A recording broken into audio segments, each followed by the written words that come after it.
in June 2024 on what was to be an 8-day mission. The 8-day mission has now been extended to 8 months.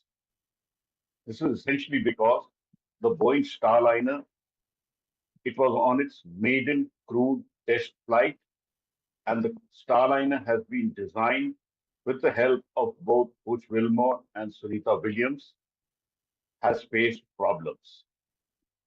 The Boeing Starliner has had issues with its thrusters, it has had helium leaks, and NASA says, in the interest of safety, the Boeing Starliner will now be brought back to Earth uncrewed, and the crew, astronauts Sunita Williams and Butch Wilmore, will now be reshuffled and brought back using SpaceX Crew Dragon in February 2025.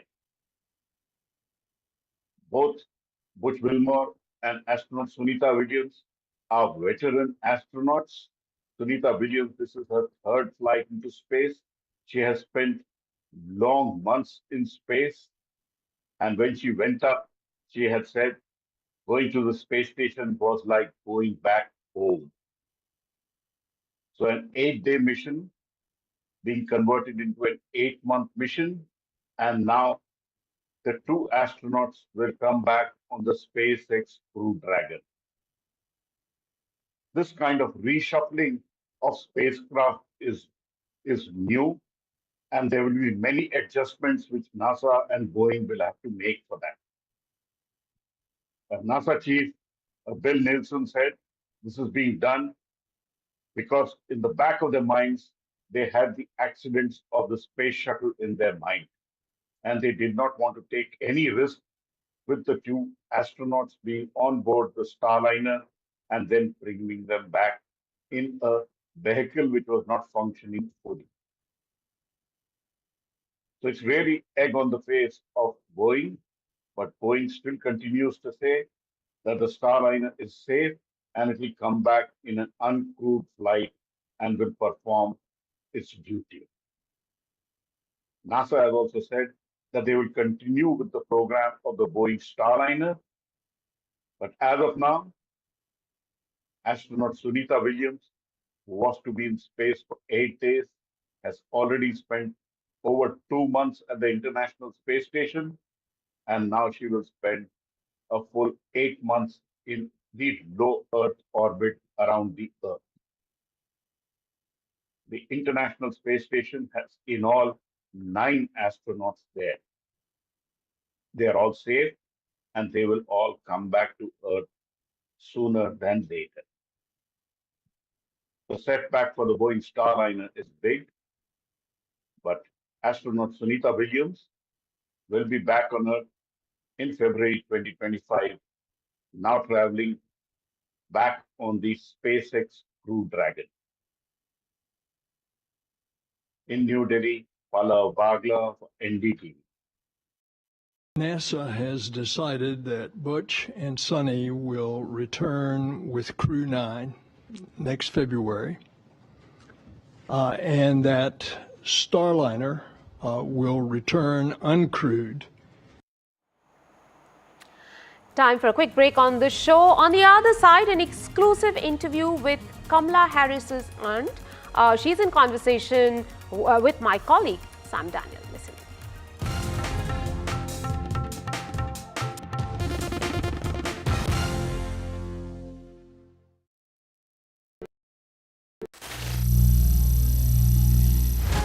Some people say the metaverse will only be virtual. One day this lecture hall will be made of code, and driverless cars would be trapped in intersections. But even in this maze of the future, you can't wish away health. It's time to become more resilient.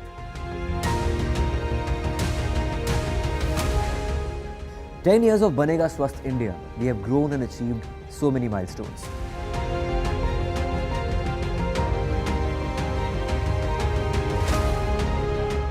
And now I have a plan to beat the urgency, to stop breathing with difficulty, to relieve getting choked with inactivity.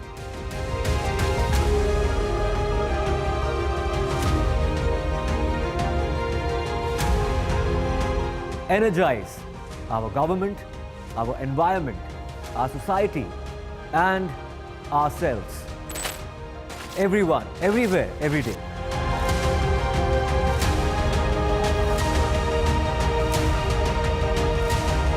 Banega Swasth India. One World Hygiene. Landslide devastation in Kerala's Wayanad. Join NDTV's initiative. Donate for Kerala.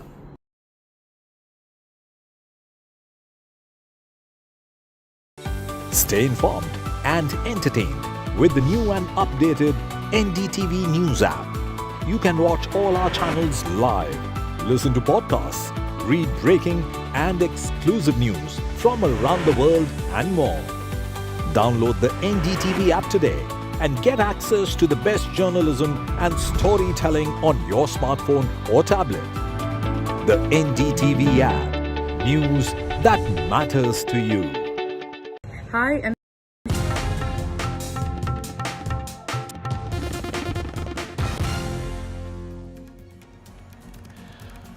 Welcome back. Well, we'll get you that interview with Kamala Harris's aunt, but let's get you some other news stories at this hour, developing news stories. Polygraph test of accused Sanjay Roy is underway at the Presidency Jail in Kolkata. CBI team is conducting his test again after they failed to conduct it yesterday due to some technical issues. Sanjay Roy is the prime accused in the rape and murder case of a 31-year-old trainee doctor at the RG Medical College and Hospital. Earlier, the former principal of the RG Medical College and Hospital, as well as 4 junior doctors and a volunteer, underwent the lie detector test. The CBI team also carried out raids in 15 locations in Kolkata, including at the RG Medical College Hospital in connection with a corruption case. Raids are also underway at former principal's residence. A forensic officer is also being investigated. Remember, CBI had registered FIRs against former principal Sandeep Ghosh over financial irregularities. Let's just listen into what my colleague Saurabh Gupta has to report on the story at this hour. Allegations have been raised about the nature of the probe, even though the Kolkata police have maintained that they've done a completely transparent probe and have left no, sort of loopholes in the investigation till the time, of course, they had the investigation. However, their probe has been facing questions, and that was handed over to the CBI by the Calcutta High Court. The Calcutta High Court, of course, decided to hand it over to the CBI, and therefore the CBI is continuing its investigation and including tools like the polygraph test, which is popularly known as the lie detector test, or other tools like whatever they need to do to ensure that they have the answers that the public want to know, given the fact that there's so much public attention and public anger against what's happened. But however, the CBI has not been able to sort of complete its investigation or provide any answers so far. No public statements. The CBI says it's a court-monitored investigation and therefore they will submit answers to the court. However, given the amount of public interest, public anger and public angst against this case, many have made the case that the CBI should make regular statements on its investigation. The CBI so far has not done it. Today, the Trinamool Congress has questioned that why is the CBI taking so long. In fact, the Trinamool Congress has gone on to allege that the CBI's lack of progress is to give the BJP a ground to create more political unrest over the incident. But again, all of that is political. However, the CBI, of course, is taking its investigation forward through its investigation tools like a lie detector test, etc. And there is another case also that has been handed over to the CBI in the backdrop of this rape and murder of a postgraduate student at the RG Medical College and Hospital. Several allegations of financial irregularities against the former principal, Sandeep Ghosh, also came to light. Sandeep Ghosh has been pulled up by both the Calcutta High Court and the Supreme Court for his conduct once this horrific incident was uncovered, and the fact that he failed to file an FIR with the police or a complaint with the police. However, these allegations have come forward later, and the police registered a separate case against Sandeep Ghosh over these financial irregularities or allegations of these financial irregularities, and that case also is now being probed by the CBI. With the Pandora's box having been opened, there are several other things that are coming out about Sandeep Ghosh. Now, My colleague Mukesh spoke to Akhtar Ali, who's been the Deputy Superintendent of Arjikar Medical College and Hospital. He not just talks about financial irregularities, but how medical waste has been mismanaged by the former principal of Arjikar Medical College and Hospital. Listen in. Akhtar जी, आपकी क्या शिकायत है और किस तरह का भ्रष्टाचार वहाँ पर था? देखिए, करप्शन तो था ही, लेकिन मेरी जो लड़ने की खास वजह थी वो ये थी कि ये स्टूडेंट लोग को फेल करवाते थे, स्टूडेंट लोगों से पैसा लेते थे, मोटी रकम वसूलते थे, जो नहीं देते थे उसको टारगेट करते थे, उसको तरह तरह के हैरेस करते थे। तो ये चीज़ें मुझे बहुत तकलीफ़ देती थी। दूसरा, बायोमेडिकल वेस्ट जो है, जो आप सुने होंगे, use syringe, hand gloves, saline बोतल, इसको ना बाज़ार में बेच के रिसाइकिल किया जाता था। तो इसके अलावा बहुत सारे करप्शन के चार्जेस थे और ये एक नेक्सस, एक रैकेट है। और क्या थे? एक आदमी नहीं थे। देखिए, इतना कम वक्त में मेरे लिए बोलना मुश्किल है। मैं कंप्लेन की कॉपी आपको मैंने विजिलेंस कमीशन को कंप्लेन किया था जुलाई 2023 में, और मैंने इनको भी कंप्लेन किया था एंटी करप्शन को, मगर वो कंप्लेन उस वक्त एक्शन में नहीं आया। मगर अभी ऑनरेबल कोर्ट ने, हाई कोर्ट ने एक ऑर्डर दिया था और उन्होंने सीबीआई को ये केस सौंपी थी। उसके बाद सीबीआई ने एकदम तुरंत से एक्शन लिया और आज छापेमारी, और मुझे उम्मीद है कि इन लोगों को एक्सपोज किया जाएगा। Time for a quick break on the show. Up next is the interview with Kamala Harris's aunt. She's in conversation with my colleague Sam Daniel.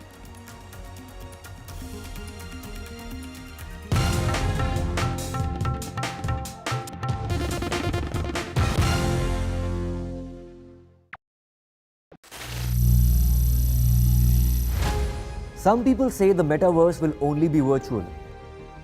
One day this lecture hall will be made of code, and driverless cars would be trapped in intersections.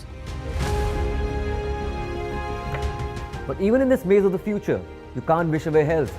It's time to become more resilient.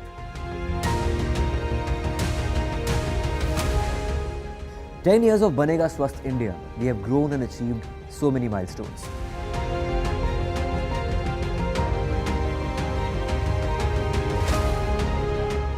And now I have a plan to beat the urgency, to stop breathing with difficulty, to relieve getting choked with inactivity."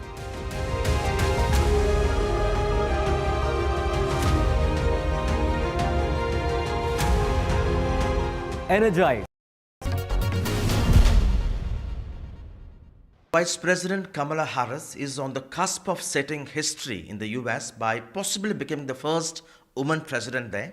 Joining us, her maternal aunt, Dr. Sarla Gopalan, whom she fondly refers as Chitti. Doctor, thank you very much for your time. Did you listen to Kamala Harris's acceptance speech today? What did you think of it? Yes, of course I listened to her speech. Not only her speech, I followed up the DNC, the entire convention for the last 2 days.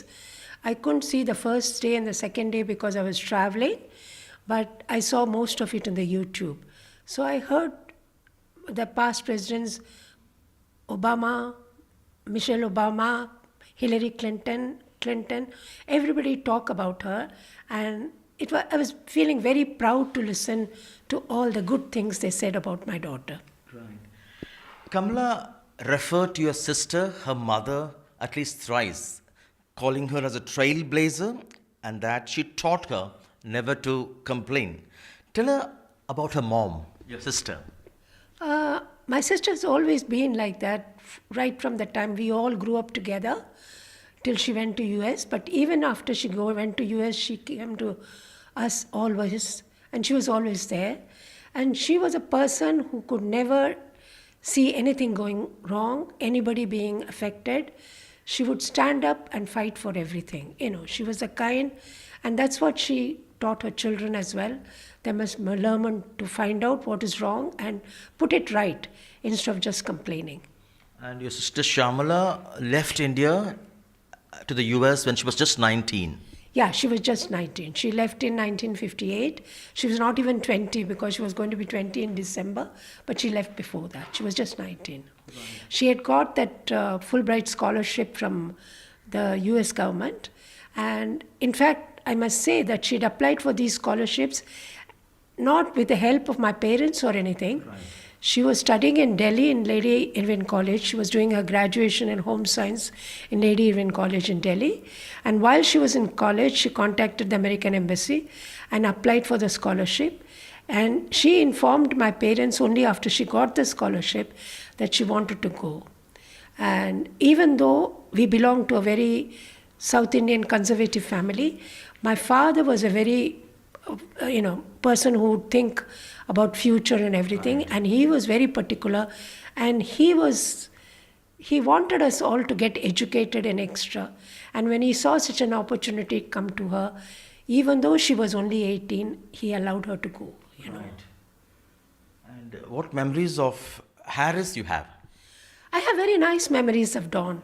The first time I met him was when they came to Zambia, and we spent maybe a couple of weeks together. And later on, when I was in England, he happened to come to Cambridge because one of his friends was there, and again I saw him. After that, I haven't seen him, but I think that was way back in late 60s or early 70s. After that, I haven't met him, but as far as I know, whatever memories I have of him are nice memories. Over the last several decades, ma'am, you've been with Kamala at every stage of her milestone, be it her graduation, be it her becoming the DA in California. No, I was not with her for any of the graduations for the children, both Kamala and Maya. But my younger sister, Mahalakshmi, who is in Canada at present, she and her husband always participated in all the events in my sister's life, so all the graduations of the children, everything they went. I only met her after she became a DA. I went to the DA office and saw her, but I didn't see her being sworn in as a DA or anything. But I do visited her. The only time I saw her becoming as a senator when I went to Washington to see her being sworn in as a senator. Right. Any special memories you can share with Kamala, which you fondly recollect often? I can't collect any, but she's such a nice person. I don't know what, not because she's my niece. Right. She was a nice child and always thoughtful, kind. And I can remember at one instance, she came to Chandigarh to visit and she was going back and she had a watch in her hand and I said, Kamala, that's a nice watch. And the next thing that happened, she took out the watch and gave it to me. It had a gold strap and everything. She just gave it to me and she said, just keep it, Chitti. You like it, you keep it. That's the kind of person she is. She will not let anyone say they don't have it or don't know it. During her inauguration as Vice President, she specifically mentioned you as Chitti. Yeah, she mentioned both of us, me and my younger sister, as the two Chittis, in fact. So because they've never called us aunt, they've always called us Chitti by the South Indian tradition. So she did mention about the two Chittis and my brother, uncle, kind of a thing. And when did you last visit her? When did you last speak to her? I visited her last in the summer of 2022, after she became the Vice President. I stayed with her in the Vice President's house for 4 or 5 days, and that was a very pleasant thing. I visited her office. She was even kind enough to take me to the President's office and show me the Oval Office, so I was very happy to see all the places. And then I spoke to her this year, before actually the President announced that he's going to step down and hand over to Kamala. But I did talk to her. After that, I haven't talked to her. I just called her up and left a message that I wished her all the best because she was traveling and I didn't want to disturb her. And you attended her wedding? Yeah, I of course. We were definitely I attended, and my younger sister and brother-in-law also attended. Right. Kamala in the past has specifically recollected about your dad, her grandfather, Mr. Gopalan. Tell us about that, about him. My father was in government service for a long time. Very dedicated, honest guy, and after he retired, I think Kamala met him first when he was working in Zambia. He was an advisor to the president of Zambia, President Kenneth Kaunda. So at that time, Kamala had come, but she was a young child at that time. But as they were growing up, my sister used to bring both the children to India.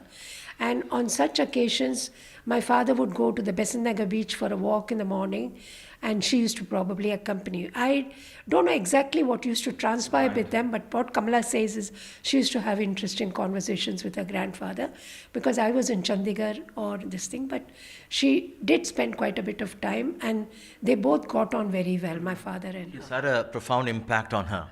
Yeah, that's right. They got on very well, and they were just fond of each other, kind of. Of course, she being the first grandchild, my father was very fond of her, but she was also very fond of him. Right. When Prime Minister Modi visited the US and met Kamala Harris, he gave her a special gift which is so close to you as well as to Kamala. That's right. Something was very touching. Right. Because he had, from the Gazette, he had taken out my father's postings in the government of India as a joint secretary, and when he was sent on secondment to foreign service to Zambia and his retirement, and he had highlighted those from the Gazette and framed it very nicely and given in a beautiful frame as a gift to Kamala. And Kamala just treasures it because it's her grandfather. If your sister is watching, Shyamala is watching, the developments now in the US, the possibility of Kamala becoming the first woman president of the country, what would she think? What would she say? I don't know. She'll cry out of happiness. I think that's what she will do, because that's the type she is. She will at least she would feel that what she wanted to give her children, she is given. Right.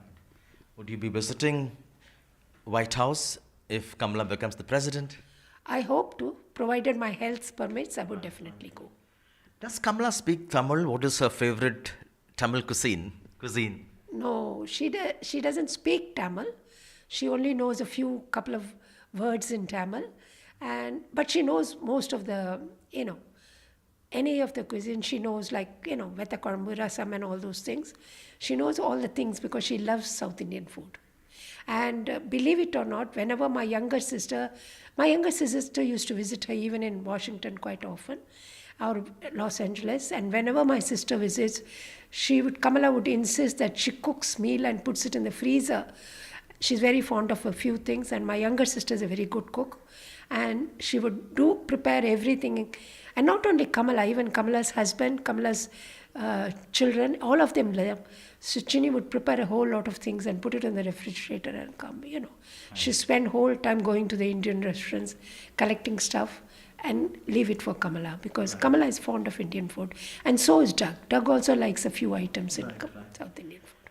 The Tulasendram village in Tamil Nadu, that's keeping a close watch on these developments. They are excited. They're praying that Kamala would become the first woman president. The ancestral village of your dad. Yeah, I'm surprised to see all those developments, because from the family, Kamala has gone to the temple. Kamala and Maya, when they were young children, my mother was a little so she had taken them to the thing. So they remember. I don't know how much they remember. I know Maya remembers. I don't know how much Kamala remembers, but Maya remembers a lot, because the last time the younger girl, Maya, visited, she wanted me to take her to the temple. So they do have some memories of the Tulsindrapuram temple, but they are all excited mainly because I think the only frequent visitor to the temple is me. Right.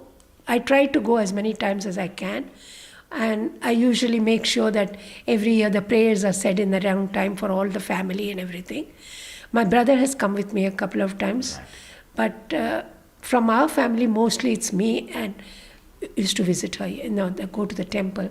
So I was myself surprised when I went after she became the vice president. I went to the temple and I was surprised to see all those posters and everything. But anyway, whatever it is, they are doing something. I think this time also it is not that we didn't ask them to do it. Right. They are doing it on their own. Right. Kamala was born in the US to an Indian mother. Is India special for her? She is practically an American. Is India still special for her? Yeah, very special to her. It is special to her because she cherishes a few things in India. Right. I mean, I can tell you that I believe I've traveled quite a bit, and I believe that every country has got a positive point and a few points. And if you look at the positive points, you cherish it. When I lived in England, I enjoyed quite a lot of the British traditions or anything, not because I would become British or anything, but I still liked it, I thought of their way of doing things and being personal. So Kamala cherishes some of the memories in India, Be it your sister or be it Kamala Harris now, what is that the American element that has enabled them to take wings and fly, reach greater heights, which may not be possible in India for many? That's right. If she'd been in India, it may not have been possible. And there she had the opportunities, and my sister made sure she got all the opportunities. Doctor, thank you very much for your time, and we hope that very soon we'll get an invitation from the White House to visit.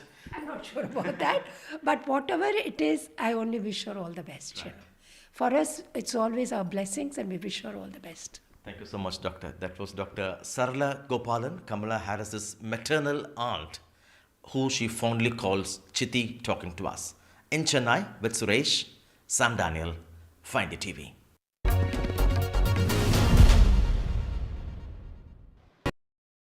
Landslide devastation in Kerala's Wayanad. Join NDTV's initiative. Donate for Kerala.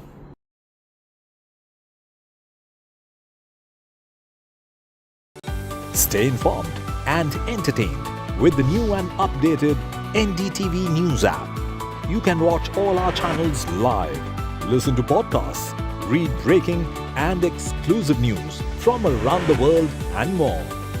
Download the NDTV app today and get access to the best journalism and storytelling on your smartphone or tablet. The NDTV app. News that matters to you. Hi, I'm Shreya Saran. Kerala's Wayanad area is hit by devastating landslides, resulting in loss of lives and livelihood. Kerala needs your help right now. Let's join NDTV initiative.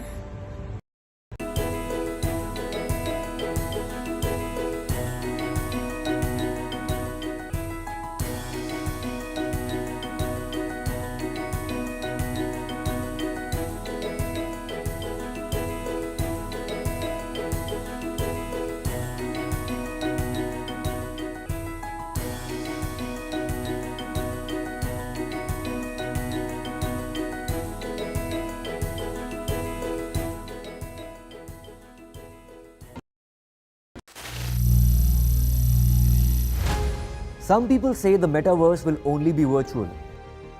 One day this lecture hall will be made of code, and driverless cars would be trapped in intersections. But even in this maze of the future, you can't wish away health. It's time to become more resilient.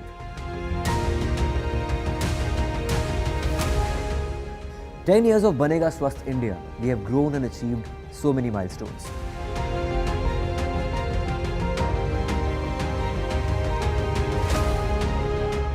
And now I have a plan to beat the urgency, to stop breathing with difficulty, to relieve getting choked with inactivity.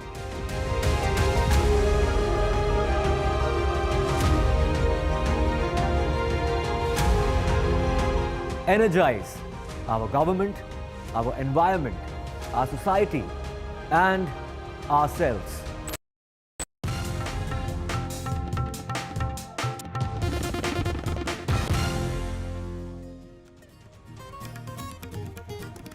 Hello and welcome. You're watching NDTV. I'm Aditi Bhardwaj, and let's take a look at the top stories that we are tracking at this hour. Kolkata rape and murder accused Sanjay Roy undergoes lie detector test, which has now concluded few minutes from now on. RGKR hospital officials quizzed and raided by CBI at least at 15 locations. CBI conducted the raids in connection with the graft case. Meanwhile, West Bengal SIT is also now at the CBI office.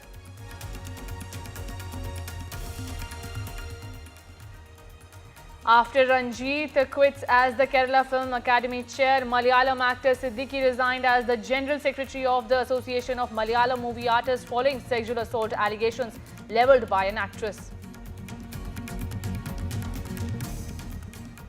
Prime Minister Narendra Modi, while addressing in Maharashtra's Jalgaon, said that crimes against women were unpardonable and negligence at any level should be taken to task.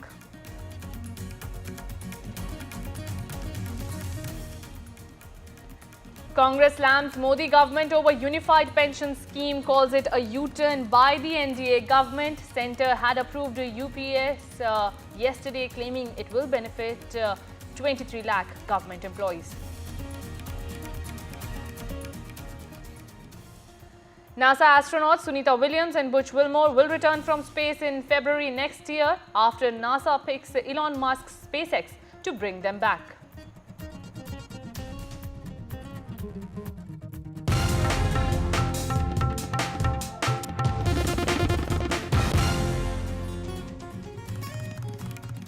And viewers, even as the probe into the RG hospital rape and murder case continues and the doctors are demanding that there should be a safety net for the doctors, a case has emerged from the national capital where violence against a junior doctor has been reported inside the Delhi hospital. Now, a complaint has been lodged against the attendant of a patient who was allegedly in an inebriated condition. As per the initial details, the attendant physically and verbally abused the junior doctor. Remember, a major demand of the protesting doctors nationwide was the implementation of Central Healthcare Protection Act. My colleague Shreya Ghosh takes us through the latest. So this case of not only physical abuse, manhandling of a doctor, but also verbal abuse took place today in Delhi in the afternoon time, and the patient is around 50 years old who was apparently drunk when he attacked the doctor, and this happened in the presence of security guards. They tried to control the person, but then he was too overwhelmed with anger or the fact that he was drunk, he was under substance abuse, and that's why he physically assaulted the doctor. The doctor has filed a complaint, and this again reminds us, it highlights the need for the Central Protection Act. We know that the Federation of All India Medical Association, they have raised this issue again today and said that these cases are a reminder why a Central Protection Act should be in place to ensure that patients do not subject the doctor, especially these junior doctors who spend the maximum amount of time catering to the needs of these patients, so that they don't get subjected to any kind of violence which is happening time and again, and these cases are resurfacing, and that is why we saw there were nationwide strikes where doctors were protesting and they were demanding not only justice for the RG Kaur case but also for the Central Protection Act. Now, the doctor's body has also highlighted this incident and said that they demand a central protection law that should safeguard doctors from physical and any verbal abuse that happens against doctors and healthcare workers. There is a need of Central Healthcare Protection Act. That is what the doctors' bodies is demanding after this case surfaced. Remember, we are talking at a time when in Bengal, there was a rape and murder that took place against a resident doctor, a trainee doctor in the RG Kaur Medical Hospital, where she was brutally raped first and then murdered inside the hospital.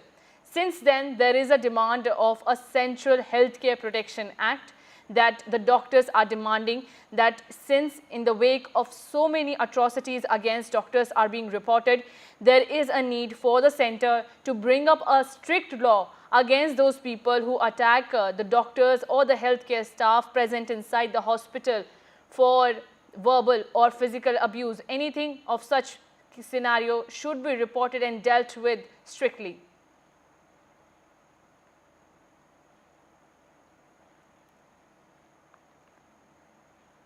Now, shifting our focus to another story, ahead of assembly elections, the Union Cabinet has approved the Unified Pension Scheme, which will provide government employees with assured pension post-retirement. The scheme will be effective from April 1, 2025. Now, the Congress has taken a joy by the centre over the decision, saying the U in the UPS stands for Modi government's U-turns. Congress Chief Mallikarjun Kharge took to social media platform X to say that the opposition will keep demanding accountability in the matter.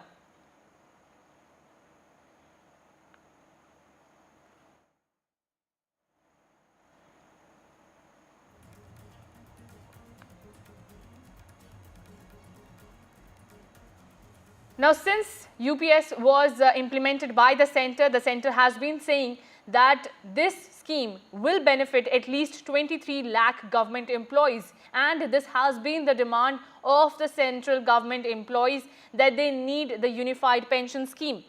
Now, according to this scheme, 50% of average basic salary for 12 months before retirement will be taken up. UPS for government employees who complete minimum 25 years in service will be assured. Assured family pension in case of death will be there, and family of deceased employee will get 60% of income. Assured pension of rupees 10,000 per month after 10 years of service will also be given to the central government employees. Current pensions, in the current pension scheme, viewers, there is a demand by the government employees that they need assurance over their retirement plans and pension schemes. Hence, the centre brought in this.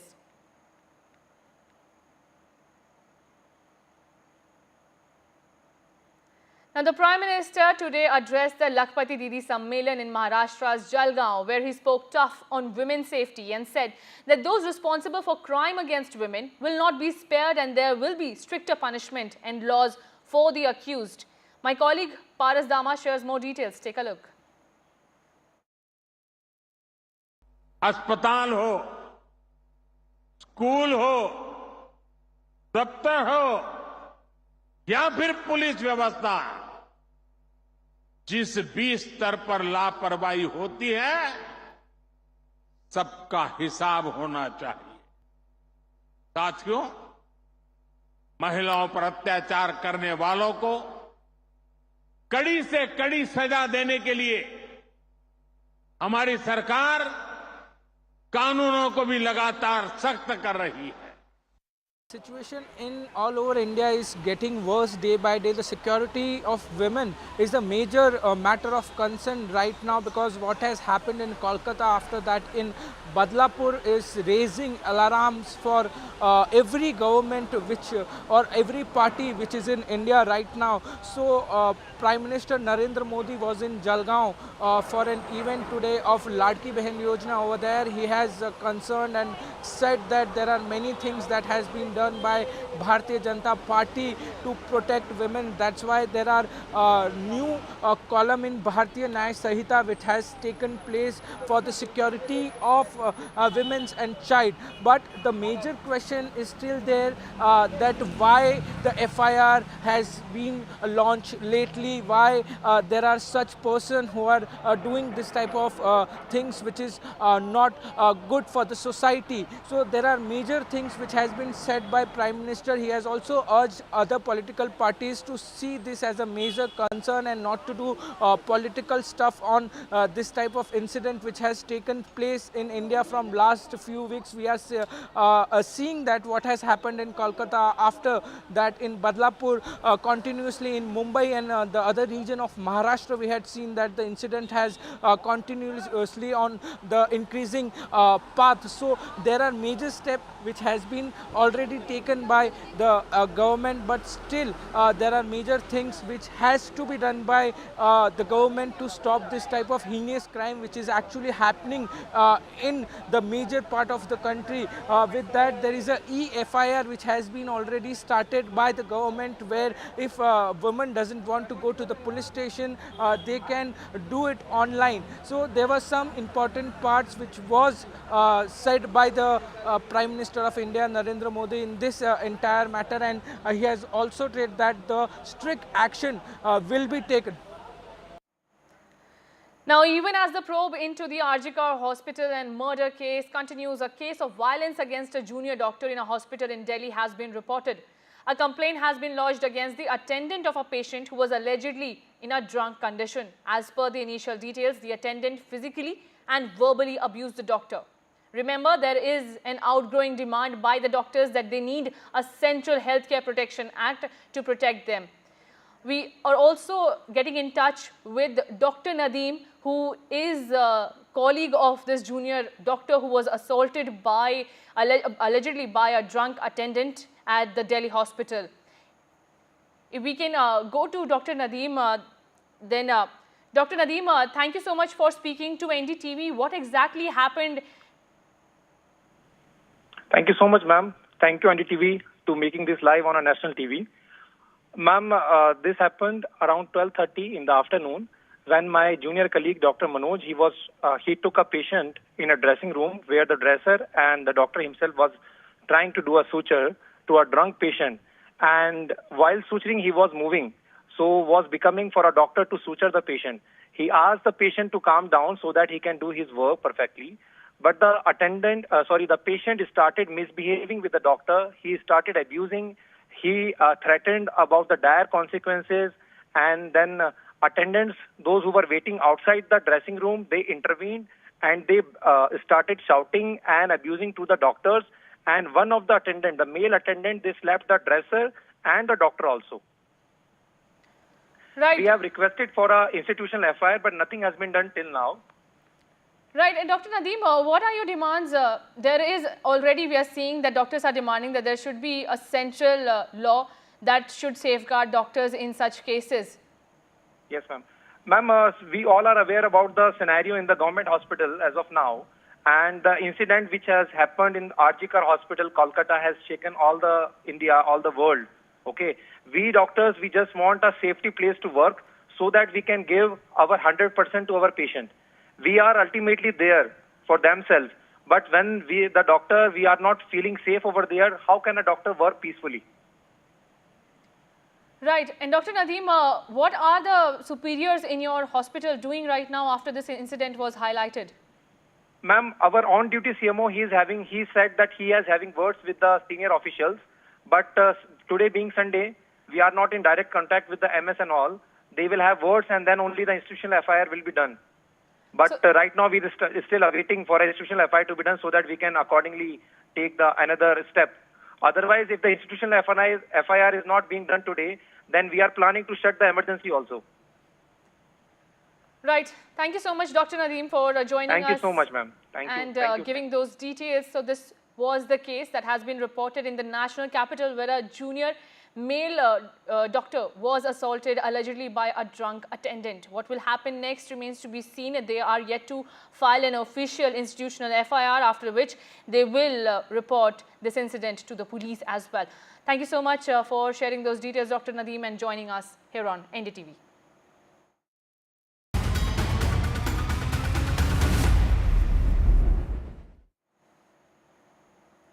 Now, in the Bengal rape and murder case, which has been there since so long now, the RGKar Medical College and Hospital staff, which was being grilled by the CBI, has left the office now.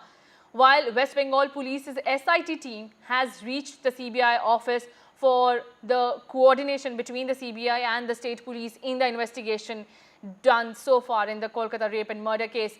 Now, the polygraph test of accused Sanjay Roy also happened today at the Presidency Jail in Kolkata and has concluded just few minutes from now. CBI team conducted his test again today after they failed to conduct it yesterday due to some technical issue. Now it is concluded, and Sanjay Roy is the prime accused in the rape and murder case of a 31-year-old trainee doctor at the RGKar Medical College and Hospital. Earlier, the former principal of RGKar Medical College as well as 4 junior doctors and a volunteer underwent the lie detector test. The CBI team meanwhile also carried out raids in 15 locations in Kolkata in connection with a graft case related to this hospital. Raids also were conducted at the former principal's residence, Sandeep Ghosh. A forensic officer was also investigated by the CBI. And remember, CBI has registered FIR against former principal of the RGKar Medical Hospital and College, Sandeep Ghosh, over financial irregularities.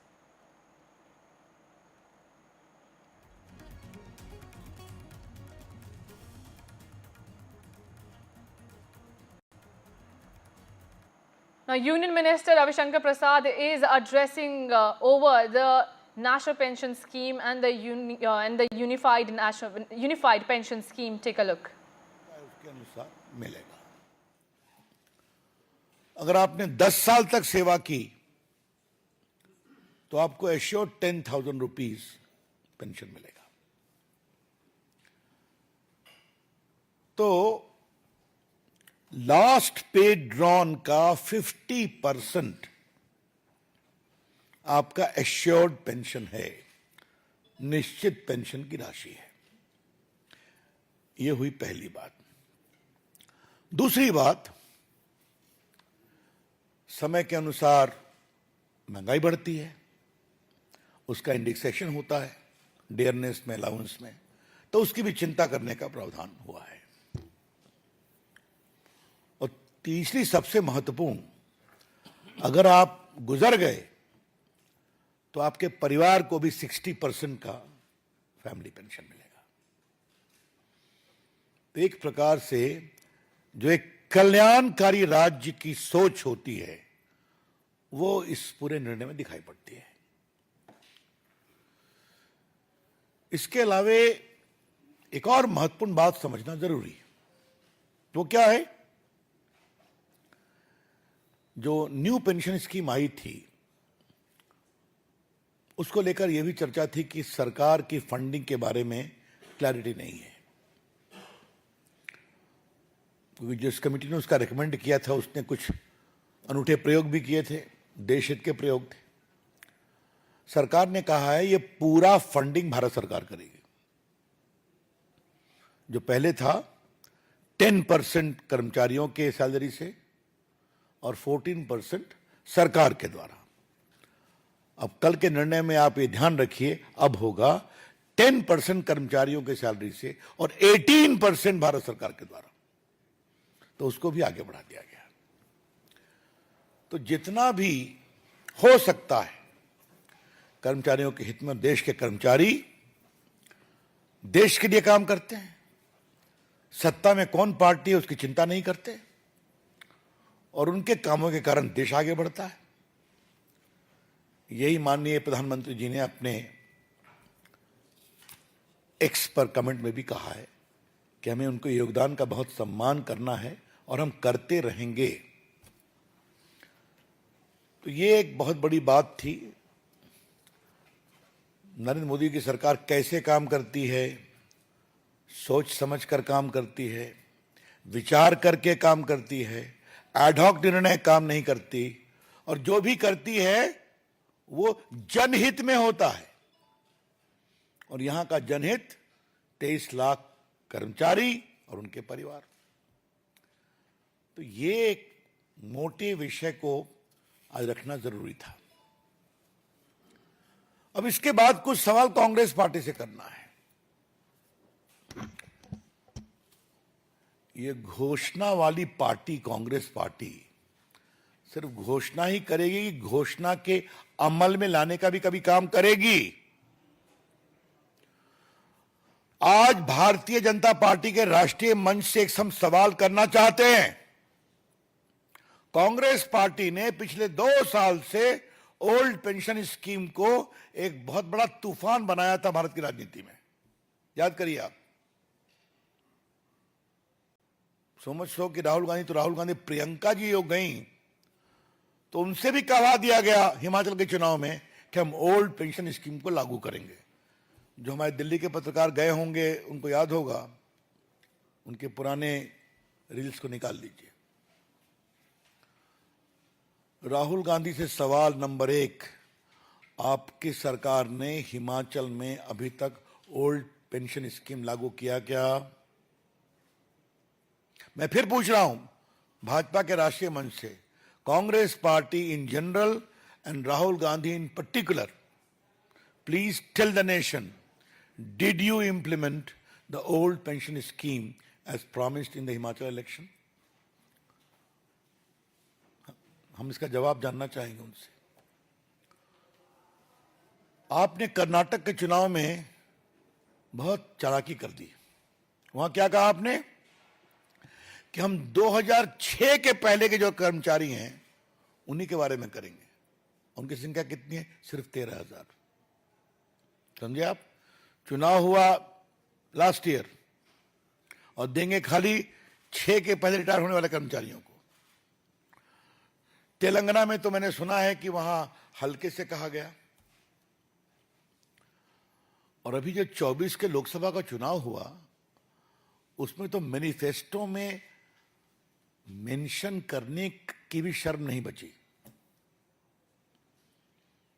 मैं repeat कर रहा हूं, the Congress party has become so very of the palpable falsehood of his assurance about pension that it could not muster the courage to include that as a part of its manifesto in the Lok Sabha election.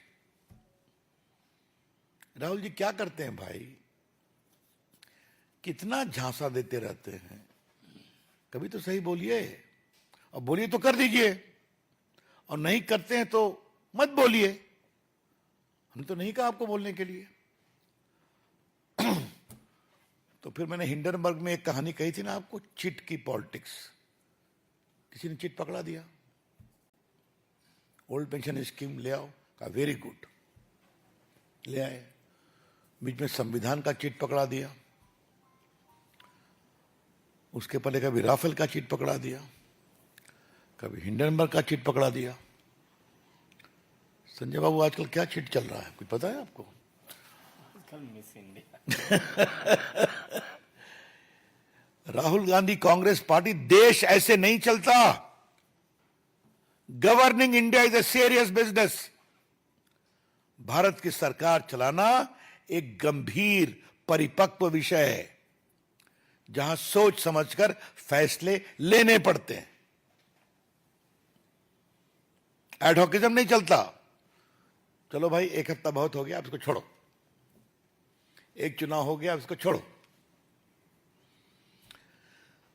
Congress party ने ऐसा बोलना शुरू किया है चुनाव के लिए, vote लेने के लिए किसी सीमा तक, कि उसका भरोसा उठ रहा है उसके निर्णयों पर।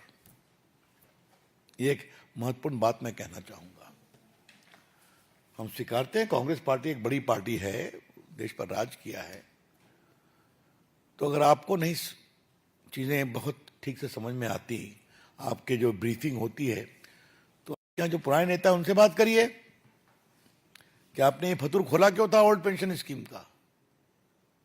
हमने तो कुछ जगह अखबारों में पढ़ा है कि उनके लोगों ने बताया कि आप क्या खोल रहे हैं, देश की अर्थव्यवस्था गड़बड़ा जाएगी।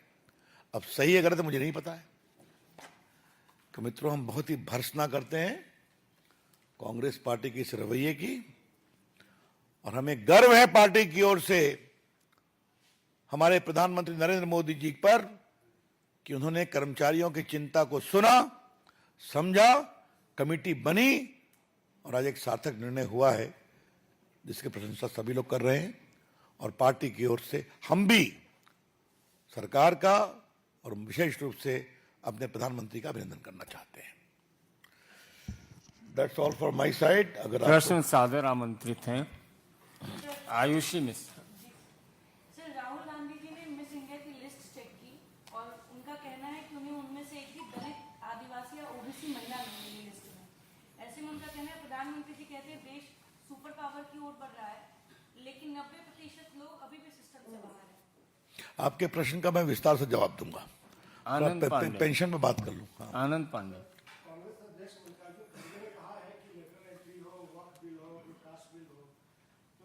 एक minute, any question on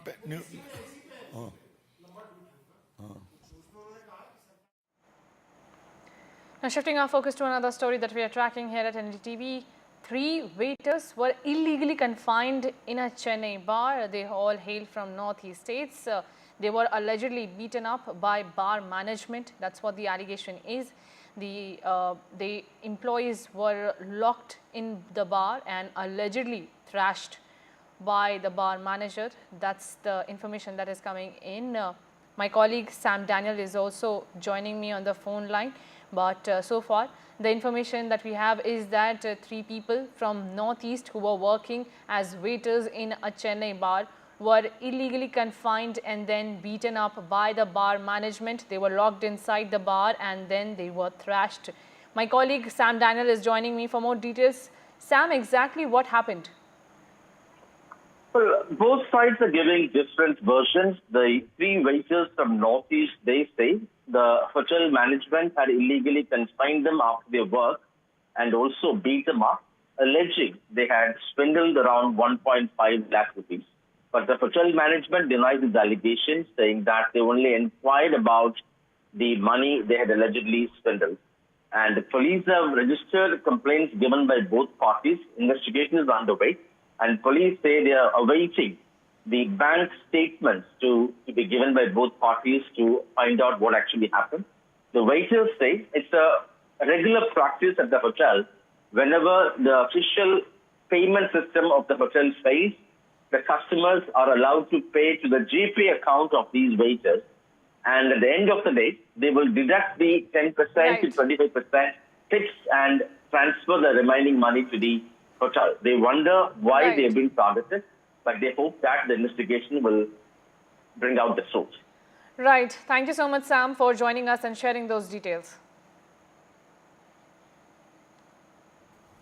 And with that, it's a wrap. That's more news and updates for you on the other side. Don't go anywhere. Keep watching NDTV.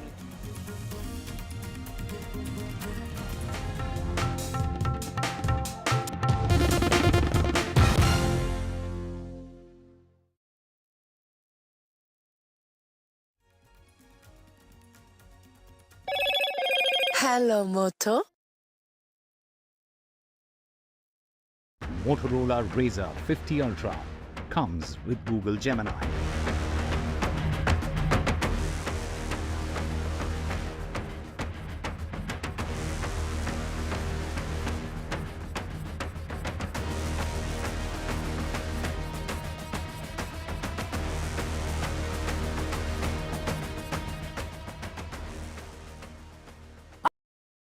Landslide devastation in Kerala's Wayanad.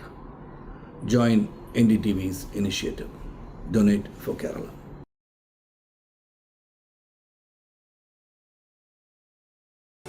Stay informed and entertained with the new and updated NDTV News app.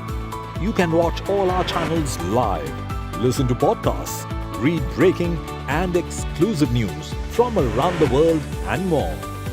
Download the NDTV app today and get access to the best journalism and storytelling on your smartphone or tablet. The NDTV app. News that matters to you. Hi, I'm Shreya Saran. Kerala's Wayanad area is hit by devastating landslides, resulting in loss of lives and livelihood. Kerala needs your help right now. Let's join NDTV initiative. Come, donate, let's rebuild Wayanad.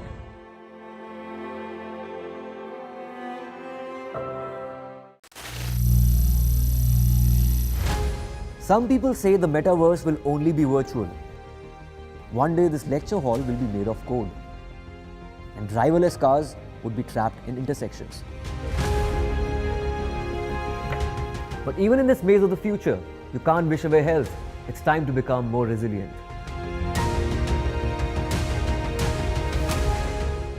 10 years of Banega Swasth India, we have grown and achieved so many milestones.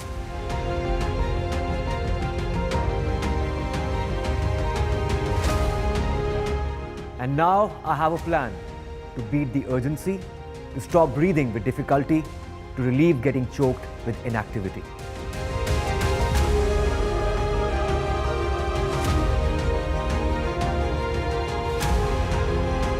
Energize our government, our environment, our society, and ourselves. Everyone, everywhere, every day.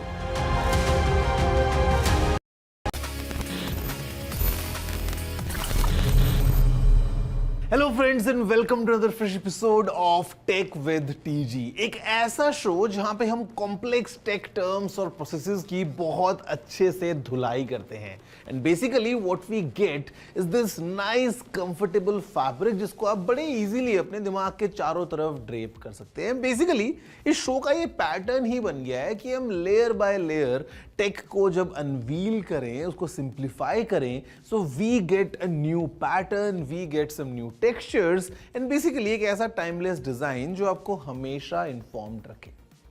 Should I drop more hints या आप समझ गए हैं कि मैं किसकी बात करने वाला हूं? Well guys, today's episode is all about tech in fashion. Quite interesting, quite unique, and as I say, the tech is everywhere. फिर चाहे वो पेन के निब हो या पेंट की जिप हो, बेसिकली हमारे चारों तरफ टेक्नोलॉजी घूम रही है, अलग अलग चीज़ों में बसी है. So today it's all about, when we explore tech in fashion. बहुत मजा आने वाला है. Let's see how it goes. Hello guys, मेरा नाम है Gaurav AKA technical Guruji. You are watching your favourite tech show tech with TG. जल्दी से आगे बढ़ते हैं. चलिए शुरू करते हैं.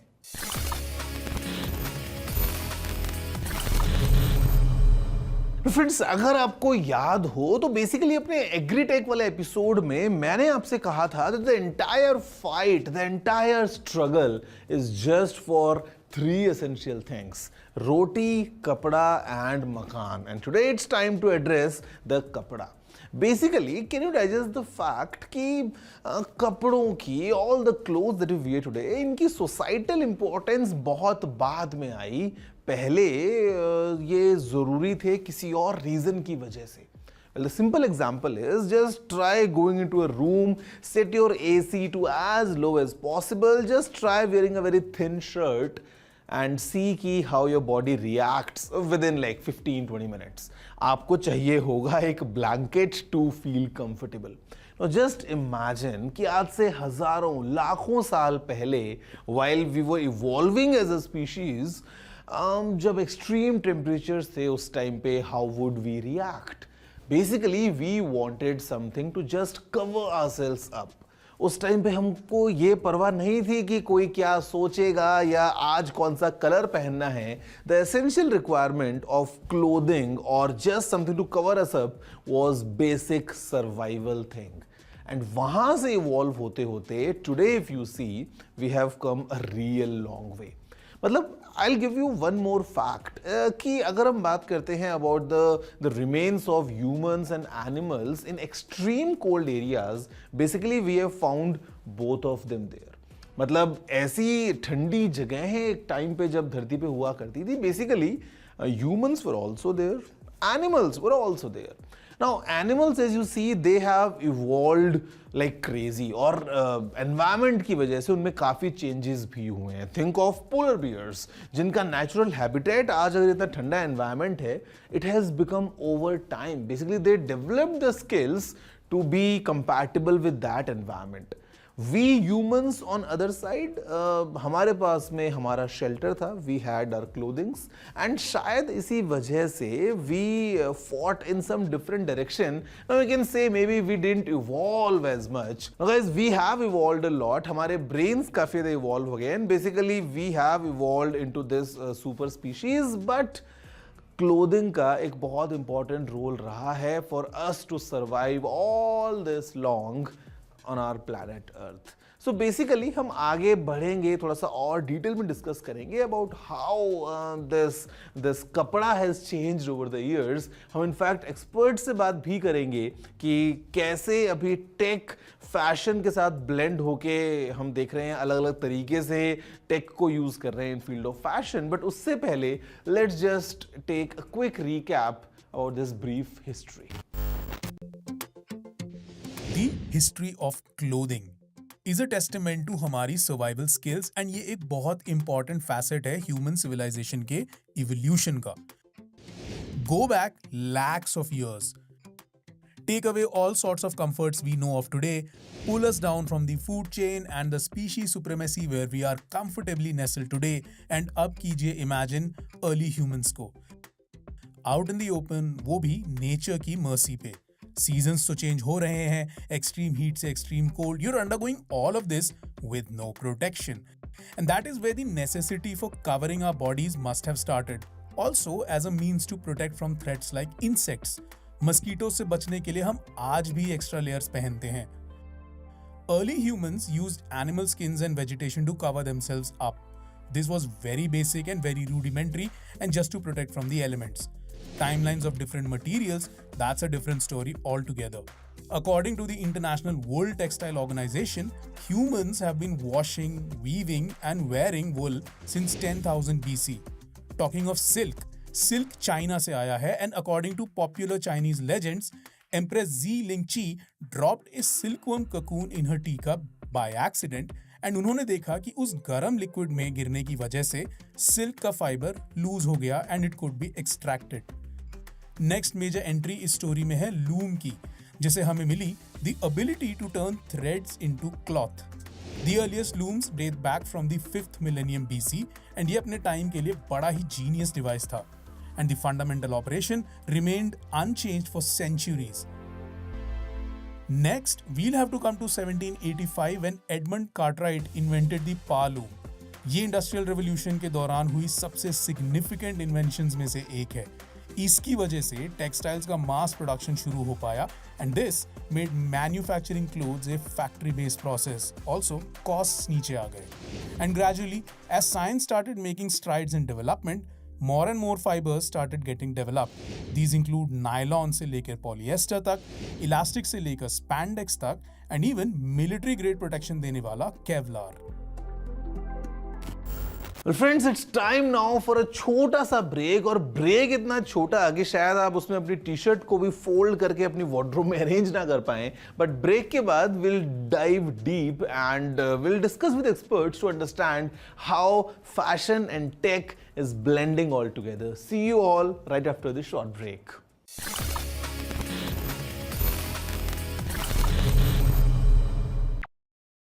Landslide devastation in Kerala's Wayanad.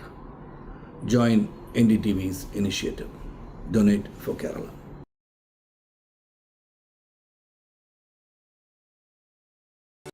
Stay informed and entertained with the new and updated NDTV News app. You can watch all our channels live, listen to podcasts, read breaking and exclusive news from around the world and more.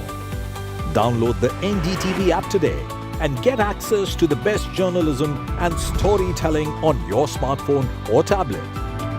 The NDTV app. News that matters to you. Hi, I'm Shreya Saran. Kerala's Wayanad area is hit by devastating landslides, resulting in loss of lives and livelihood. Kerala needs your help right now. Let's join NDTV initiative. Come, donate. Let's rebuild Wayanad.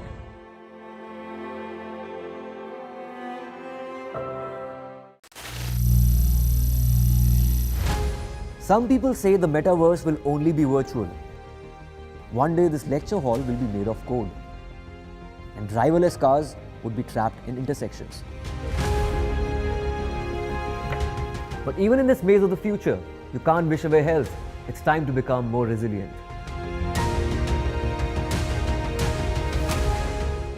"10 years of Banega Swasth India, we have grown and achieved so many milestones.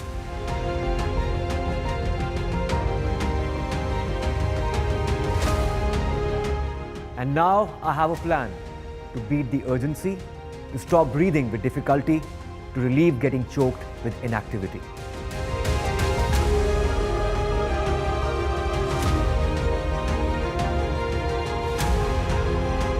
Energy.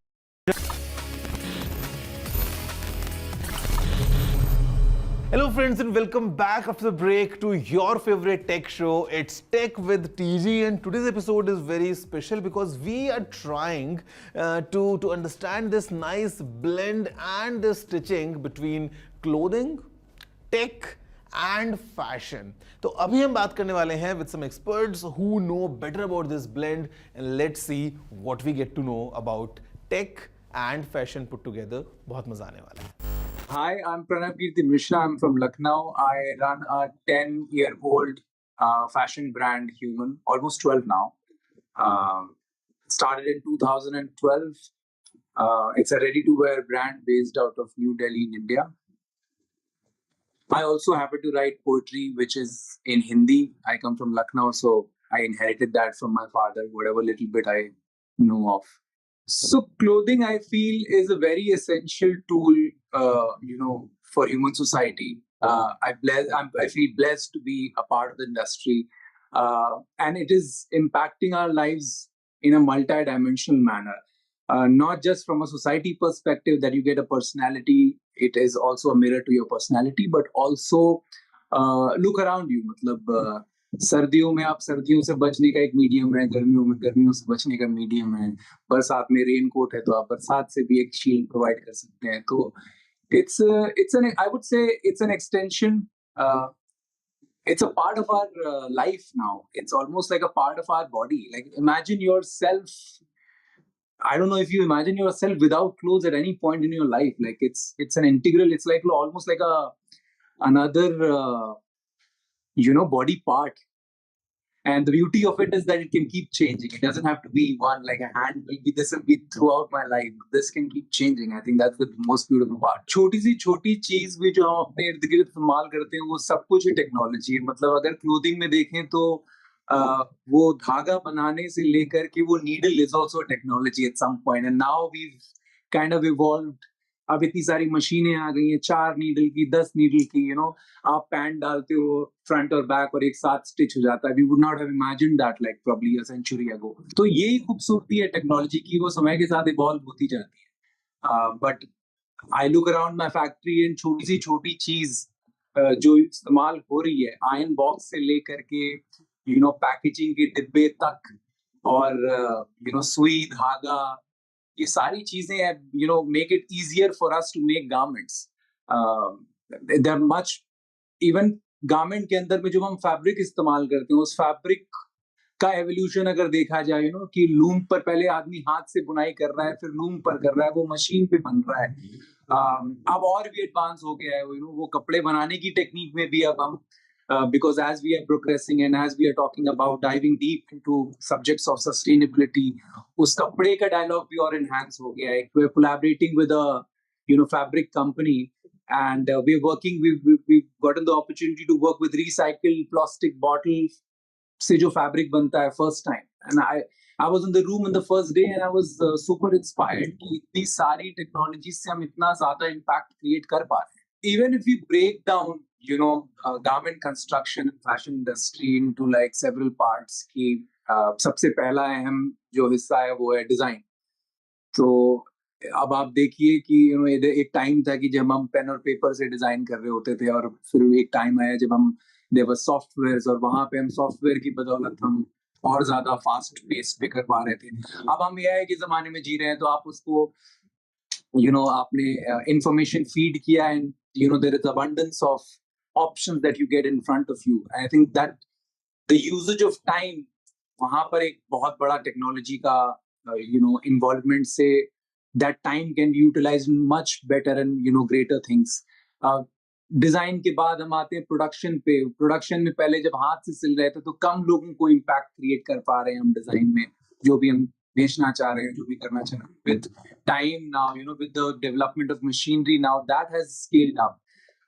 We are able to service a much larger audience, even to the effect of how we kind of market our product or our brand, or how we get our voice with digital media being enhanced and people actually accepting digital media and online consumption increased so much, especially in India during the pandemic, that you can literally see the ease with which you go on your tablet, phone, computer, and then you have these options, and then you click, and then you immediately get it the next day. Imagine getting the next day also. There is a certain usage of technology over there. Like the last leg delivery, there would have been so many systems would have been put in place for you to actually get that product from the warehouse to your door within a day. I mean, that's just magical. You wouldn't have imagined that even like 20 years ago. That's the beauty of technology. Even shopping for that matter. मैं जब बड़ा हो रहा था लखनऊ में तो हमें जाते थे और वो मैंने देखा है वो एवोल्यूशन की, जाते थे और शेल्फ्स में रखे होते थे कपड़े और उसमें से हमें वो दुकानदार एक एक करके निकालता था और फिर चॉइसेस कितनी लिमिटेड थी कि दुकानदार पे डिपेंडेंट था कि नई शर्ट कौन सी आई है. Then time progressed and I was young, and then the malls have opened and then those racks पे कपड़े टंगे हैं. आप खुद से उन कपड़ों को उठा करके आप टच कर सकते, फील कर सकते हो. और अब इस हम टाइम पे जी रहे हैं कि आपको वहां जाने की भी जरूरत नहीं है. there are applications and AI which bigger companies have started integrating in their systems कि आप अपने आप को देख सकते हो. खरीदने से पहले आप देख सकते हो कि आप पहन करके कैसे लगोगे, कैसा कपड़ा गिरेगा आपके ढांचे पर. तो shopping options, मतलब the experience of shopping also has increased to that extent. That's just magical. जहाँ तक wearable technology की बात है, वो भी अब fashion में integrate होना शुरू हो गई है. Although I would say कि बहुत ही अभी initial stage पर है. You know, आप एक घड़ी पहनते हो, that's much more advanced in comparison to clothes that you wear. But now conceptual garments have come and technologies have come जहाँ पर आप पहने आपके कपड़ों का रंग बदल सकता है. That is just beautiful. I just want to, even me as an enthusiast, want to see कि भाई 10 साल के अंदर वो टेक्नोलॉजी कहाँ तक जा सकती है. कपड़े से लेकर के क्या हम ग्राफिक्स पर भी काम कर सकते हैं, क्या हम कपड़ों के शेप को भी कन्वर्ट कर सकते हैं. And I'm sure we're not far away from that future.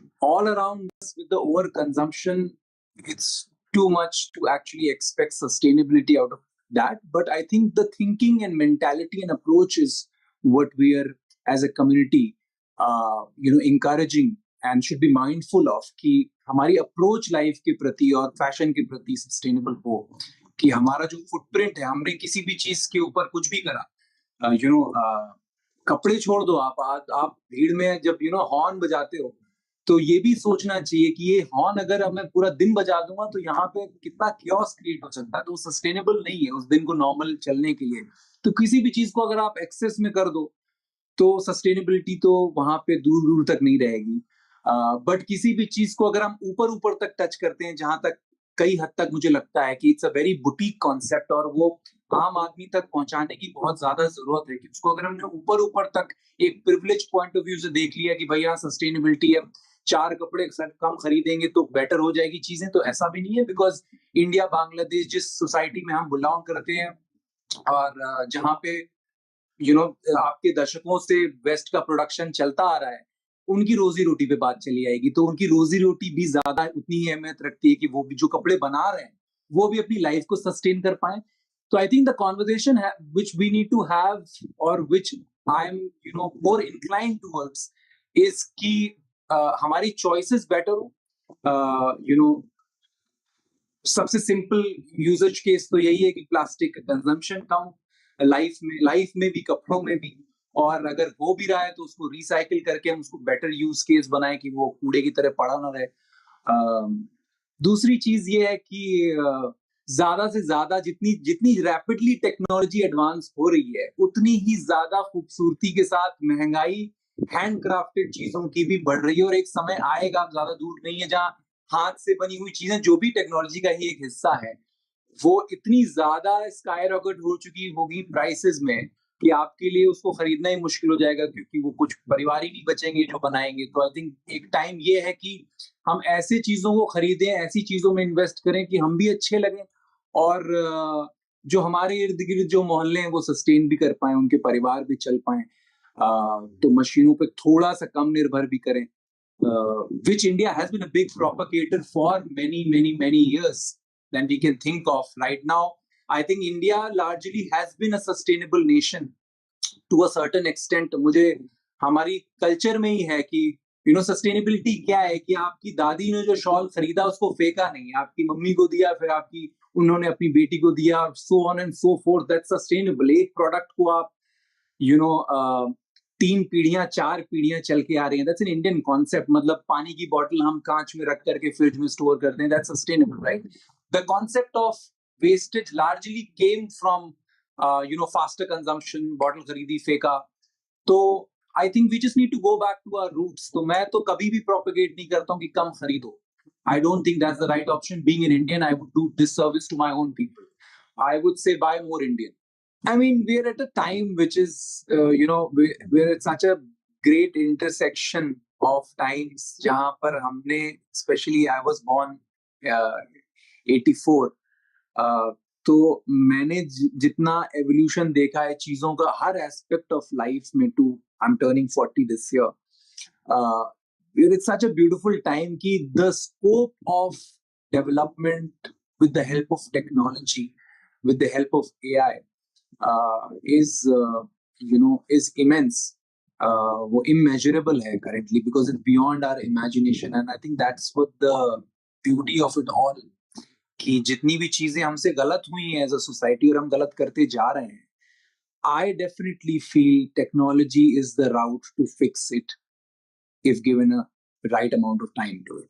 So friends, that's all from this week's episode, and basically मैं आपसे request करता हूँ that next time whenever you look at anything, could be a cricket bat, could be your wristwatch, could be your shirt, anything, just try looking at it from a different perspective और आप सोचना एक बार that कैसे tech की मदद से इस field में इवोल्यूशन हुआ है, and I am telling you it is everywhere. So just try looking at things from a different perspective. If you have anything to say, you know the address, it's tg@ndtv.com. drop in all your questions, all your queries, all your suggestions, all your feedback. me and my team हम हमेशा हमारे inbox खोल के रखते हैं. See you all next week. Till then, have a good day and take care.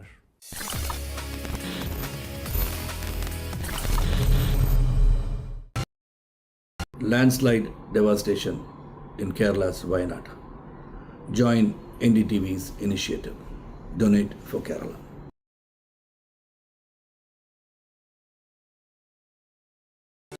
Stay informed and entertained with the new and updated NDTV News app. You can watch all our channels live, listen to podcasts, read breaking and exclusive news from around the world and more. Download the NDTV app today and get access to the best journalism and storytelling on your smartphone or tablet. The NDTV app. News that matters to you. Hi, I'm Shreya Saran. Kerala's Wayanad area is hit by devastating landslides, resulting in loss of lives and livelihood. Kerala needs your help right now. Let's join NDTV initiative. Come, donate, let's rebuild Wayanad.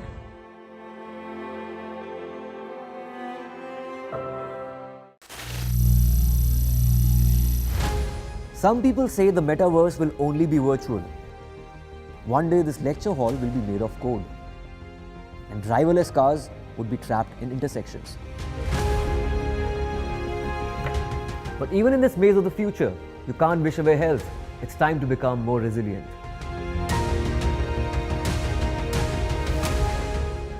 10 years of Banega Swasth India, we have grown and achieved so many milestones.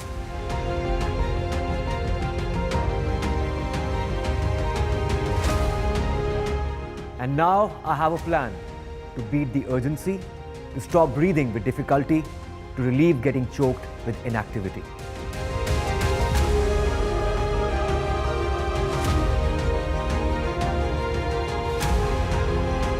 Energize our government, our environment, our society, and ourselves. Everyone, everywhere, every day.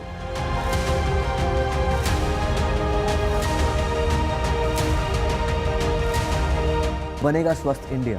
One world hygiene. Landslide devastation in Kerala's Wayanad. Join NDTV's initiative. Donate for Kerala.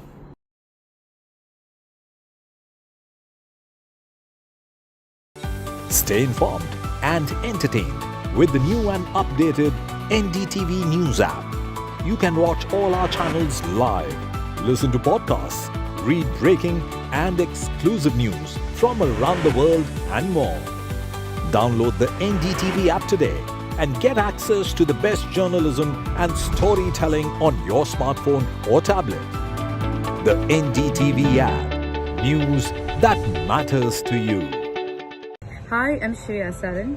Kerala's Wayanad area is hit by devastating landslides, resulting in loss of lives and livelihood. Kerala needs your help right now. Let's join NDTV initiative.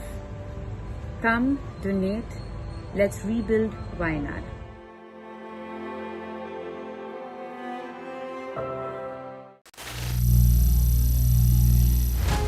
Some people say the metaverse will only be virtual.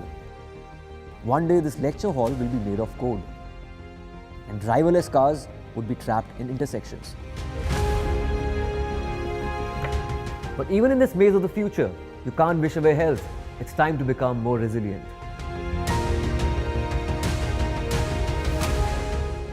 "10 years of Banega Swasth India, we have grown and achieved so many milestones.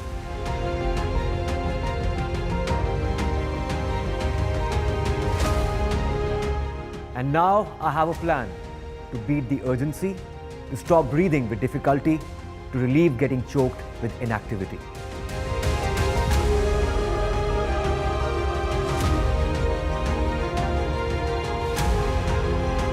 Energize our government, our environment, our society, and ourselves. Everyone, everywhere, every day. The setback for the Boeing Starliner is big, but astronaut Sunita Williams will be back on Earth in February 2025, now traveling back on the SpaceX Crew Dragon. In New Delhi, Pallav Bagla for NDTV. NASA has decided that Butch and Sonny will return with Crew 9 next February, and that Starliner will return uncrewed.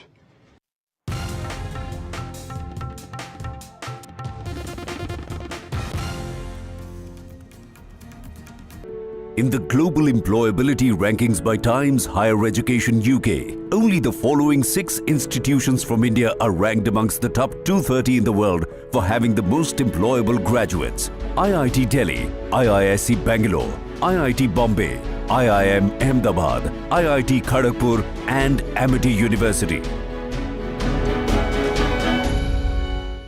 अरे अनूप सो नहीं, अनूप सो नहीं। सावधान, सतर्क। ये boss, तुम दोनों के होते हुए अनूप सो नहीं सकता। क्यों? क्योंकि अनूप ने सारी सिक्योरिटी की जिम्मेवारी खुद पे ले रखी है। अनूप को चाहिए अपने घर पे Secure Eye mic enabled CCTV. Secure Eye CCTV camera and security solution. Help keep your teen safe with Instagram's family tools, like sensitive content control, helping your teens filter out sensitive content. Default private accounts, allowing your teens to decide who sees and responds to their content. Restricted direct messages. By default, block messages from people your teens don't follow or aren't connected to. And we have tools for parents to help set daily time limits and more. Get started with our 50+ tools at instagram.com/familytools. इसे ever ready Ultima का long lasting power चाहिए। Toys से बच्चों की imagination चलती रहती है, इसलिए इनकी बैटरी चलती रहनी चाहिए। नई एवर रेडी अल्टीमा बैटरी है 400% longer lasting. How often have you turned away from debates that descend into endless fights? We bring you a show where every question is answered, where every debate finds its resolution, where every story finds its conclusion, where opinions collide but facts prevail, where stories unfold with insights and trust. When the noise ends, the last word begins.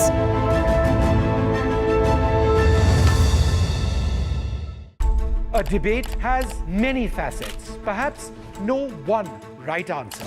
Left, right and center. Conversations that get to the core of the debate.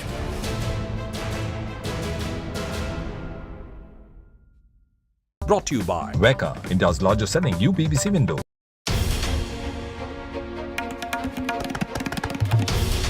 This is NDTV. And you're watching NDTV 24/7.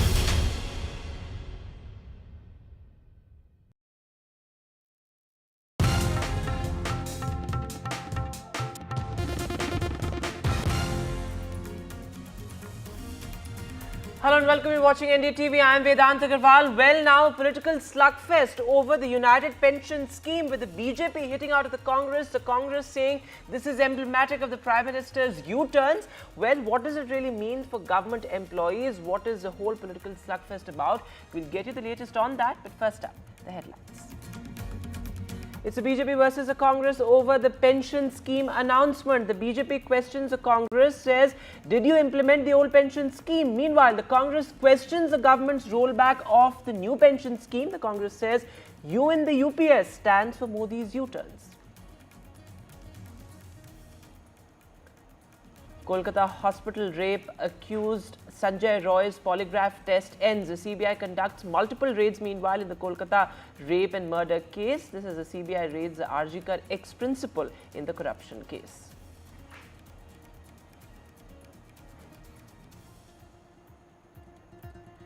The Mollywood Me Too movement. Well, bigwig step down. Actor Siddiqui resigns from the Malayalam actor's body amid assault charges. This is filmmaker Ranjit also quits from the Kerala Film Academy chairman post.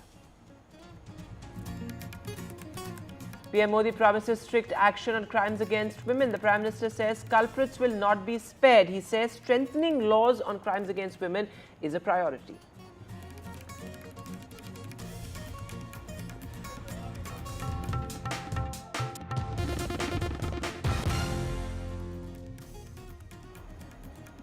And well, our lead story this evening, it's a Congress versus the BJP over the United Pension Scheme announcement, with the BJP hitting out at the Congress over the OPS implementation, something that was a key poll promise of the grand old party in state elections, including in Himachal Pradesh as well as in Rajasthan. And it was the BJP senior leader Ravi Shankar Prasad who led the charge. But the Congress has hit out at the BJP as well. Congress President Mallikarjun Kharge took to social media platform X to say that the U in the UPS, which is the United Pension Scheme, stands for Modi government's U-turns. Well, this, of course, is the government decided to roll back the NPS and come up with the UPS. Now, remember, it was yesterday that the cabinet announced the approval of the new pension scheme. This essentially means a short pension and a short minimum pension for government employees. The government says that this will benefit lakhs of government employees. But listen in to how this political slugfest played out. Of course, Mallikarjun Kharge said that these are, of course, pressures of a coalition government. But the BJP has questioned the Congress. Take a look. Congress party in general and Rahul Gandhi in particular, please tell the nation, did you implement the old pension scheme as promised in the Himachal election? The Congress party has become so weary of the palpable falsehood of his assurance about pension that it could not muster the courage to include that as a part of its manifesto in the Lok Sabha election. Rahul Gandhi Congress Party, desh aise nahi chalta. Governing India is a serious business. And well, what are really the key points of the United Pension Scheme? Well, the government says that this, in a sense, will assure social security of the government employees as an assured pension. In fact, 50% of the basic salary on retirement will be assured by the government as far as the pension is concerned. Apart from this, the government has also said that there will be an assured minimum pension as well, and also an assured pension for the family. So the focus really is on social security of the government employees, but this is in a sense close to what the old pension scheme looked like, though of course there are granular details that also need to be looked at. But remember, what the government has said, that this will benefit government employees. This in fact was a long-standing demand of many bureaucrat associations as well. But what fiscal pundits in a sense point out is that this would have wide-ranging financial implications for the government, particularly for a government that already has a stretched financial canvas, a stretched budget. For such a government, this could be unsustainable, is what many financial experts and fiscal pundits have pointed out. But of course, the focus has now shifted to the politics over it, though of course IS associations, bureaucrats, ex-bureaucrats have also welcomed this move, saying that this was something that was long pending. Remember, it was a Vajpayee government back in 2004 that brought the new pension scheme, a move away from the old pension scheme, but now it's a UPS which will be effective from April next year. But taking a look at the politics of it, joining me on the show this evening, Kapil Madan, a political analyst who supports the Congress. I will also be joined by Pradeep Bhandari, national spokesperson of the BJP. But Mr. Madan, your response to what the BJP has now said. The BJP says, what about the Congress's OPS promise in something that was a key political plank of the grand old party in poll-bound states, particularly in Himachal? So I think, BJP should name, rename itself. It's a U-turn government. You know what happened in Himachal when the similar promise was made in Himachal Pradesh. It was the BJP government that criticized the move, saying that it will add, considerable financial burden on the state exchequer. Now it is the BJP government, because there are elections now, they have copied the idea and they now want to woo the voters by incorporating the idea that was floated by the government. And I'll give you another, example of this. If you look at the Congress manifesto of 2024 election, Congress made a promise that they will announce something called internship or an apprenticeship program wherein graduates will be paid some amount. At that time also, the BJP government opposed the idea and said that, the Congress is, paying and announcing only 8,000 rupees to the graduates in the apprenticeship program. And thereafter, in the same budget, the BJP has announced the same idea. So I think, the BJP should rename itself as, U-turn government. We've seen in the third term, it is the fourth U-turn the BJP has made. One was on the broadcasters bill. The other one was on,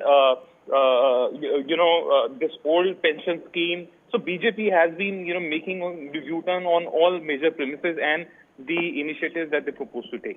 All right, Pradeep Bhandari of the BJP is also with us. Mr. Bhandari, your response to what the Congress is saying, that this is in a sense indicative of the pulls and pressures of a coalition government, and that the U in the UPS stands for the BJP's U-turns. Your response? I believe Mr. Kharge, I saw Mr. Kharge's tweet. Mr. Kharge should just do one thing. He should pick up the phone line and call Praveen Chakravarti, who's been the data analyst with the Congress party and the right hand of Rahul Gandhi, who's appreciated the new pension scheme, which is the UPS.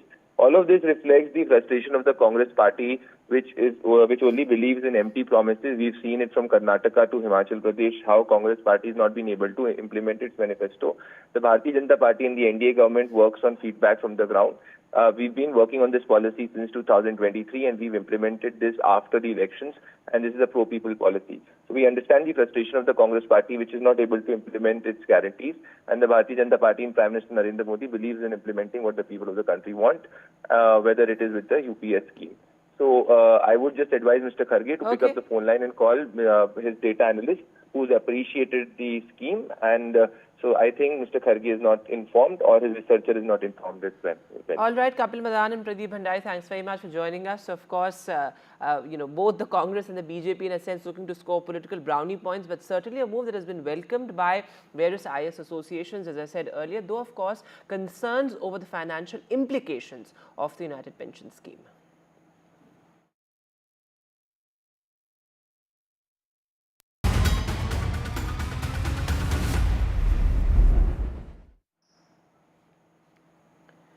And now the big focus on NDTV. Well, the lie detector test or the polygraph test on the prime accused in the Kolkata rape horror has been completed. Sanjay Roy went through the polygraph test, the lie detector test. He had agreed to it, and it was held today at the Presidency Jail in Kolkata. It was a CBI team that conducted this key lie detector test.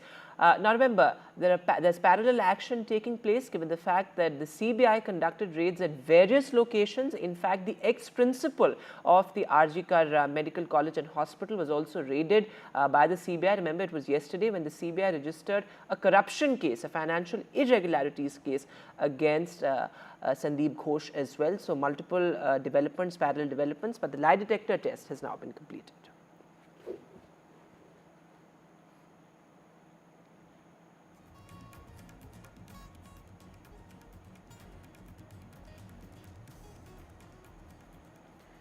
And well, amid outrage over crimes against women across the country, the Prime Minister has now spoken on it. In fact, he's reiterated what he said from the ramparts of the Red Fort on Independence Day as well. He said that perpetrators of crimes against women should be punished regardless of their status or the position that they come from. In fact, that's the strong message that the Prime Minister has given to various political parties. Listen in to what he had to say. अस्पताल हो, school हो, दफ्तर हो या फिर police व्यवस्था, जिस भी स्तर पर लापरवाही होती है, सबका हिसाब होना चाहिए। साथियों, महिलाओं पर अत्याचार करने वालों को कड़ी से कड़ी सजा देने के लिए हमारी सरकार कानूनों को भी लगातार सख्त कर रही है. Meanwhile, the Me Too movement exploding in the Kerala film industry, with veteran actor Siddiqui stepping down as the General Secretary of the Association of Malayalam Movie Artists, and also filmmaker Ranjit, who resigned as the chairman of the Kerala Chalachitra Academy. This amid charges of sexual misconduct against both these powerful men. So important high-profile resignations there. This is various female actors, women actors have come out and talked about the harrowing experiences that they've had in the Kerala film industry. My colleague Uma Sudhir has more details.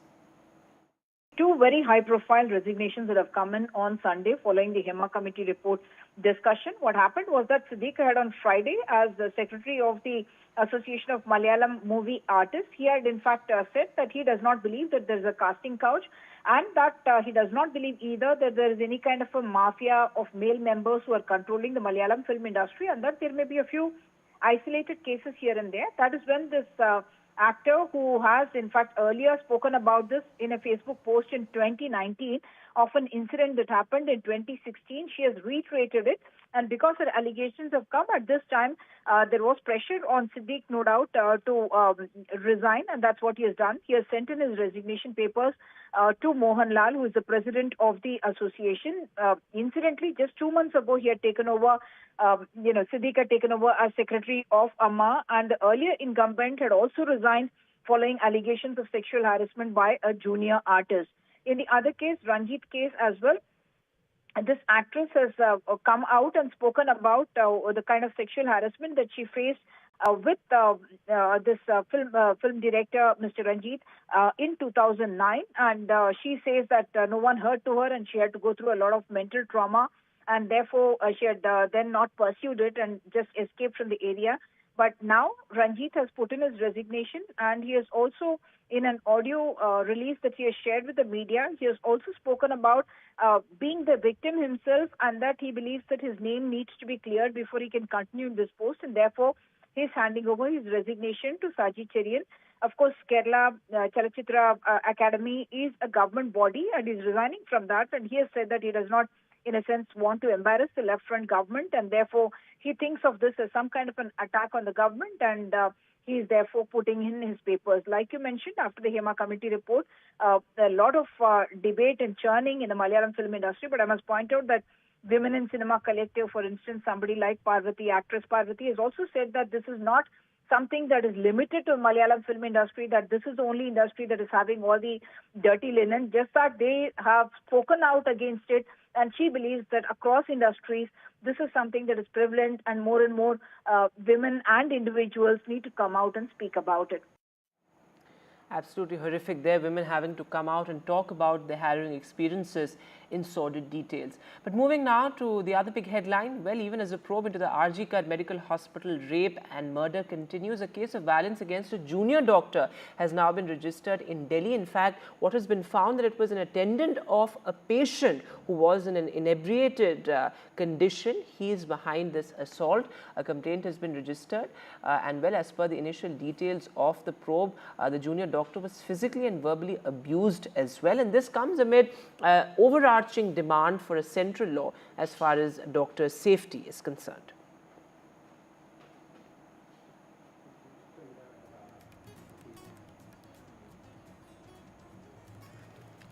And with that, we'll take a short break now, but news continues on the other side.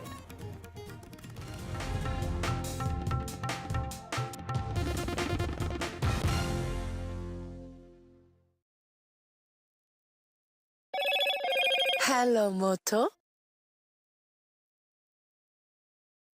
Motorola Razr 50 Ultra comes with Google Gemini.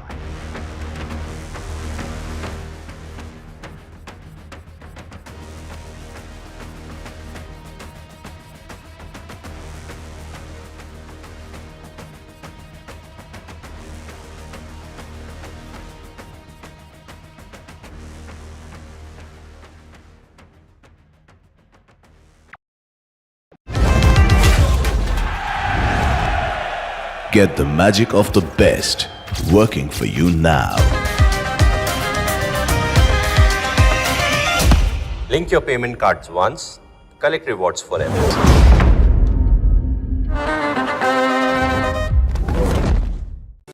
Stay informed and entertained with the new and updated NDTV News app. You can watch all our channels live, listen to podcasts, read breaking and exclusive news from around the world and more. Download the NDTV app today and get access to the best journalism and storytelling on your smartphone or tablet. The NDTV app. News that matters to you. Hi, I'm Shreya Saran. Kerala's Wayanad area is hit by devastating landslides, resulting in loss of lives and livelihood. Kerala needs your help right now. Let's join NDTV initiative. Come, donate, let's rebuild Wayanad.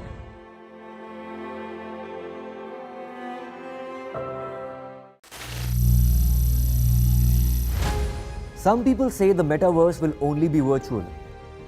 One day this lecture hall will be made of code.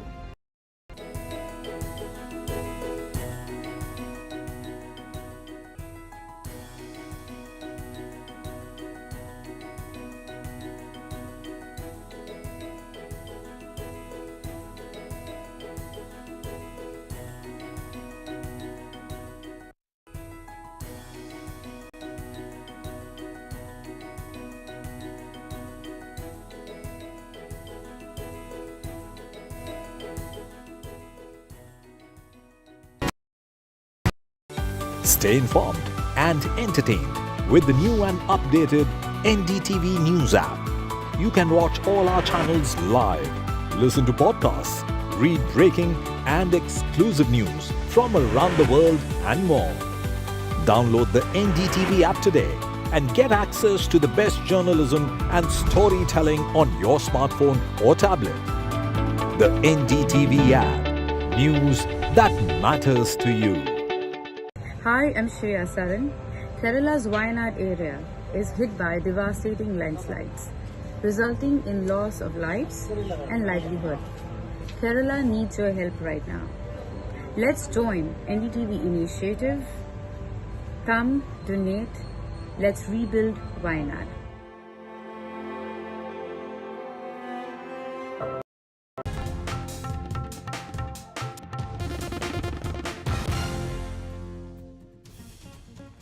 Welcome back. Tragic news from Mumbai. Well, a first-year student from the Tata Institute of Social Sciences has died. In fact, his body was found in his apartment where he was living.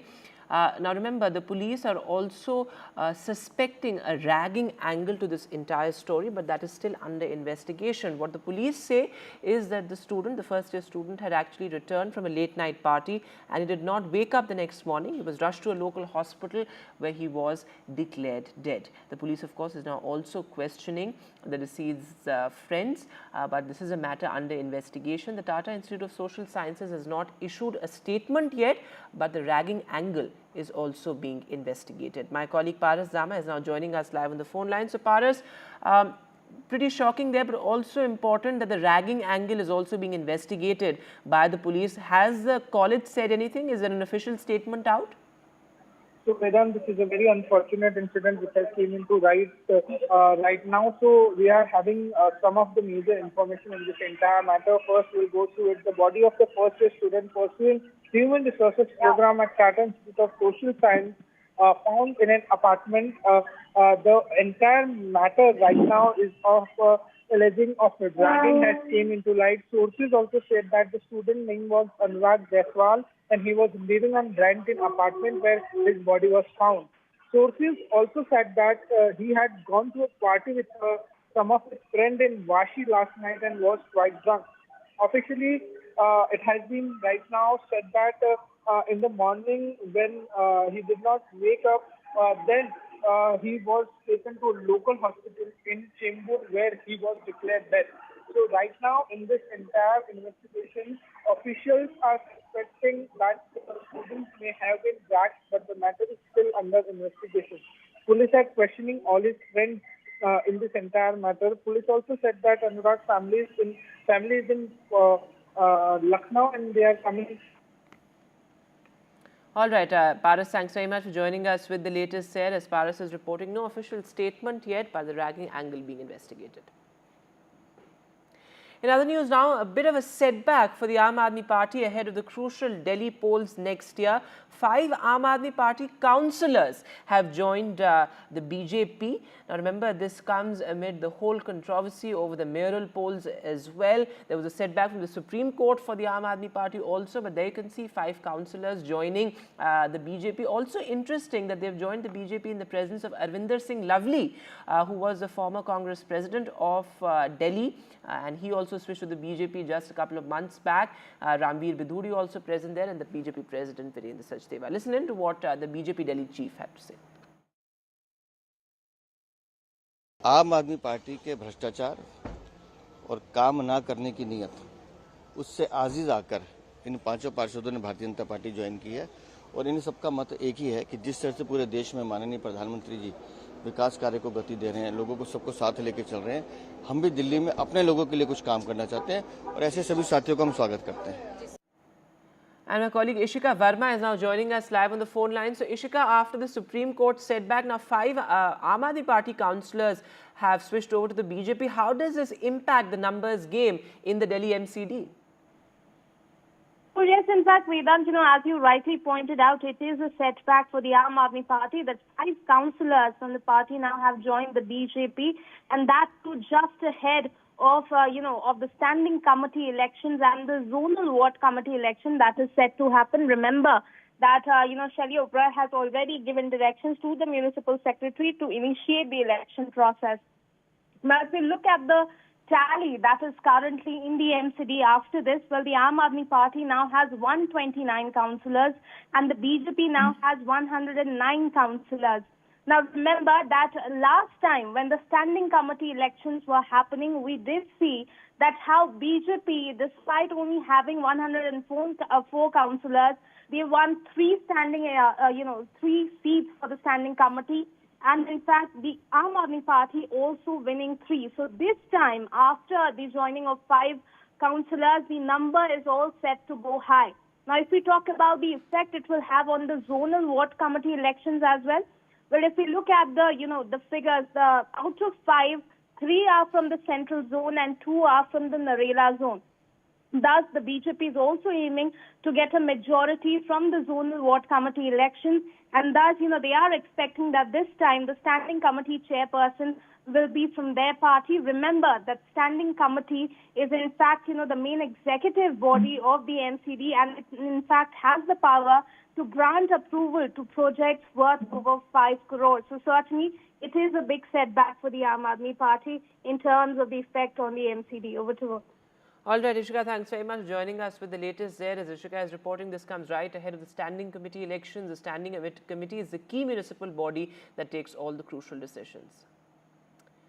In other news now, a shocker from Punjab when an NRI man was attacked by a group of assailants at his residence, and now what is being suspected is the role of his ex-wife. Of course, that is still in the realm of investigation, but a political slugfest over this as well, with both the Congress as well as the Akali Dal hitting out at the Aam Aadmi Party government, saying that there's a complete collapse of the law and order situation. They also demand Bhagwant Man's resignation as the chief minister. I'm joined by senior BJP leader Arvinder Singh Lovely, and I want to know from you, sir, in the recent past in Amritsar there has been this question of deteriorating law and order situation because a man was open-fired in broad daylight at his house yesterday, and day before yesterday we saw a similar case of a woman being murdered at her own residence. Why do you think that these cases are at a high rise, and police is not being able to take action within the right time? It's very unfortunate. Punjab is a border state, and law and order is not only the concern of the local people over there, but all over the nation, and especially the Sikhs residing outside the Punjab also. Because Punjab, we have seen it in the history also that it gets disturbed if law and order is not right. And this government is not doing anything for the governance, particularly for law and order, has miserably failed. So I think we need to take some strict action against the government, because it's not only the internal matter of Punjab or internal security of Punjab, it affects whole nation and whole community as a whole throughout the world. So is the government or the Punjab police needs to be more effective in handling these situations? that is precisely what I'm trying to say, that जब पंजाब में law and order खराब होता है तो वो खाली पंजाब को effect नहीं करता, पूरे देश को इफेक्ट करता है और पर्टिकुलरली सिख माइनॉरिटी को इफेक्ट करता है जो पूरे दुनिया भर में रहता है। एंड हमने पहले भी देखा है कि इसी लॉ एंड ऑर्डर की वजह से पंजाब की स्थिति खराब हुई थी, जिसका खमियाजा पूरे देश को भुगतना पड़ा था। It is high time that government should start act, और I think they are doing a great disservice not only to people of Punjab but people of this country also. Thank you so much. That was Arvinder Singh, lovely for you, and with camera person Sanjay Kaushik, this is Shreya for NDTV Delhi. जो duty ਅਸੀਂ ਤੇ ਕਰ ਰਹੇ ਹਾਂ, ਅਸੀਂ ਤਾਂ ਮਾਨ ਸਾਹਿਬ ਨੇ ਤੈਅ ਕੀਤਾ ਕਿ ਦੁਨੀਆ ਭਰ ਦੇ ਕਿਸੇ ਵੀ ਕੋਨੇ ਦੇ ਵਿੱਚ ਜਿਹੜਾ ਐਨਆਰਆਈ ਬੈਠਾ ਉਹਦੀ ਜਾਨ ਮਾਲ ਦੀ ਰਾਖੀ ਕਰਨੀ ਸਾਡੀ ਡਿਊਟੀ ਹੈ। ਔਰ ਮੈਂ ਐਨਆਰਆਈਆਂ ਨੂੰ ਕਹੂੰਗਾ ਕਿ ਘਬਰਾਉਣ ਦੀ ਲੋੜ ਨਹੀਂ। ਇਹ ਜਾਤੀ ਮਸਲਿਆਂ 'ਚ ਜਿਹੜਾ ਮਤਲਬ ਹੋ ਰਿਹਾ, ਅੱਜ ਵਾਲਾ ਮਸਲਾ ਜਿਹੜਾ ਹੁਣੇ ਹੀ ਕਨਫਰਮ ਹੋ ਜਾਣਾ, 10-15 ਮਿੰਟ ਬਾਅਦ ਹੁਣੇ ਹੀ ਆਉਂਦੀ ਹੈ ਕਾਰ ਪੁਲਿਸ ਦੀ, ਉਹ ਇਹੀ ਵੈਰੀਫਾਈ ਕਰ ਰਹੇ ਆ ਕਿ ਇਹਨਾਂ ਦਾ ਜਾਤੀ ਹੀ ਜਾਂ ਕੀ ਸੀਗਾ। ਜੋ ਵੀ ਹੋਵੇ, ਜਾਤੀ ਹੋਵੇ ਜਾਂ ਦੂਜਾ ਹੋਵੇ, ਜਿਨ੍ਹਾਂ ਨੇ ਗੋਲੀ ਚਲਾਈ ਹੈ, ਜਿਨ੍ਹਾਂ ਨੇ ਹਮਲਾ ਕੀਤਾ ਇਹਨਾਂ ਦਾ, ਤੇ ਉਹਦੇ ਖਿਲਾਫ ਸਖਤ ਕਾਨੂੰਨੀ ਕਾਰਵਾਈ। And with that, we'll take a short break now. But on the other side, a special broadcast from Kolkata. Well, what do women professionals feel about the situation of law and order and safety amid outrage over the RG car incident? Stay tuned for that.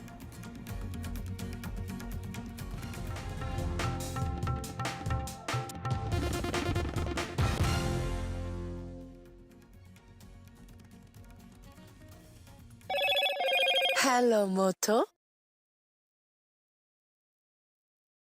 Motorola Razr 50 Ultra comes with Google Gemini.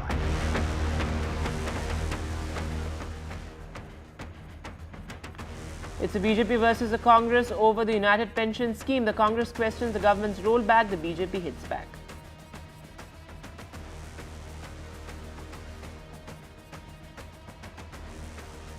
In the Kolkata rape and murder horror, the main accused Sanjay Roy's polygraph test has concluded.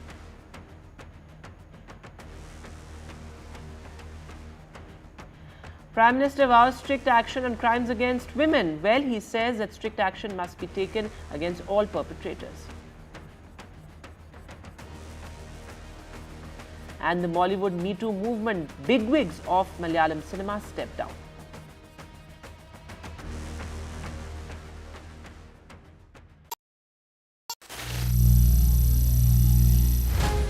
Some people say the metaverse will only be virtual. One day this lecture hall will be made of code, and driverless cars would be trapped in intersections.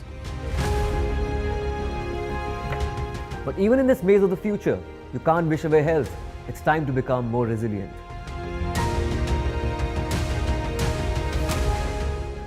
"10 years of Banega Swasth India, we have grown and achieved so many milestones.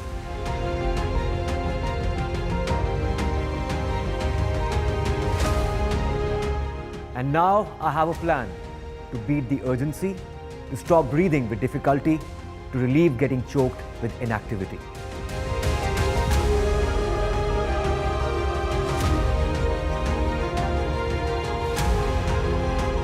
Energize our government, our environment, our society, and ourselves. Everyone, everywhere, every day.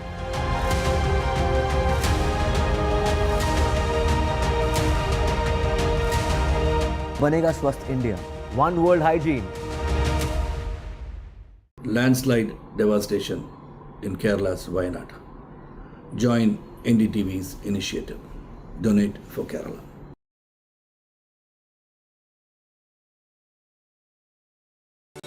Stay informed and entertained with the new and updated NDTV News app. You can watch all our channels live, listen to podcasts, read breaking and exclusive news from around the world and more. Download the NDTV app today and get access to the best journalism and storytelling on your smartphone or tablet. The NDTV app. News that matters to you. Hi, I'm Shreya Saran. Kerala's Wayanad area is hit by devastating landslides, resulting in loss of lives and livelihood. Kerala needs your help right now. Let's join NDTV initiative.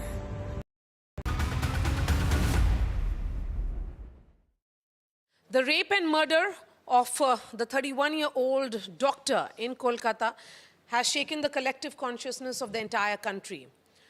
And are women in this city, working women, feeling unsafe after that incident? Remember, the protests that we are seeing on the streets are not just limited to Kolkata. We are seeing it happen all across India, from metropolitan cities to B towns.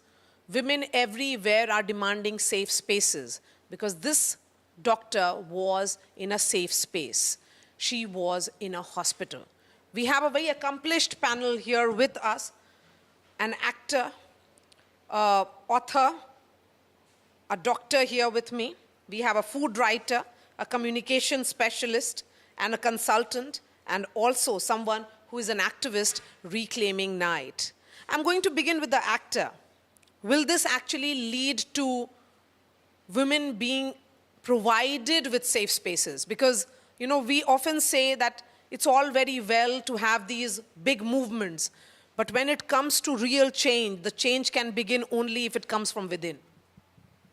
Yeah, I think it's a great question. Thank you. Because I personally believe that from where Rim Jim had started, the Reclaiming the Night, and it was on the eve of the Independence Day, but people showed up in huge numbers. I mean, that looked great. I know I'll sound very controversial. It was also very Instagrammable for a lot of people. But right now, the word on the street is, we want justice. But look at the facade right now. I believe, it's my personal belief, that we are fighting, and we are fighting a feudal system which is corrupt, and the language, and the tool that we are using right now is that of democracy. So with the tools of democracy, we are trying to fight a feudal system which is so patriarchal. So for that to eventually successfully demand, for women to demand safe space, I think right now it would be very important to form smaller collectives, form smaller gatherings and start talking, because otherwise everybody is asking for justice. From whom are we asking justice? Look at the condition. Are we happy with whatever we are hearing from the Supreme Court? Are we? I don't think we are very happy. I won't mince my words. But the thing is that I don't know. I'm questioning justice every other day, but I know that there's no one from where I can want it anymore.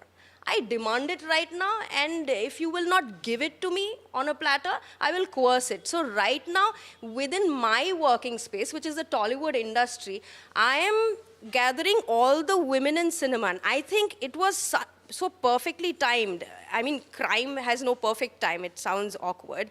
But this incident, along with the perfect timing of the Geeta committee report, we were immediately made aware of the situation in the unorganized sector, something like entertainment industry. We have nothing in place, no structure in place. So now I'm trying to collect all the women in cinema just to raise about these concerns, all the demands that is being raised in these Reclaiming the Nights and everywhere else, that do we have like protocols, like legal provisions like POSH or POXO in place? How are we looking, though we are regional cinema, how are we looking at questions of intimacy scenes? How are we going to deal with it? And what is in place? How can we ensure that we have something like a effective whistleblowing tool in place? So these are things that we are raising as questions, and I think everybody should be raising these questions in their own workplaces, because that was not only her safe space because it was a hospital, it was her workspace. Yes. So it was the employer's responsibility. So right now we all need to question our employers within our workspaces, that do we have these provisions? Because this is something that you need to have. So why is it not in place? I think this is where it needs to go. Yes, and it was a government hospital. So more so reason for government to be held accountable and responsible. Dr. Panna, as someone who has been part of the protests, and you are from the same profession, is it safe to be a doctor in this city? Thank you, Maria, for having me here. Yes, it is absolutely safe to be a doctor in this city. There's no two way about it. But the victim here in question has been an awful target of a very inhumane, corrupt system. And that is where we should put our mind into. This is a systematic failure on part of the system that was in responsibility to uphold all her integrity. How could someone from outside walk in and do the heinous crime and get away doing it with it? I presume he or whoever was there felt safe doing whatever they did on that fateful night. So this is an event which cannot say that all workplaces everywhere is unsafe for women. NCRB data and statistics prove the point that the city of Joy, women are the safest for the third consecutive year, right? So I pride in my city, I hope in my city, and I'm so happy that there are young minds like Rimjim, Debjani, Benny, who are thinking, they're putting their minds, and we as the senior professionals would follow you all, right? Thank you so much. I'm loving this conversation, particularly we have just started though. And Sneha, as a former journalist and now a communication consultant, we have seen women raise voices against incidents of crime. It has happened in multiple cities. I mean, in 2012, all of us were on the streets protesting with citizens when the Nirbhaya incident happened. 2011 was also the Park Street rape in Calcutta, for that matter. Yes, but what makes this almost like a tipping point? The fact that there is no fear. I mean, you can get away with anything, murder, rape. People have become like, they don't fear anything, whether it's not wearing a helmet and harassing a woman who's I drive late in the night.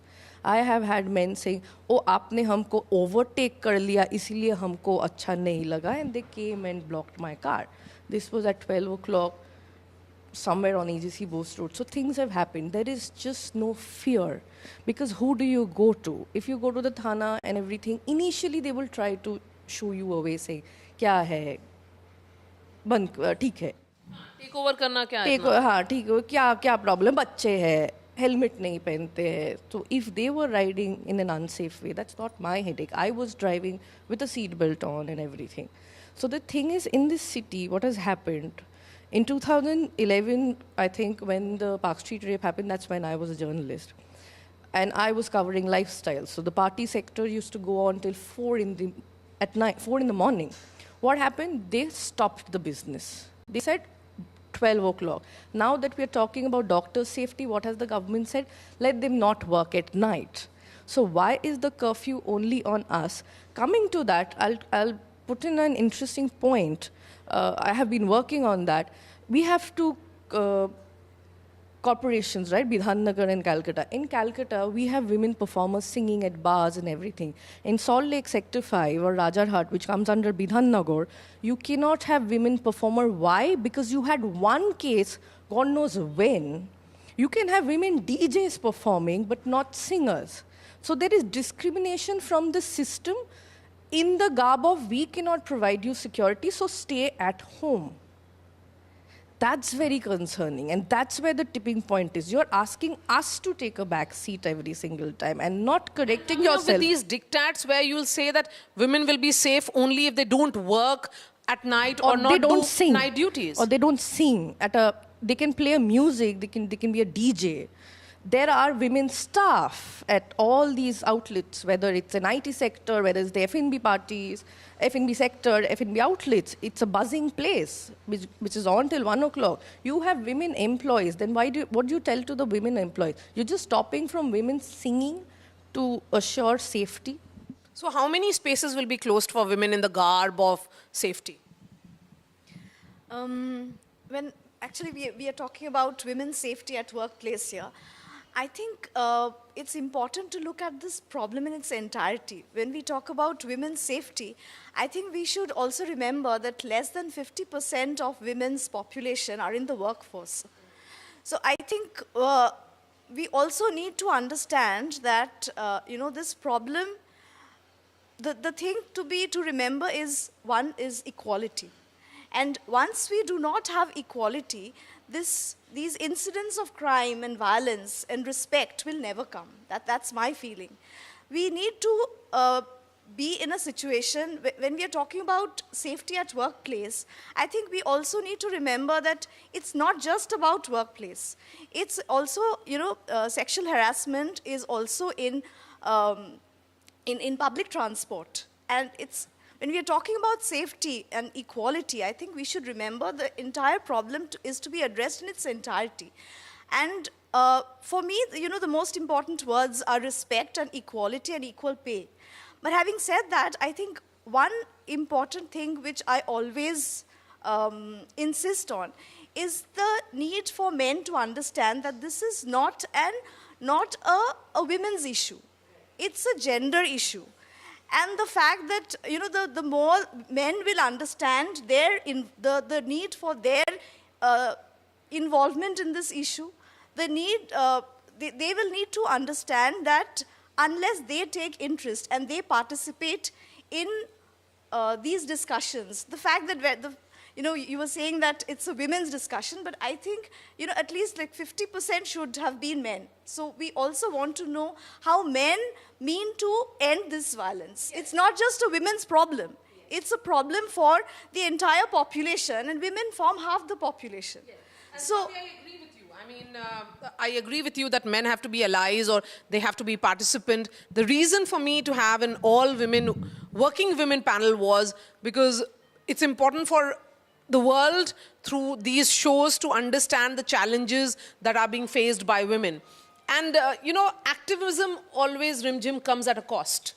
Reclaiming night, great ideas, but it comes at a cost. And these are personal costs.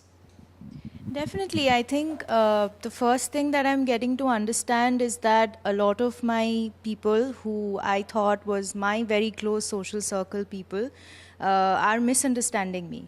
They are having opinions which shouldn't have developed if they knew me so personally. So that is a different kind of a realization. It is very different to be an activist or a researcher when you are connected with 50 to 100 people at max, and it is very different to be this person who every media is calling or every person is wanting to get connected with. Like before 15th August, I almost had my phone ring every second, and those were common people trying to reach out to me, and with all their hopes. It's very overwhelming to understand that all of us actually always wanted this, but we never thought that we actually could come out and do this on our own in the public. So it almost feels like this fire was somewhere burning. The coal was very warm, but there was a need of a flare, and that came out as a Facebook post. So I'm very glad that in this age of social media, when we are actually becoming apathetic to every issue, because we have videos coming in of everything and everything is very accessible to us, we have a lot of information.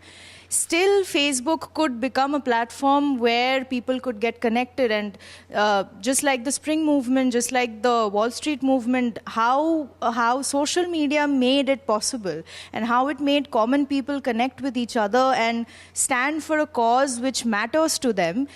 This is still prominent, and this is an amazing thing to witness again. Yes, and Debjani, before we begin our second round of thought sharing, I want to understand from you. There is someone who starts the fire, but of course we did not see it coming, and it begins with an incident. That incident becomes the rallying point.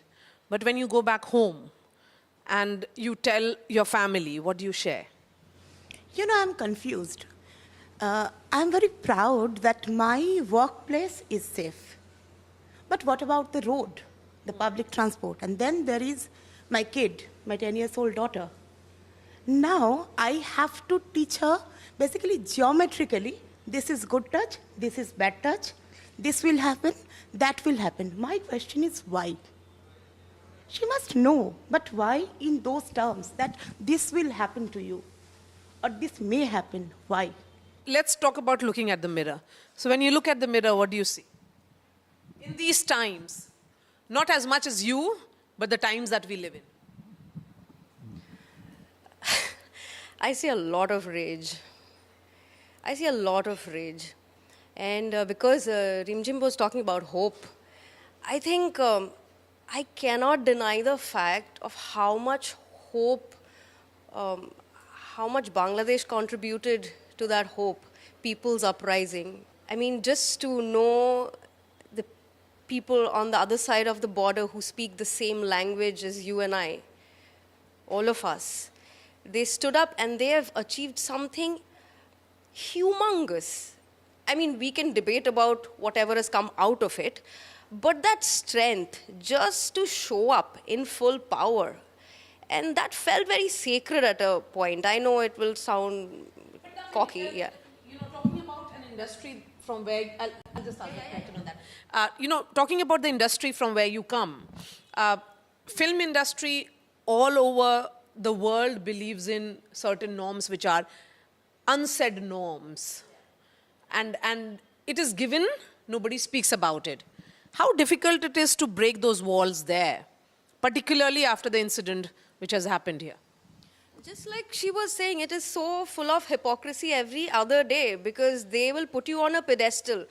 They'll call you a Devi, but they will not stop expecting sexual favors. It's like, it's considered an entitlement for people in power. Whoever that may be, it can be. It's just power versus the weak.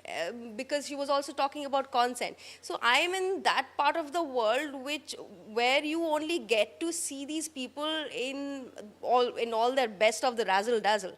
But the thing is that the unsaid norms, like you said, with the Gita committee report coming out, you know, like sexual favor, if you get a chance, it is like an unsaid norm that I'm being nice to you, and the only currency here is that of sexual favors. So these are norms which goes around and people don't even question it.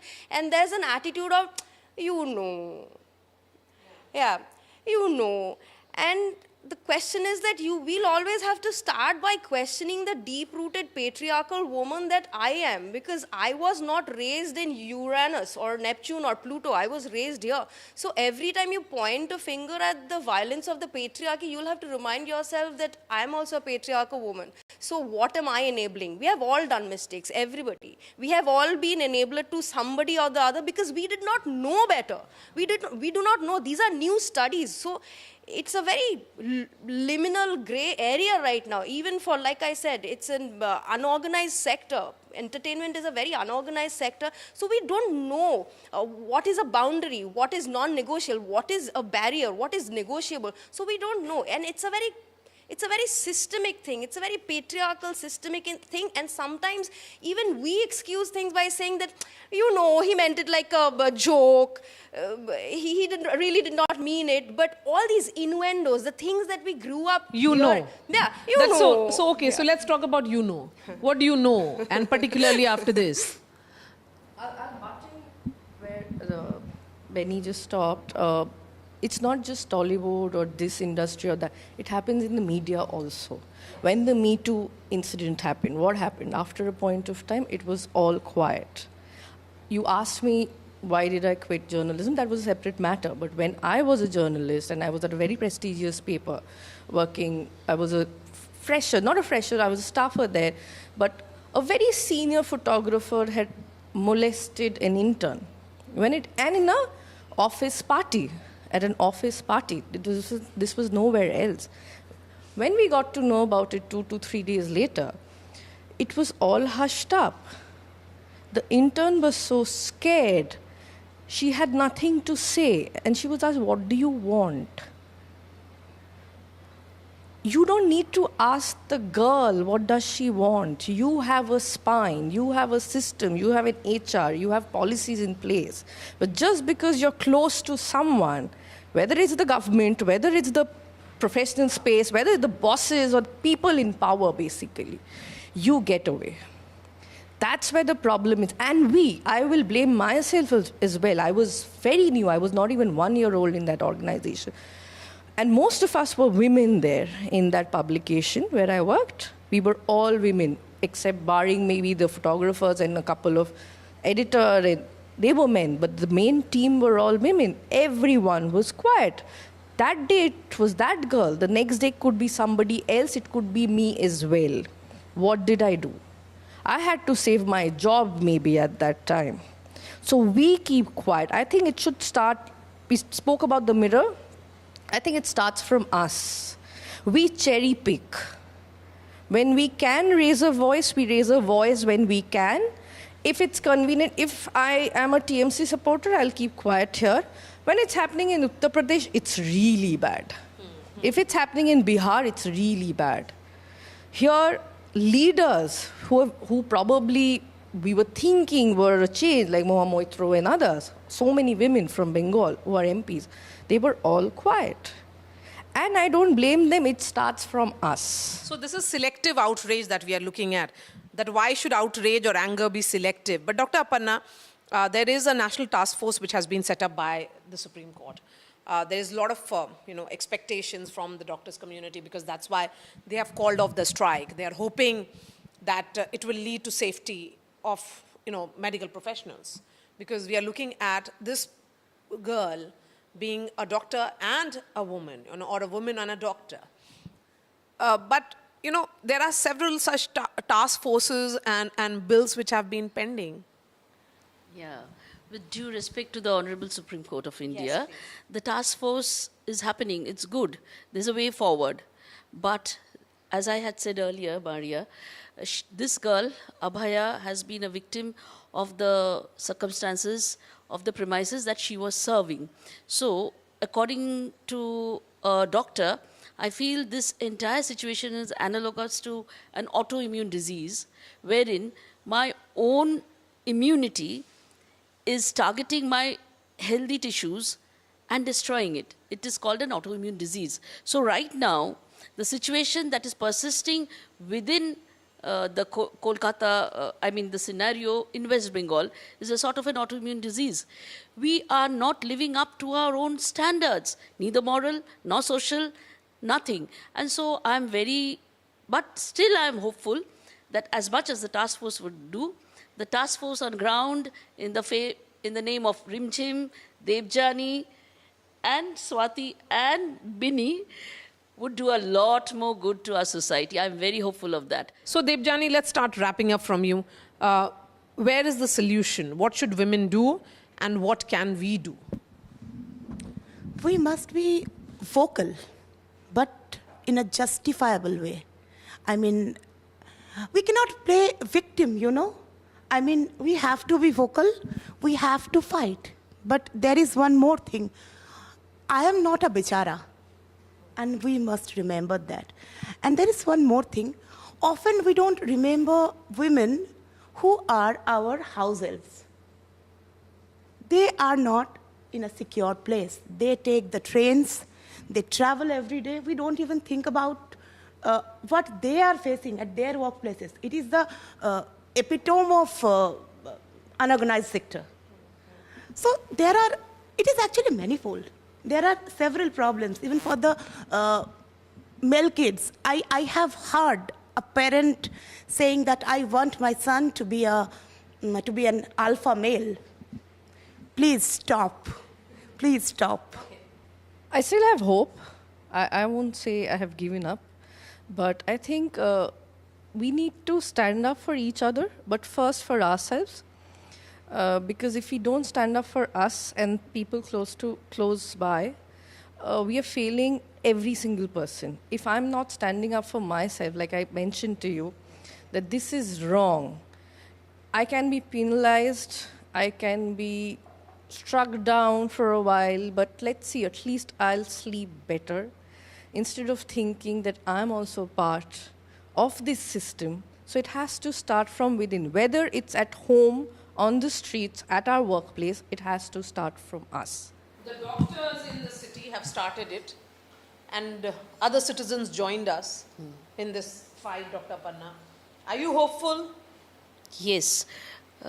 In Hindi, should I say? Whatever you want to say. Okay. हम अपनी बेटियों को सिर्फ एक नाम अभी अभयदान दे रहे हैं. सच तो ये है कि भय ही बेटियों की परिभाषा बन के रह गई है. So I don't want any Nirbhaya, Abhaya. Is there any other? Why should she be fearless? I mean, these names that we have given to her, it's very, very unfortunate because, you know, there's no other way to address them right now. I wish we could take her name and speak about it more openly because that's the need of the hour. Yes. To give a face to, to give a face to, yes. Give a face to the fearless. No, my point is, why do I have to continuously be Devi or fearless or Abhaya or Nirbhaya? Yes.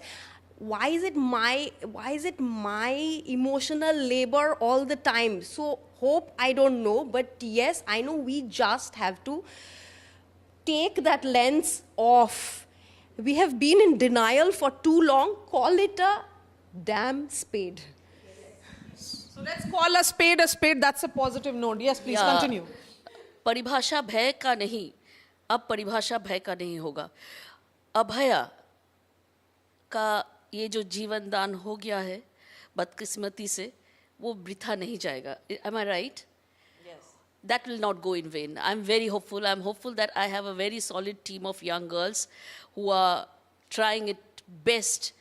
Apart from the Honorable Supreme Court's task force, the task force on ground that I have here, and including Maria Shakil, I am very hopeful that bhai abhi betiyon ka paribhasha banke nahi reh jayegi. I'll give the last word to Rimjim. I think the dialogue should continue. That's what I always believe in. And include men. That's always my view. I mean, I insist all the time that men must understand and be involved in this. That this is not a women's problem.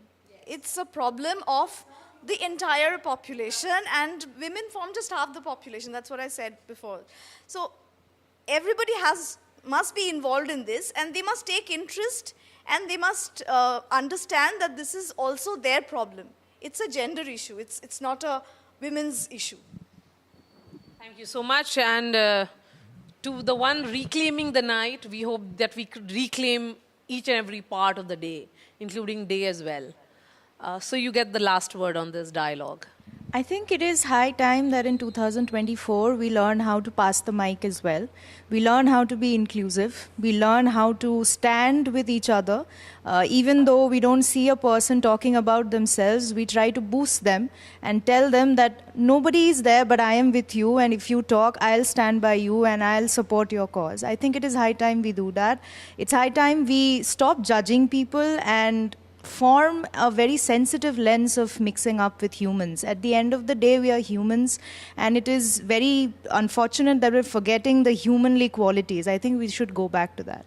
Okay, so let's go back to being what we originally are, which is our inherent humanness, and that's where it all begins. So thank you so much for participating in this dialogue and this round table. I think it was important for women of the city, as much as we have been talking about men as our allies and our, partners in this entire fight for safe spaces. It's important for women to have these dialogue. So thank you so much to all of you. Thank you, Maria. Thank you so much.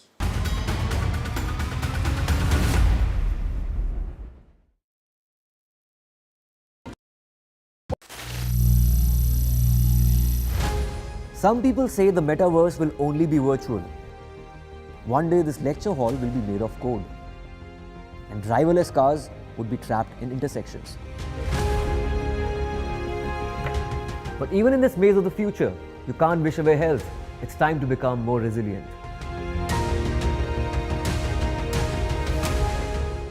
"10 years of Banega Swasth India, we have grown and achieved so many milestones.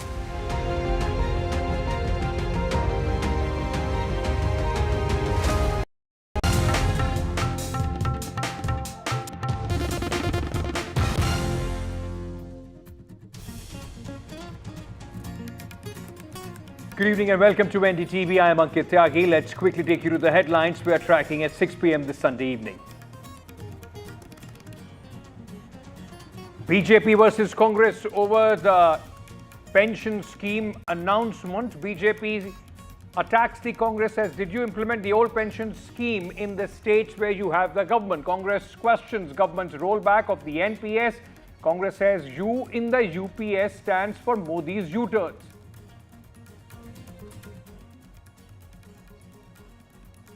Murder accused Sanjay Roy. Polygraph test ends. CBI conducts multiple raids in Kolkata rape and murder case. CBI raids Arjikar ex-principal in corruption case as well. Forensic medicine doctor of Arjikar also held by the CBI.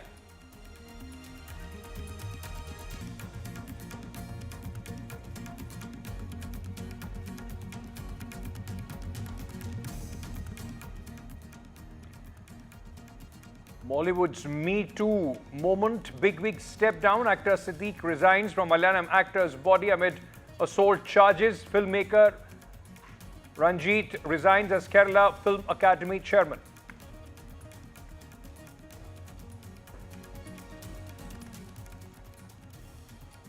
Prime Minister Modi vows strict action against crime against women, says culprits will not be spared, strengthening laws on crime against women.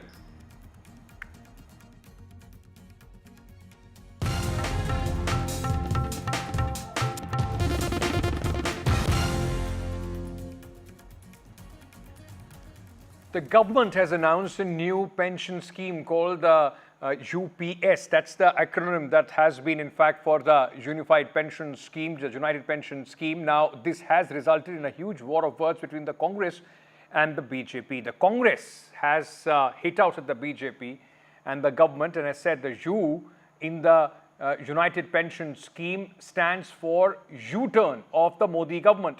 BJP has hit back and asked the Congress party about the OPS, the old pension scheme, which was one of the moot points of the Congress party in the states where they fought the election and formed the government, like Karnataka and Himachal Pradesh. The BJP is demanding, has that been implemented? Now, the BJP has questioned the Congress over the OPS, and the Congress, in fact, hitting out at the UPS of the new government. Congress party in general and Rahul Gandhi in particular, please tell the nation, did you implement the old pension scheme as promised in the Himachal election? The Congress party has become so weary of the palpable falsehood of his assurance about pension that it could not muster the courage to include that as a part of its manifesto in the Lok Sabha election. Rahul Gandhi Congress party देश ऐसे नहीं चलता. Governing India is a serious business. Let me bring in my colleague Sunil Prabhu at this moment. Sunil Prabhu, Ravi Shankar Prasad in his trademark anger, in fact, hitting out at the Congress party. But the fact remains that this has taken a very serious connotation as well. I mean, it seems a move before the state elections, crucial assembly elections. The government, though, will implement it in 2025, but hoping to reap the benefits from now on. That's right. And if you look at the scheme, it's an amalgamation of both the old pension scheme as well as the new pension scheme as it was. What happened in 2004 is that the old pension scheme ceased to exist. That was one of the decisions the late Finance Minister Jaswant Singh took on behalf of the Vajpayee government. And it was on that basis that the new pension scheme came about it. In the last 20 years, what we have seen is a great amount of resentment amongst the government, amongst the people, lakhs of employees who are part of it and who feel that they are being deprived and not getting as good as the old pension scheme. And as you have rightly pointed out, it's become a political issue. It's become an emotive issue in the run-up to state elections, which we saw the fallout of in Himachal as well as various other states. Having said that, the government realizing that it needed to do course correction, and as the Congress alleges has done what is called a U-turn, is now reconfigured and given a mix and a blend of both. One, an assured thing that if you have finished 25 years, you will get 50% of your basic. And the other, of course, it will continue to be reformist in terms of it will be contributory. The government also will be contributory, and it will continue not to be a burden on the exchequer, which will become otherwise ballooning into a situation where the pension bill will be unimaginable for future generations. And it's in that context that they've done a blend of both. The Congress, as you saw, Mr. Karge, saying that this is a U-turn, but read between the lines. If you see Praveen Chakravarti's tweet, it welcomes it. If you see Pawan Khera's tweet, it says that, for example, it doesn't safeguard the interests of the scheduled castes, scheduled tribes, and OBCs who will join. For example, the SCs, STs have a time limit up to 37 years to join government of service. So will they finish 25 years of service? These are issues and concerns that will have to be addressed, no doubt. There will definitely be a lot of tweaking, a lot of improvement that will be done in the run-up to the rollout of 1st of April of 2025. But nevertheless, politics has overtaken because of state elections that are due. Absolutely, politics overtaking that, but the fact is that the government has moved a few steps forward from their stated position of not going back to the old pension scheme. As Sunil said, it is somewhere between the old pension scheme and the new pension scheme, the new, in fact, scheme that the government has brought in. Thank you so much, Sunil Prabhu, for joining us with all those details. Moving on now, Prime Minister Narendra Modi was in Rajasthan, in Jodhpur today. Prime Minister spoke about, in fact, crime against women. He said that we will make laws more vigilant and have done away with irrelevant colonial laws. Prime Minister was there in Jodhpur to inaugurate Rajasthan High Court Museum. In fact, Prime Minister attended the Platinum Jubilee of the Jodhpur High Court and also said we have Nyaya instead of Dand or punishment in mind by formulating the new laws. At this time, Prime Minister also, in fact, spoke about crime against women and the harshest punishment that needs to be given for those indulging in such acts. हमने पूरी तरह से अप्रासंगिक हो चुके सैकड़ों colonial कानूनों को रद्द किया है। आजादी के इतने दशक बाद गुलामी की मानसिकता से उभरते हुए देश ने इंडियन पिनल कोड की जगह भारतीय न्याय संहिता को एडॉप्ट किया है। दंड की जगह न्याय, ये भारतीय चिंतन का आधार भी है।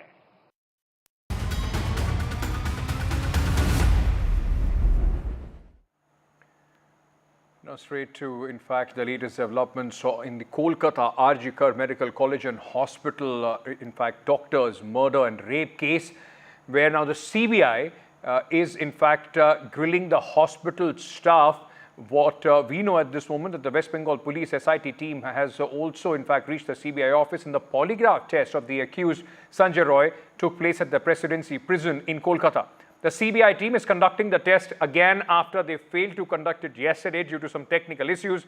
Now it's concluded. Sanjay Roy is the prime accused in the rape and murder of a 31-year-old trainee doctor at the RG Kar Medical College and Hospital. Earlier, the former principal of RG Kar and Medical Hospital, as well as 4 junior doctors and a volunteer, underwent lie detector tests. The CBI also carried out raids in 15 locations in Kolkata, including the hospital, in also looking into the corruption angle. Now, the raids were also conducted at the former principal's residence. The forensic doctor, the chief forensic medicine doctor, Devashish Som, I beg your pardon, of the RG College has also been held. Remember, the CBI has registered FIR against former principal Sandeep Ghosh over financial irregularities. Let me bring in my colleague Neeta, who is joining us with more details at this moment. Neeta, CBI, in fact, now investigation taking place, and it also is important because the Supreme Court once again in the next hearing is going to see the case diary. So it seems that the CBI probe at this moment is just not on the murder and rape, but also in the financial irregularities as far as this hospital is concerned. Absolutely, Ankit. You know, the corruption issue was being highlighted, and that's the reason why the protesters were also seen on the streets, and they refused to go back, citing that this principal was involved in lot many financial irregularities. That's the reason why CBI registered a case regarding corruption. And they, since early morning, they were conducting raids in 15 locations, which included Sandeep Ghosh, also the main principal, and also 15 other associates and medical firms also. The basic allegation against the principal was that he was involved in organ trading of unidentified bodies, and also regarding some medicine scam also. So CBI is obviously investigating that. And apart from that, the main case, which is a rape case, CBI is doing the polygraph test of the main accused, Sanjay Roy. Yesterday they had completed a polygraph test regarding 3 people. Today, 4 people are undergoing this polygraph test. Yesterday, CBI cited, they said that they only had 2 machines, and that's the reason why the polygraph test of the main accused was not conducted, but today it's being conducted in Presidency Jail. He is lodged in barrack number 21. He's in isolated, he's isolated in confinement. He earlier, though, had agreed that he had, raped this medical student, but then he said that he was being framed, and there were lot many discrepancies in his statement also. CBI also collected 40 exhibits from the scene of crime, that is the seminar hall.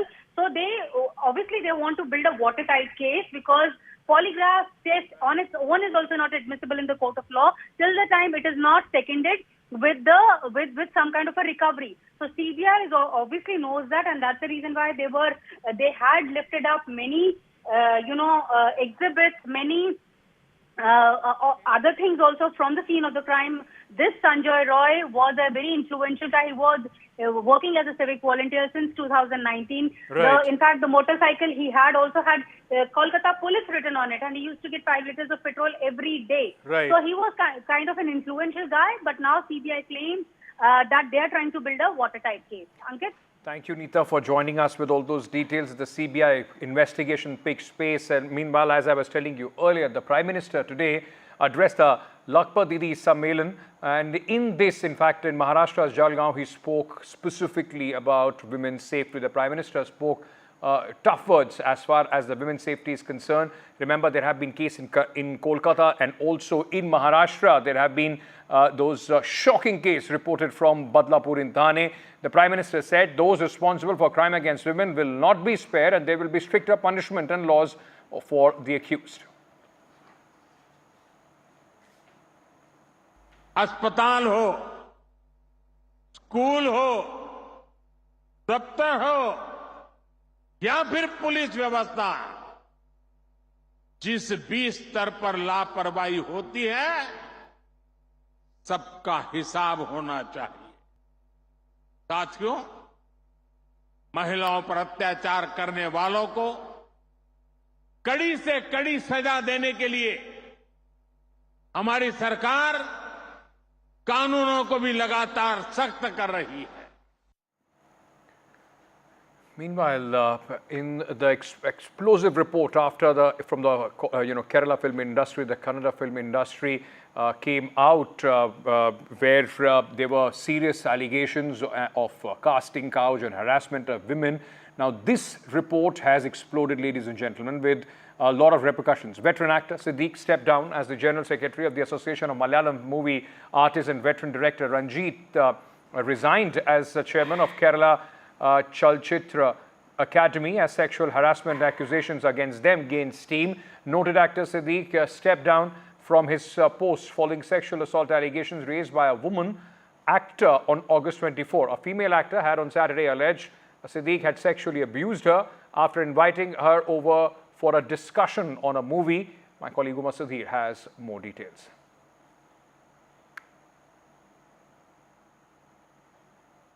We have been really fortunate that we have this report, which is very, very specific and very comprehensive, holistic report.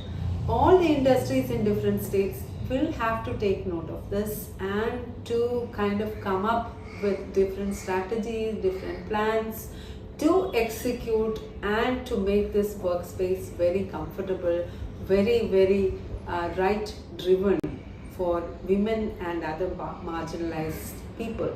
So that's what we want. All right. In fact,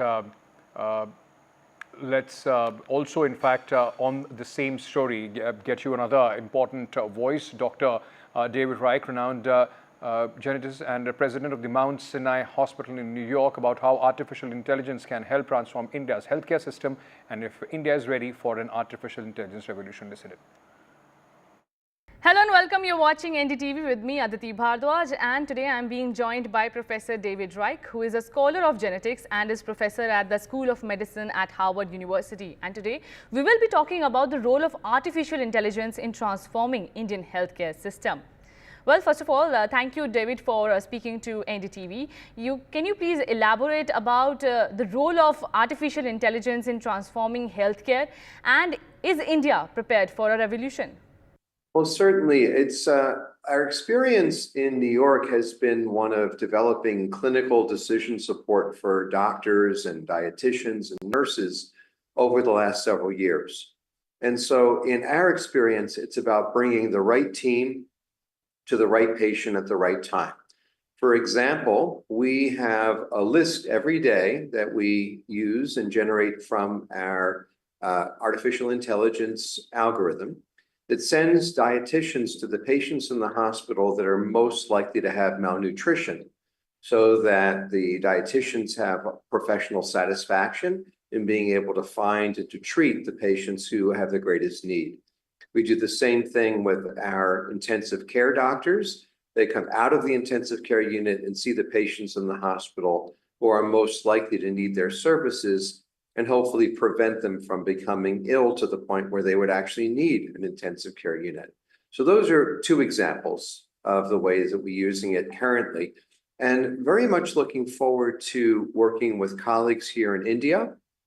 We've begun a collaboration with Ramaya Memorial Hospital here in Bengaluru, and the hope is that we will be able to share our know-how. And coming to the technology capital of India is something that we feel is very important for both, because the things that you'll be able to do here will be different in nature and character than what we do in New York, and we will both learn from one another. Now, Mr. Reich, let's also talk about the future of healthcare system. How can artificial intelligence improve it? Well, the problems in India and in the US are different, of course. And one of the things that we've focused on in New York is using the AI tools within the hospital itself. So, for example, I gave you those examples of malnutrition, clinical deterioration, that's people who might need an ICU, also prediction of delirium and falls, which are all problems that occur in hospitals. In India, there are fewer electronic health records in hospitals at present, and it's not that the health records themselves do the AI, but they serve as a platform for communication.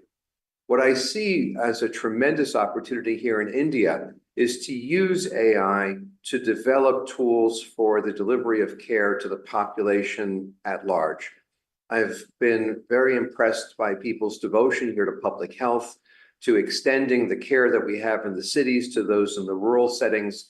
And that's where I feel we're going to see the biggest initial revolution, because of the widespread dissemination of technologies like smartphones and access to the internet.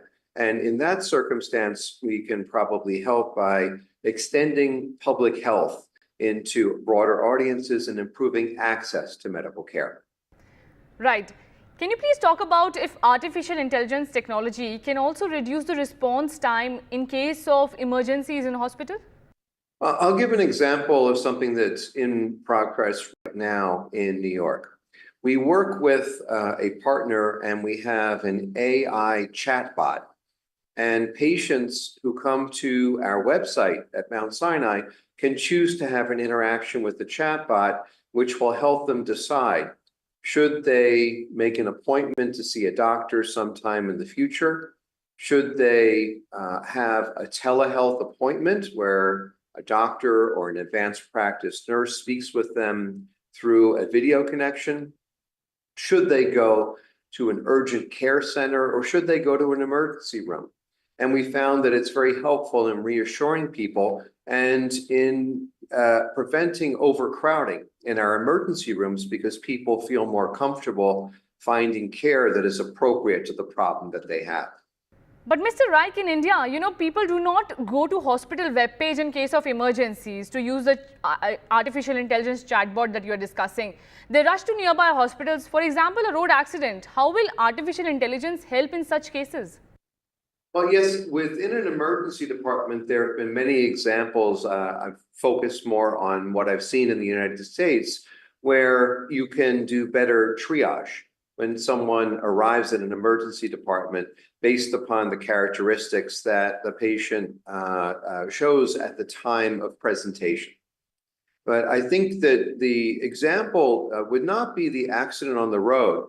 I think the example would be someone who might be remote from a hospital, let's say in a rural setting, and they have a rash, or they have a fever, or they have a cough.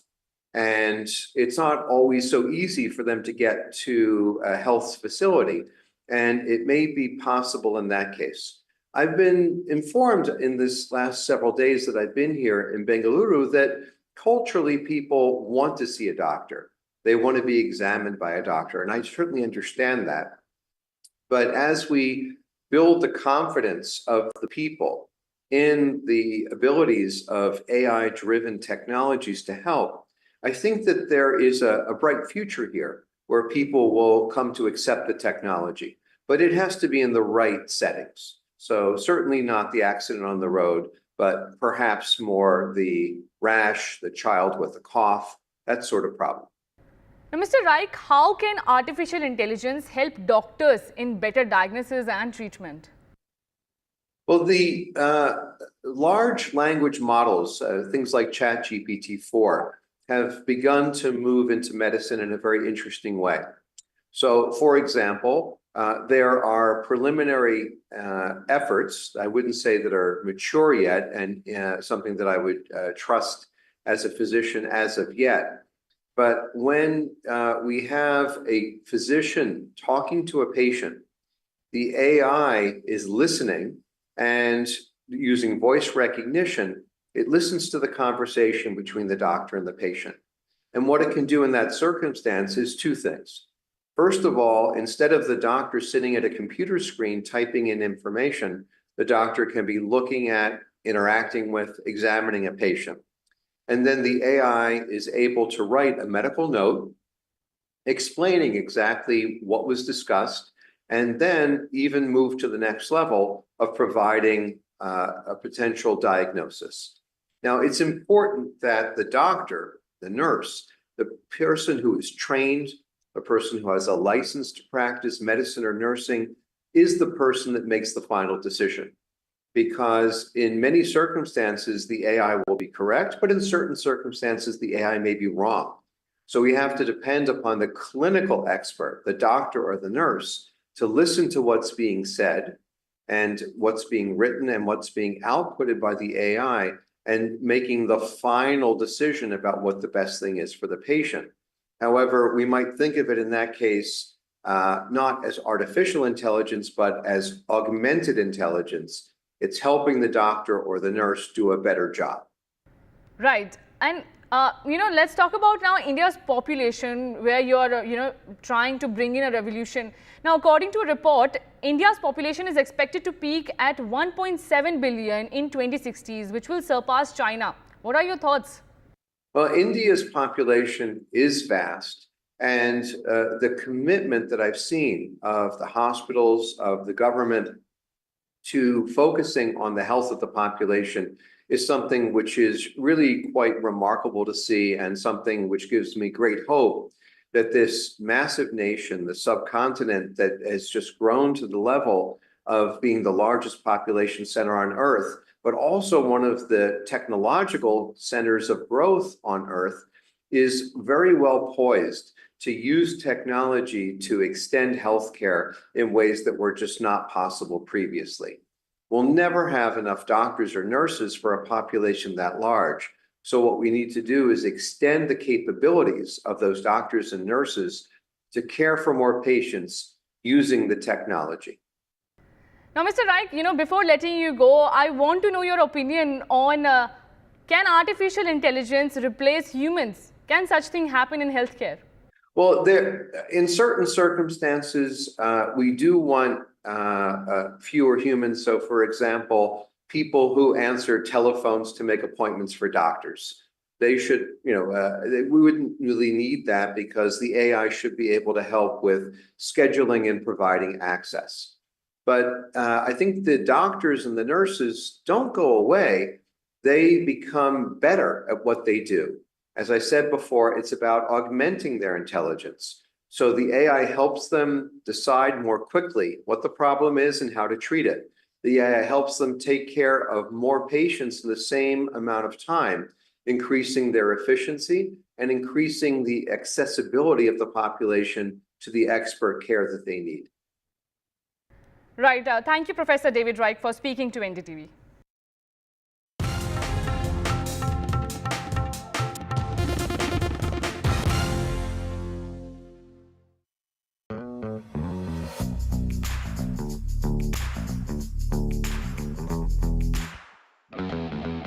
If you ask me what's the biggest risk to the so-called India story, as everyone loves to talk about it, it is complacency.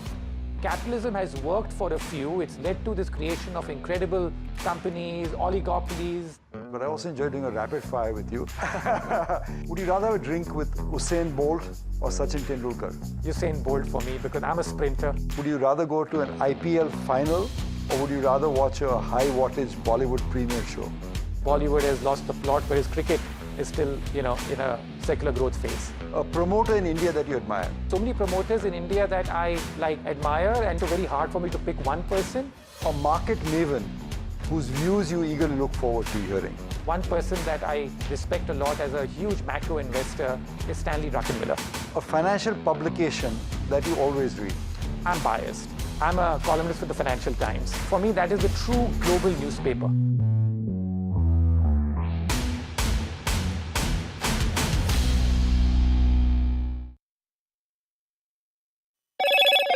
Hello, Moto. Motorola Razr 50 Ultra comes with Google Gemini.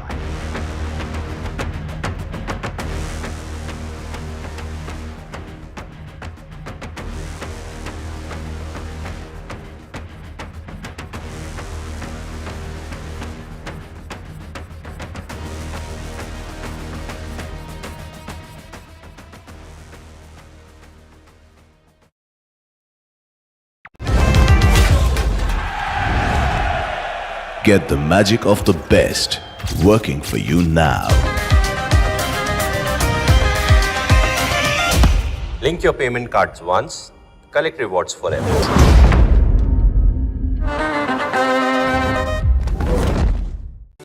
Stay informed and entertained with the new and updated NDTV News app.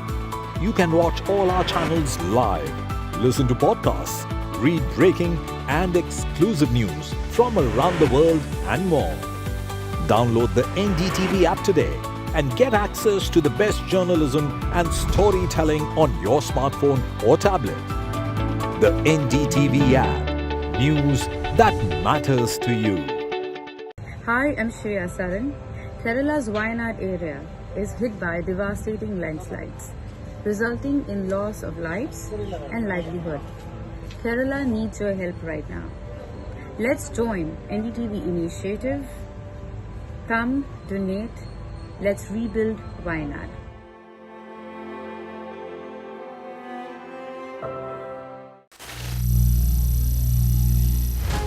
Some people say the metaverse will only be virtual. One day this lecture hall will be made of code, and driverless cars would be trapped in intersections. But even in this maze of the future, you can't wish away health.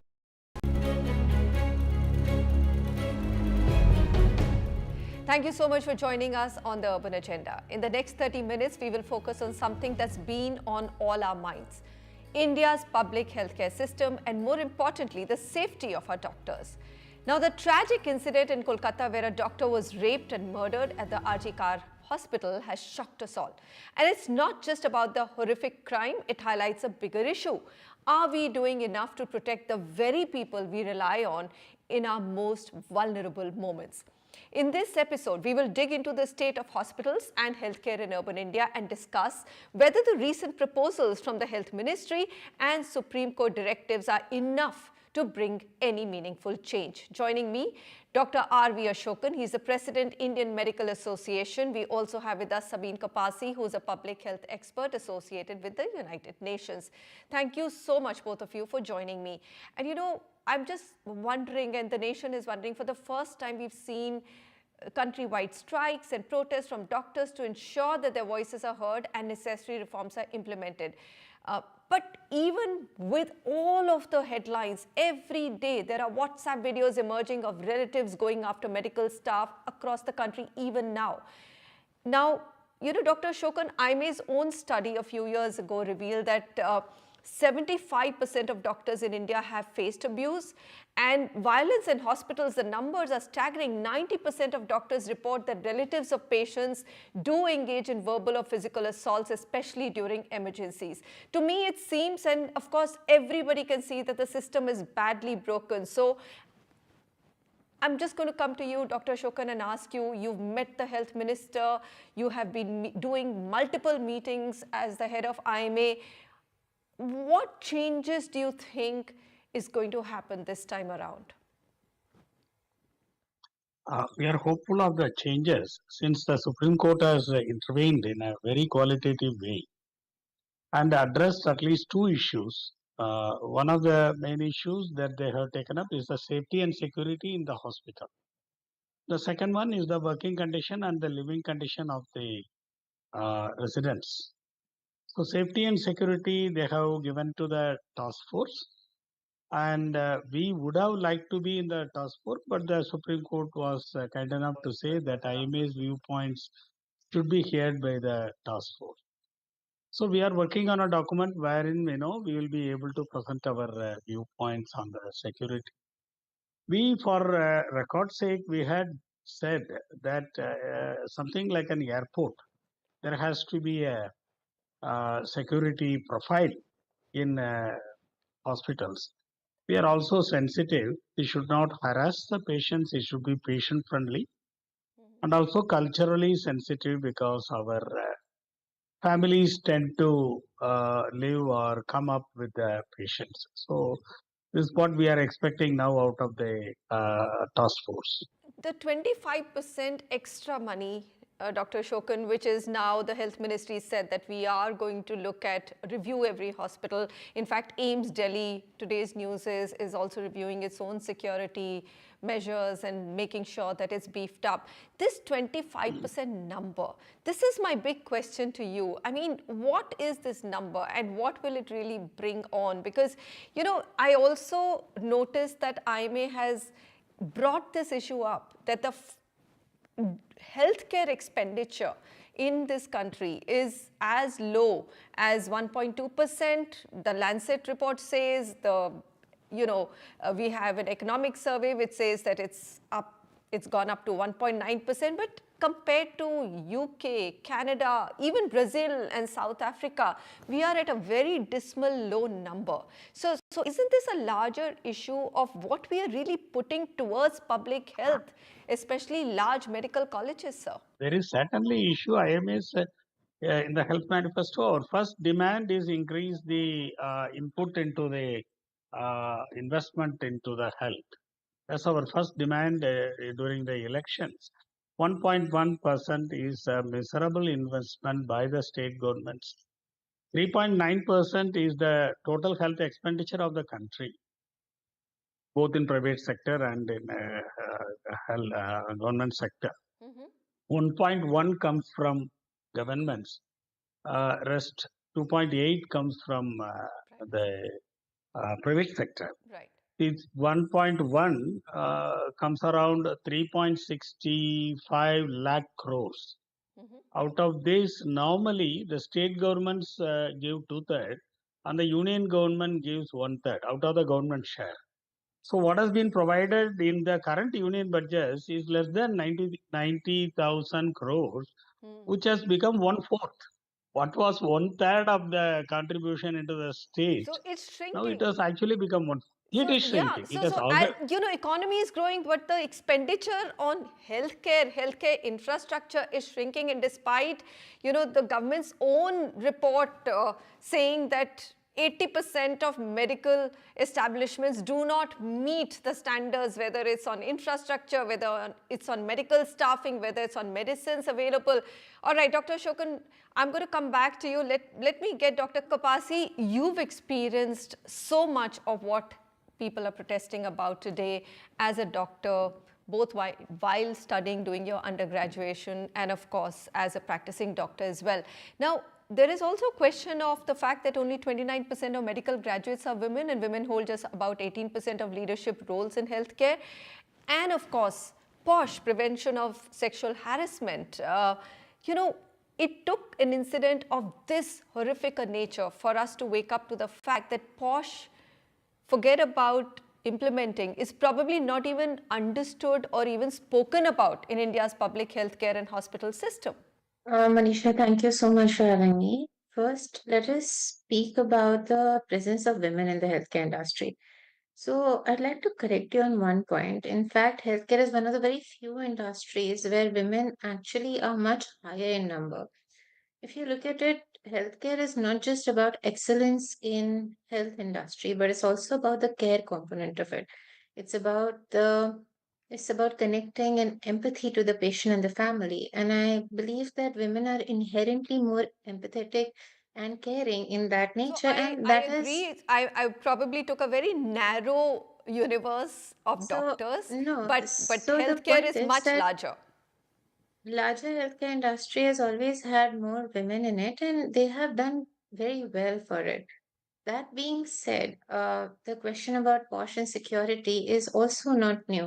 I mean, we did this exercise with National Commission of Women a year ago, and unfortunately, we were able to highlight 365 cases of sexual abuse within women in the national discourse. And a lot of them also stem from the healthcare profession. We have to understand that healthcare is a profession which directly connects to people. The number of people we as doctors and as healthcare professionals interact with every day is far more, is hundreds of people every day. Is far more than the number of people that any other profession directly interacts with.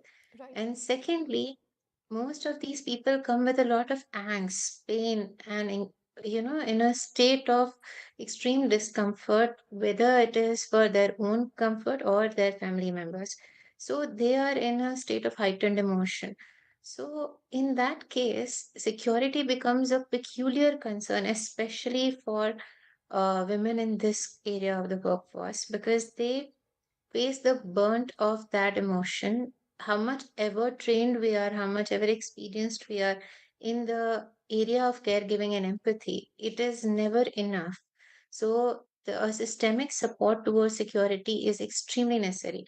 And coming back to the POSH issue, it is quite tricky that not just in healthcare, everywhere else, since the Me Too movement was at its peak, POSH has been almost completely forgotten. And there is a whole bias that, once you go into the area of POSH complaint, who are you going to report to? Is there really a sympathetic ear at the other end? And is it going to disrupt your day-to-day life? So these are the questions that have very little in form of answers, and we really do need to crystallize those infrastructure within organizations as well. So here's my question, Dr. Kapasi. We're talking about more legislation. We're talking about a 9-member task force to look at what are the missing aspects of large hospital security issues and then, beef it up. In terms of legislations, we do have legislations already protecting medical professionals. 26 states have them. We also made them a bit stronger during COVID. But whenever there's an incident, and a large incident, right, the police which steps in, somehow there is a huge gap between the legislation and what you really see at ground. How do we strengthen that? I mean, in terms of, if you were to give us some opinions on how do we make all of those legislations actually get practiced on ground? It's a very, very large profession, very spread out. More than legislation, because health, as you mentioned and we had discussed earlier as well, healthcare is not just doctors, it's nurses, it's people within the healthcare ecosystem who are working in the field work. So the frontline health workers, almost exclusively women, all of them. And the thing is, it's not just about legislation being implemented, it's about the feeling of security, which has been largely absent. So I believe that there's a two-prong approach. There is an approach where we do need a larger area of monitoring. I believe the AIMS report very recently mentioned that they are going to have CCTV cameras with enough and more, AI backend for monitoring those cameras. Because even if there are cameras, what's the use of it if no one is really looking at the feed at the back end? So we do need a good support system around that, not just within hospitals, but also within the frontline task forces that are visiting villages and giving care, visiting our homes, even in the urban setup and delivering care. We had the same workforce being used and optimized during COVID, which is why we are all safe and secure today. So that is one bit of it. But the second and the larger bit is the education and the respect that we have always afforded women in the society. So being a woman in the workforce, I'm sure both you and I have faced similar issues, and millions of women who are entering the workforce after us, we do owe a due to them to make it a safer workplace to function, and be it healthcare or otherwise. So, an attitude of sympathy and attitude of care is very, very necessary. We have to work on both these prongs. One is legislative, and other definitely being a cultural shift in attitude. I think a cultural shift is very, very critical here. You can put n number of CCTV cameras, have legislations, put money behind the safety and security system, Dr. Ashokan. But whenever I've taken up this issue of violence against women in any form, especially at the workplace, which is supposed to be the safest place, actually, your home and your workspace is two spaces where you must go in with confidence and live with security. The answer which I get from most people, and it is the right answer, that you need a serious cultural shift. Do you believe, as I may, just the whole sensitization of all the medical staff and the graduates and the doctors and the nurses, everybody has to be done on how do they need to treat women in hospitals and in the medical fraternity? Isn't that a very big thing that IMA should take up? I think this sensitivity, if you look at, the profession has it inherently. The way that we treat our women doctors as equals, gender neutral. The word doctor itself is gender neutral. And the space that we give them inside the profession is perhaps indicative of the sensitivity of the profession. What we are here looking at is not only the sensitivity to the women here, but the security in the hospitals is overall. This is the relationship between the medical profession and the healthcare personnel with the community. Dr. Sabeen, do you have something to add? Just one thing. I think, as Dr. mentioned, along with legal approach to it, there needs to be a hard technology support to it. A couple of years ago, we had a pilot run in Haryana where FIRs were actually registered on blockchain so that no changes within the domain were possible. I think there were some others that NPCI did within those domains as well, where within the law and order areas, there was tons of security measures which were technology led, which were embedded. I think these are the initiatives that we need now. We need them today. Like we are looking at AI-based CCTV cameras to aid the police workforce. So once we have legislature in place, we will require this technology to support the police and other well-meaning workforce. I'm going to take a quick short break and come back and conclude this discussion on what are the three things which will make this incident and this movement a watershed moment for change which we really require to make our public health spaces safer for women. Stay with us.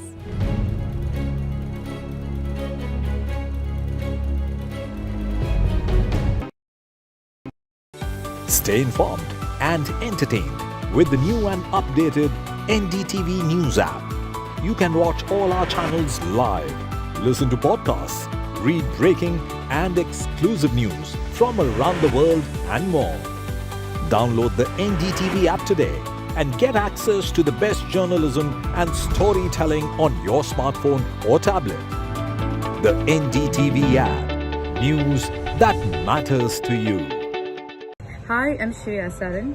Kerala's Wayanad area is hit by devastating landslides, resulting in loss of lives and livelihood. Kerala needs your help right now. Let's join NDTV initiative. Come, donate. Let's rebuild Wayanad.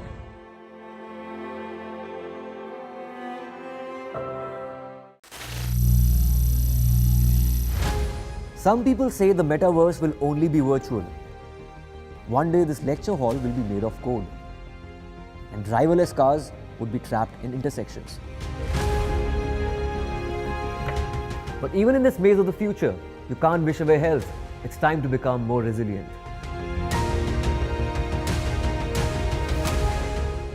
"10 years of Banega Swasth India, we have grown and achieved so many milestones.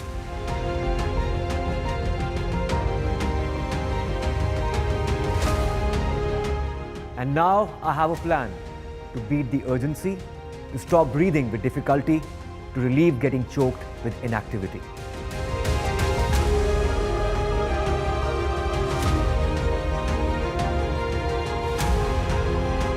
Energize.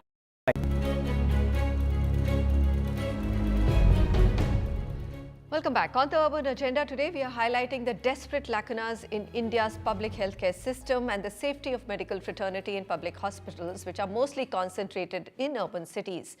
And we have with us Dr. R.V. Ashokan and Dr. Sabeen Kapasi. Dr. Ashokan, as IMA, what are the 3 changes that you think the government can do immediately? Center and then state. You started the dialogue correctly, that the investment in health is poor. There is just no money there to provide security across the country. So there is no further the things are being done. So the security and safety protocols have to be in place by mandatory by a law. There has to be a safe zone declaration, and these are the things which the hospitals are entitled. Otherwise, you don't get a license. So the main issues seem to be in the government sector and the private sector in the medical colleges. Tertiary hospitals in the private sector have a security protocol, but the small and medium hospitals across the country are vulnerable. Small clinics are vulnerable. So that has to be defined. And the third thing, a deterrent law has to be in place. All right. Dr. Kapasi? This use of technology as a deterrent for the safety and security within, starting with hospital workplaces, but also otherwise as extension to the law and order ecosystem, which can help in moving these decisions as well as these tasks quickly, and then extension of that across workplaces where women feel unsafe across the country. Today, we have 151 sitting MPs and MLAs who have reported cases that they were perpetrators in crime against women. I believe we do need to start a larger dialogue where leaders within our political and social ecosystem should be also held accountable, so that the deterrence is not just from the legal fraternity, but also from a moral and ethical social place that we need to bring it about. So I think these 3 things are extremely necessary. Absolutely. Lovely conclusions. Let's just hope that some of these we get to see rather quickly, and the task force that's been constituted by the Supreme Court actually comes up with similar suggestions, recommendations, and of course, budgets for implementation do go up. Thank you both for joining me. And of course, before I conclude, I just want to run our audience through these findings on state of healthcare in India. Now, this was a government self-assessment reviewed over 2 lakh public health facilities across India, conducted through the National Quality Assurance Standards, which is an NQAS program. And what did they find? That our hospitals are extremely substandard in quality. A significant portion of India's public health infrastructure was found lacking in basic standards. So here we are talking about security and CCTV cameras, but overall, there is so much missing in that public healthcare system, and it stems from the fact that we only spend 1.1%, 1.2% of our GDP on public healthcare. And this number seems to be shrinking in a growing economy, as Dr. Ashok pointed out. Now, approximately 80% of public health facilities did not meet the required norms for infrastructure, manpower, and equipment. So also manpower. So the medical fraternity is also overworked. So that's another aspect. I mean, this horrific incident in Kolkata happened simply because it was a 36-hour shift. Not to say that these long shifts are not common, but you know, it was a 36-hour shift and the lady doctor had gone to take rest in the middle of the night without any kind of CCTV camera footage to be captured to bring the perpetrators to task. Now, the report highlighted the urgent need for reform in India's healthcare sector. This was released in mid-June, and the government did initiate a plan to bring 70,000 facilities up to the public health standards within 100 days, backed by inspections and funding under National Health Mission. These 100 days, I'm talking about mid-June, are almost over. That's what we have to end with, remembering that, look, all of these things are spoken about, but where is the action? And this time, we really need to see traction on these reforms that were promised in June 2024. And this should be the watershed moment to overhaul India's public healthcare system, focusing both on enhanced infrastructure and safety of medical fraternity. Thank you so much for joining me, and goodbye.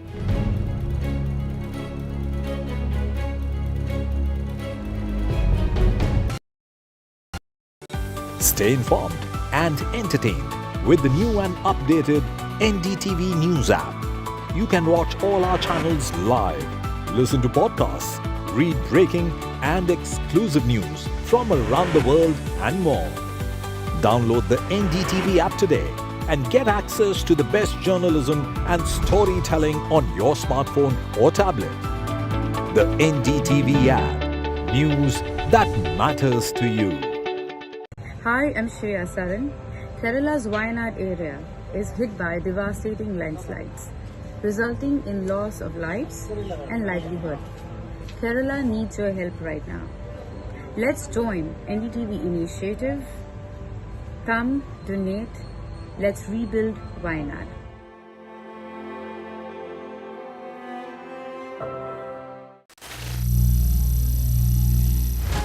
Some people say the metaverse will only be virtual. One day this lecture hall will be made of code, and driverless cars would be trapped in intersections.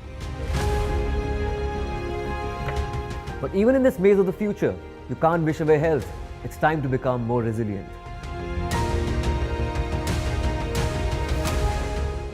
"10 years of Banega Swasth India, we have grown and achieved so many milestones.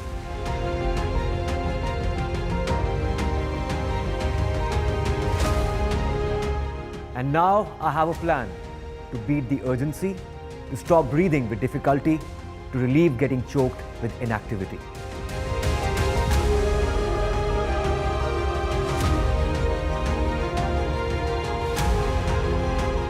Designed with the help of both Butch Wilmore and Sunita Williams, has faced problems. The Boeing Starliner has had issues with its thrusters.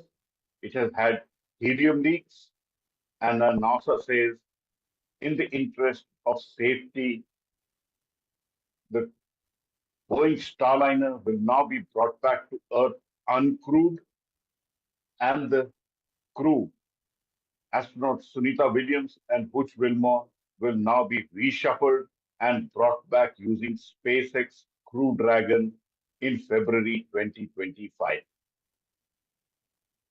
Both Butch Wilmore and astronaut Sunita Williams are veteran astronauts.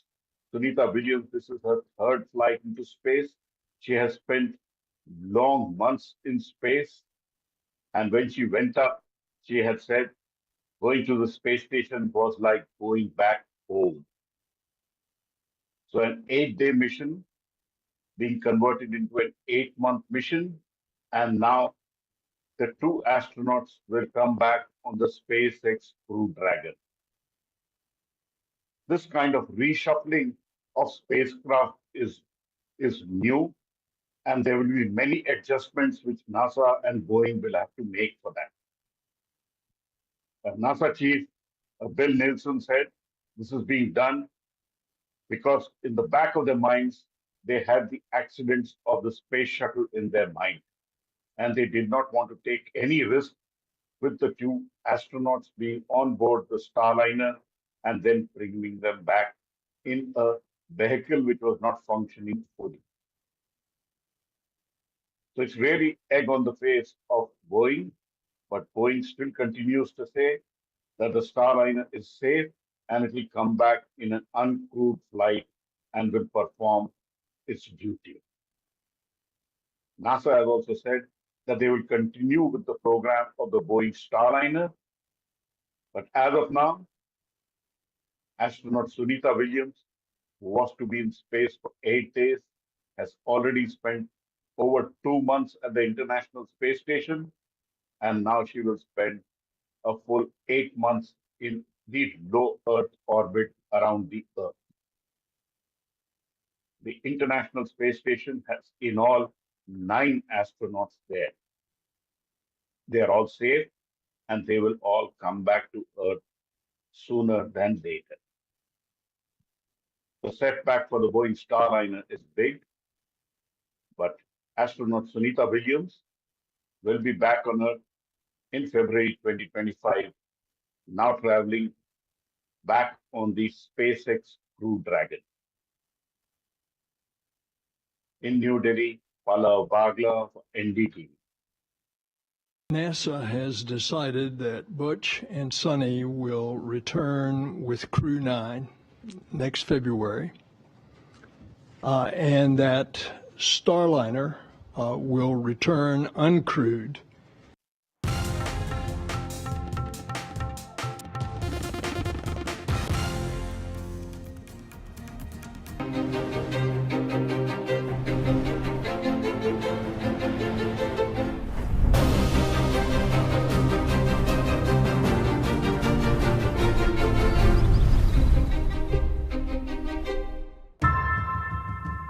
Often have you turned away from debates that descend into endless fights? We bring you a show where every question is answered, where every debate finds its resolution, where every story finds its conclusion, where opinions collide but facts prevail, where stories unfold with insights and trust. When the noise ends, the last word begins.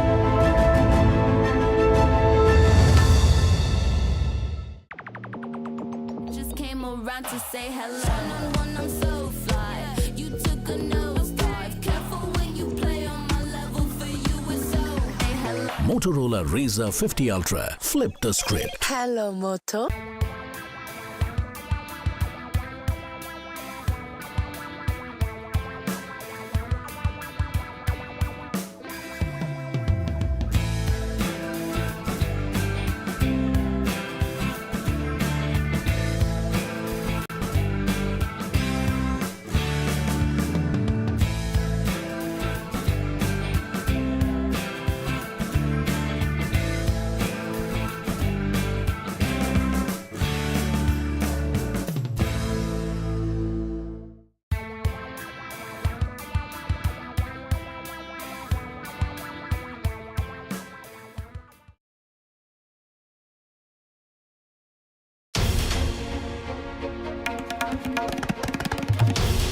This is NDTV, and you're watching NDTV 24/7.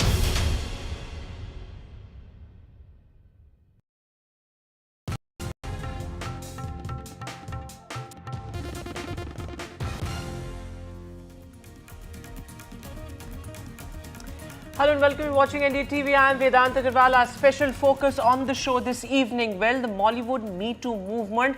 Bigwigs have resigned. But the pressure continues. This as more horrific stories come to light. We'll get you all the latest on that. But first up, the headlines. It's the BJP versus the Congress over the pension scheme announcement. The BJP questions the Congress, says, did you implement the old pension scheme? The Congress, meanwhile, questions the government's rollback of the new pension scheme. The Congress says the U in the UPS stands for Modi's U-turns. The Mollywood Me Too movement. Bigwigs now step down. Actor Siddiqui resigns from the Malayalam Actors Body Association amid assault charges. This is filmmaker Ranjit also resigns as a Kerala Film Academy chairman. In the Kolkata rape and murder horror, the prime accused Sanjay Roy's polygraph test ends. The CBI conducts multiple raids in the case across the city. This is the CBI also raids the RG Kar ex-principal Sandeep Ghosh in the corruption case.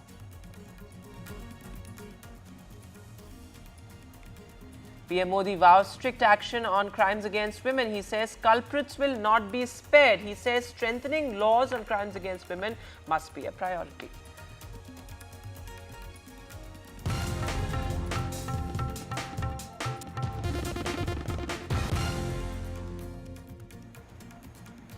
And our lead story, well, Bengali actor Srilekha Mitra alleged that the Malayalam film director and chairman of the government-run Kerala Chalachitra Academy, Ranjit, had misbehaved with her. There are charges of sexual misconduct, in fact, levelled against this powerful man of the Malayalam cinema. And these charges were levelled back. In fact, this incident happened allegedly back in 2009.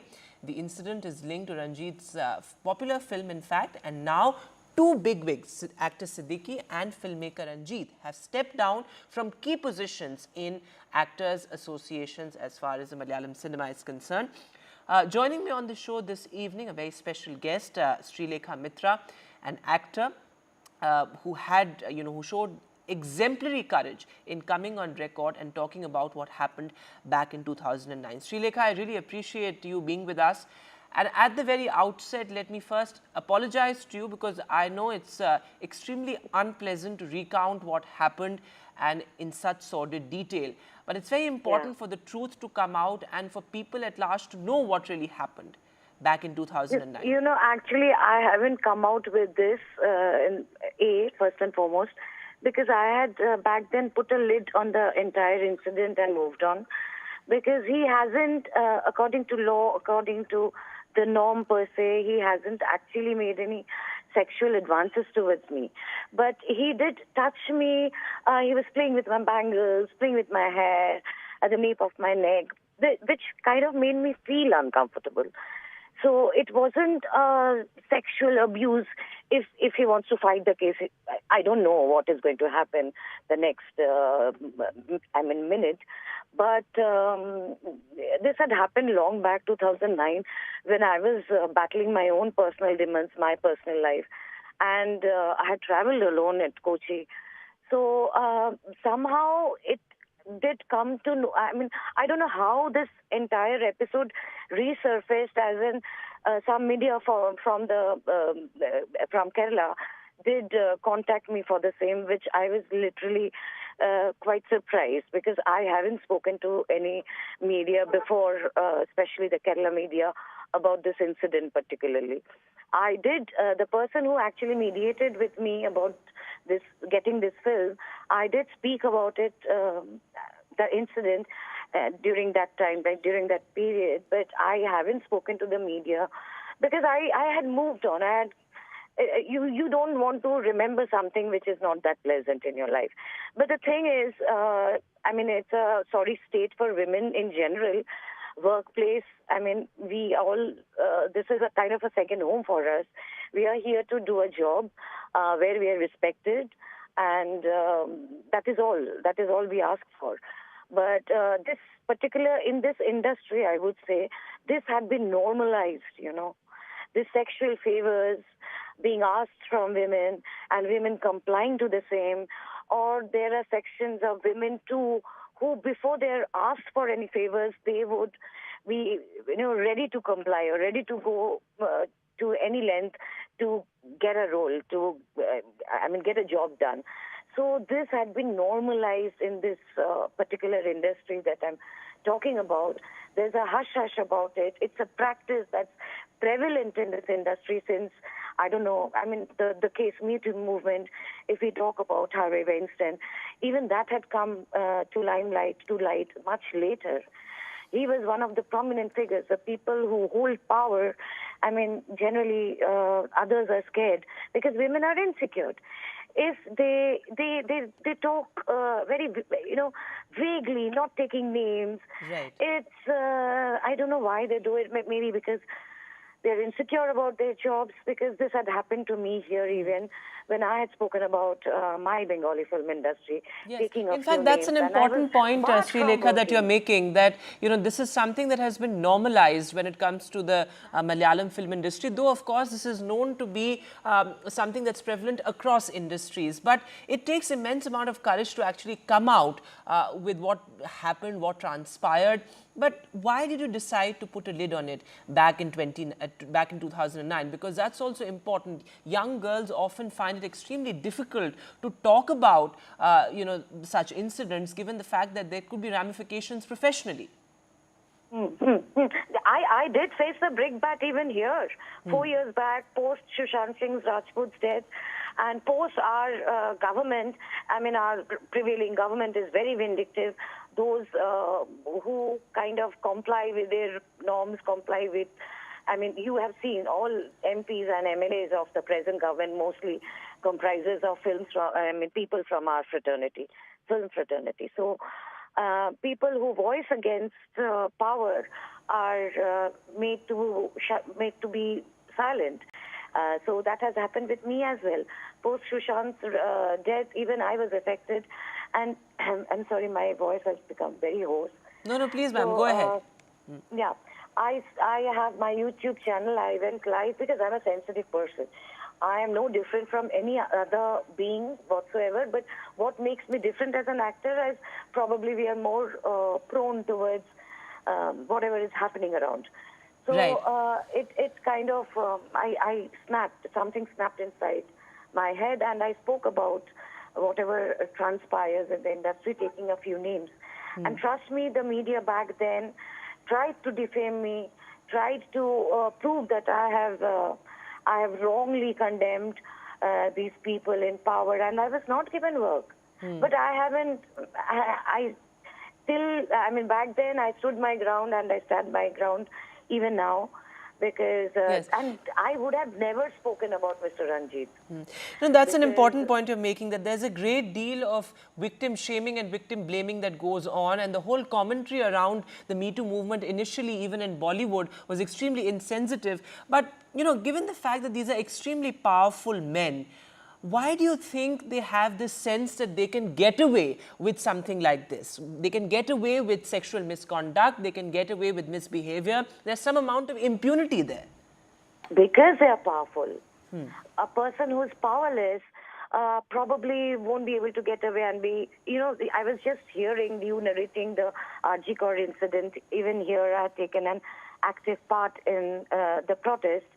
So the person, Sanjay Rai, he's been made a scapegoat. This is not a job of one person.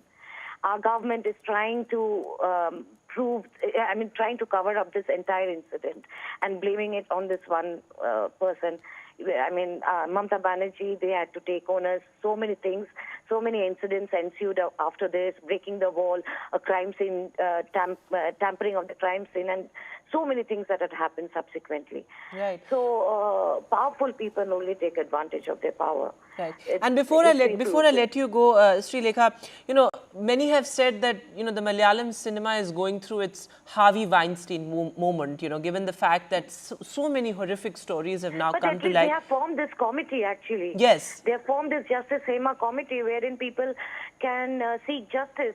Yes. And people can come forth and talk about in fact, the that report is absolutely damning.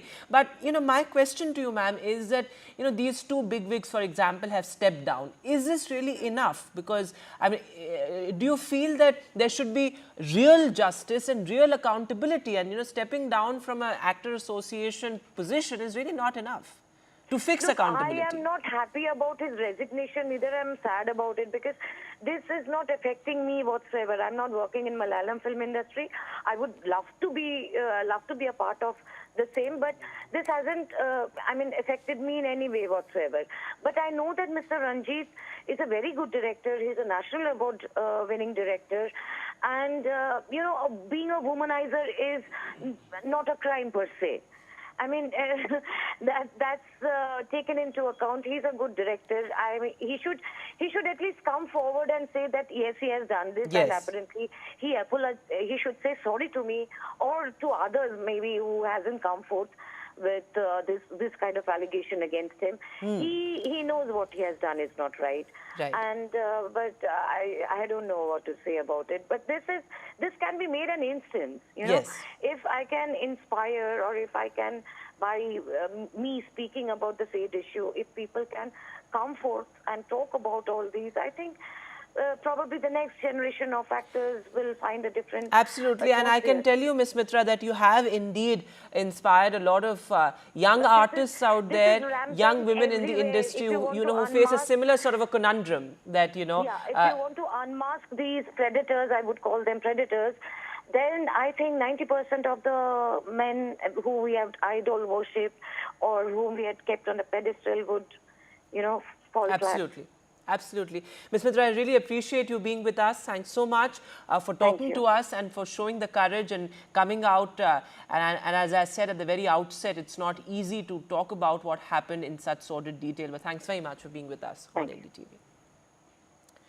Looking now at some political news, well, the key BJP CEC meet will be taking place at the BJP headquarters this evening. And of course, the focus is very much on the crucial assembly elections in Haryana and also the elections in Jammu and Kashmir. What we are being told is that the decision could be taken on candidate selection and ticket distribution. My colleague Shreya, in fact, is joining us live on the broadcast. So Shreya, what time is the Prime Minister expected to arrive at the BJP headquarters? What is potentially on agenda? Right, so Union Minister Jitendra Kumar has already arrived along with JP Nadda, the national president of BJP, and Prime Minister Narendra Modi is expected to arrive at around 8:30. And of course, we know it's a crucial meeting to sort of decide the final candidates for the upcoming assembly elections in Jammu and Kashmir and Haryana. And we know the last date to file the nominations is August 27, which is day after tomorrow, and therefore this meeting is all the more crucial.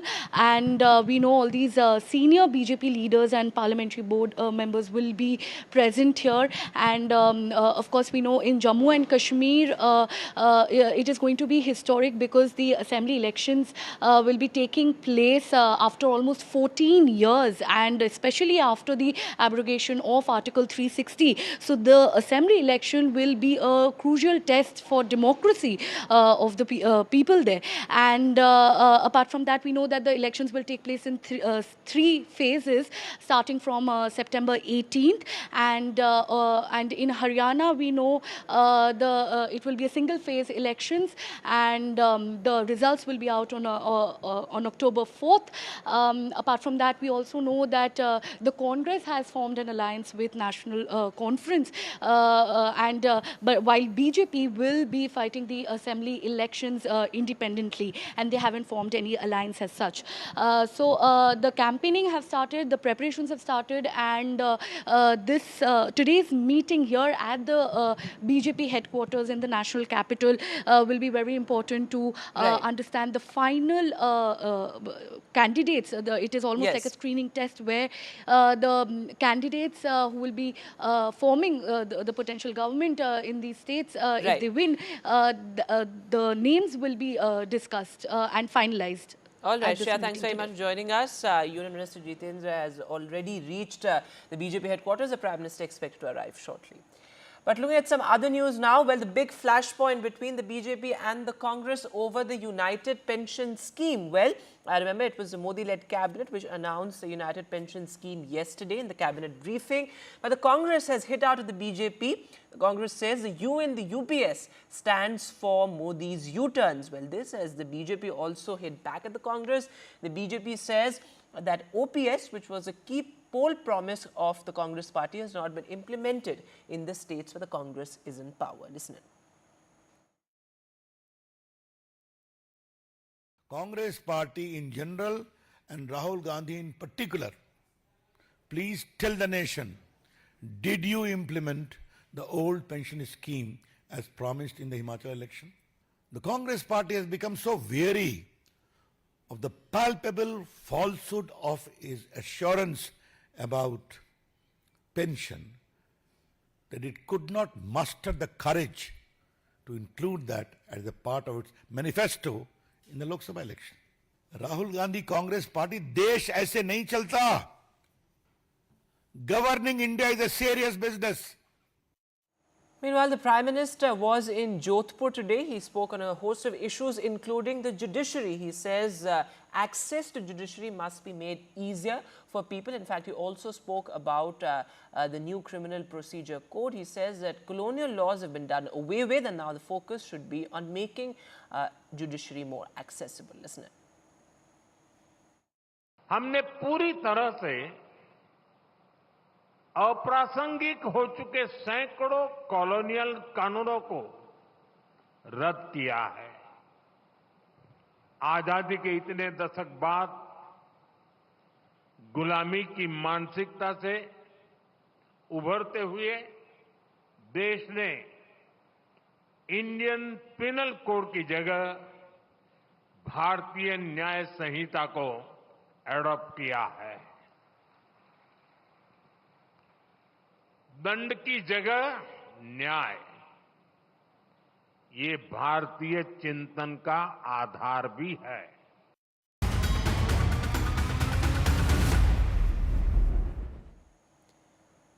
Meanwhile, as outrage over crimes against women continues across cities, the Prime Minister spoke about the issue of women's safety as well. In fact, he said that perpetrators of crimes against women must be handed over exemplary punishment. And he said that perpetrators and assaulters should be punished despite their status. Take a look.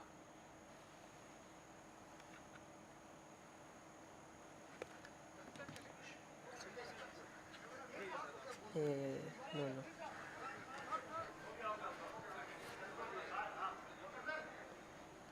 And this as well in Kolkata, the outrage continues. In fact, the CBI is conducting raids at multiple locations as far as the Kolkata hospital rape and murder case is concerned. In fact, the CBI also conducted raids at the ex-principal of the RG Kar Medical College. His residence was raided by the CBI. And this is a polygraph test of the prime accused of the Kolkata rape and murder horror has been concluded. It was the CBI that conducted the polygraph test at the Presidency Jail in Kolkata.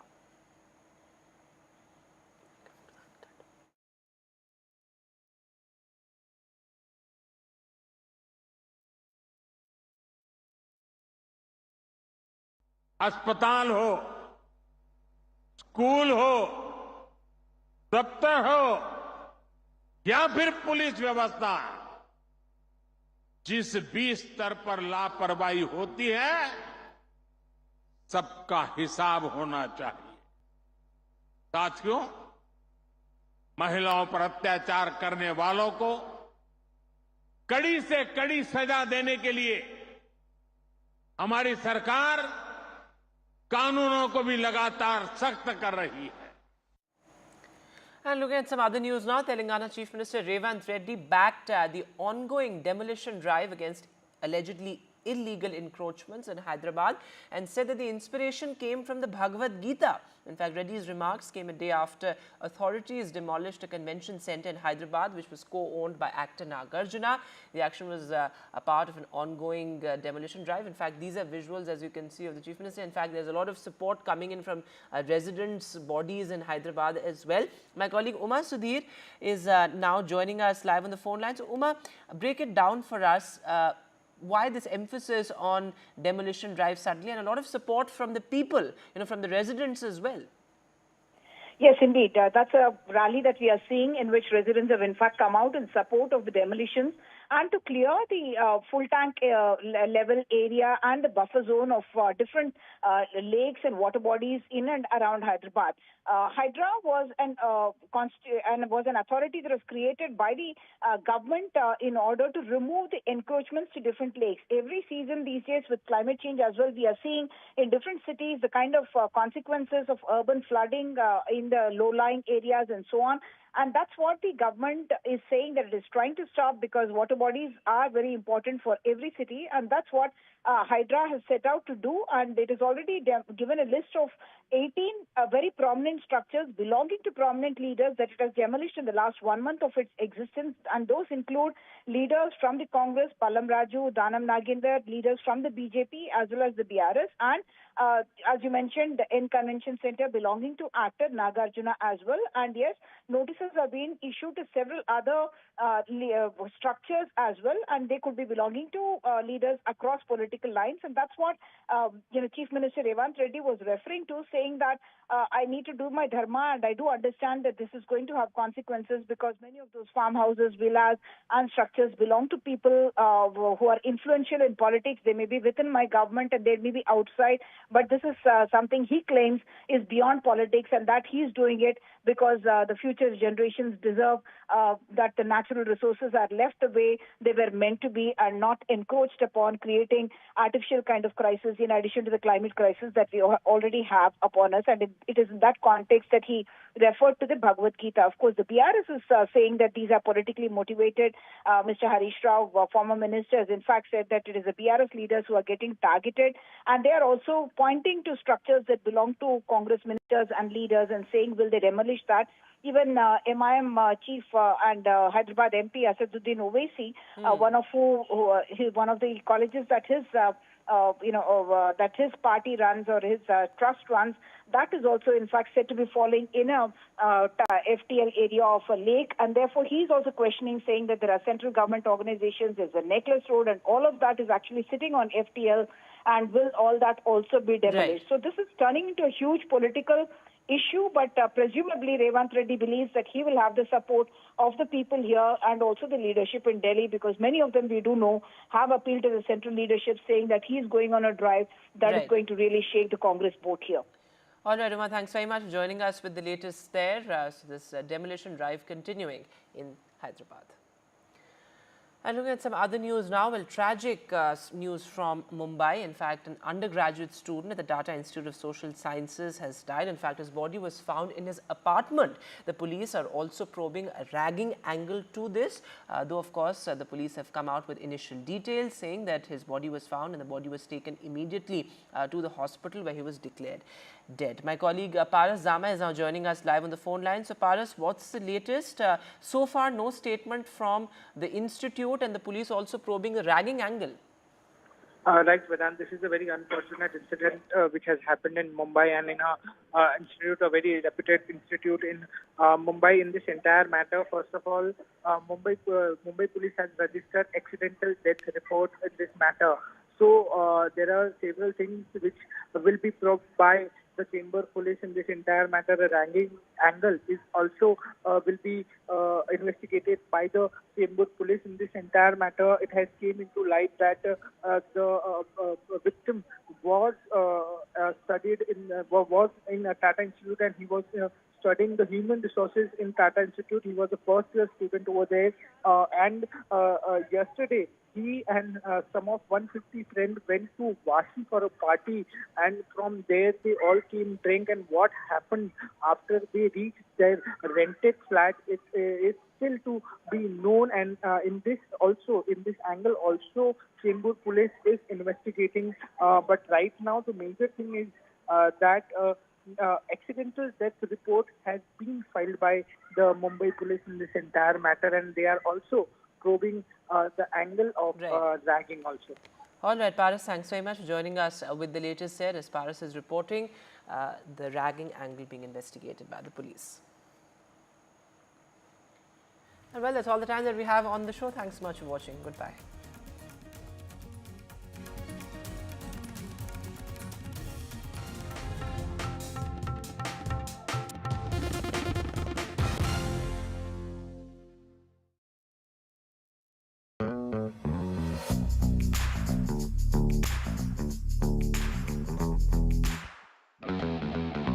you ask me what's the biggest risk to the so-called India story, as everyone loves to talk about it, it is complacency.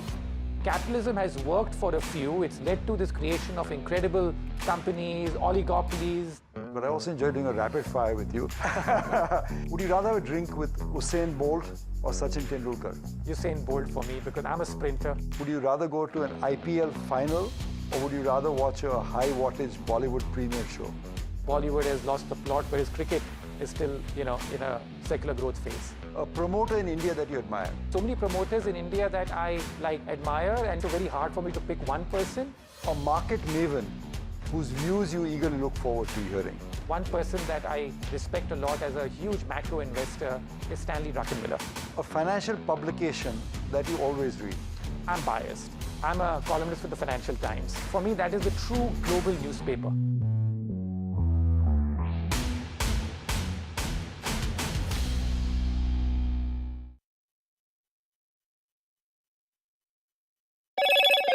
Hello, Moto. Motorola Razr 50 Ultra comes with Google Gemini.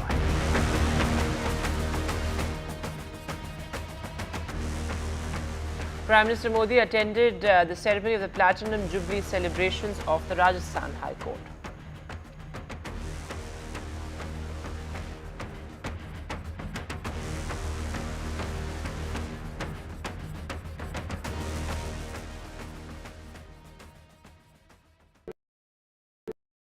Stay informed and entertained with the new and updated NDTV News app. You can watch all our channels live, listen to podcasts, read breaking and exclusive news from around the world and more. Download the NDTV app today and get access to the best journalism and storytelling on your smartphone or tablet. The NDTV app. News that matters to you. Hi, I'm Shreya Saran. Kerala's Wayanad area is hit by devastating landslides, resulting in loss of lives and livelihood. Kerala needs your help right now. Let's join NDTV initiative. Come, donate. Let's rebuild Wayanad.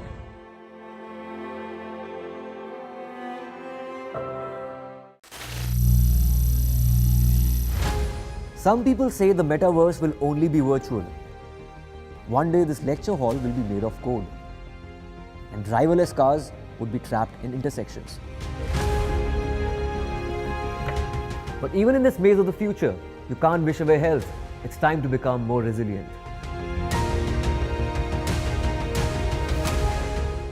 "10 years of Banega Swasth India, we have grown and achieved so many milestones.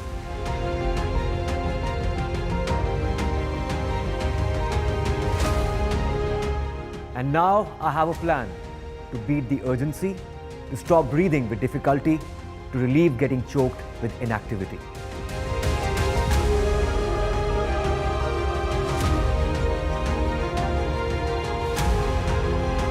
Energize our government, our environment, our society, and ourselves. Everyone, everywhere, every day.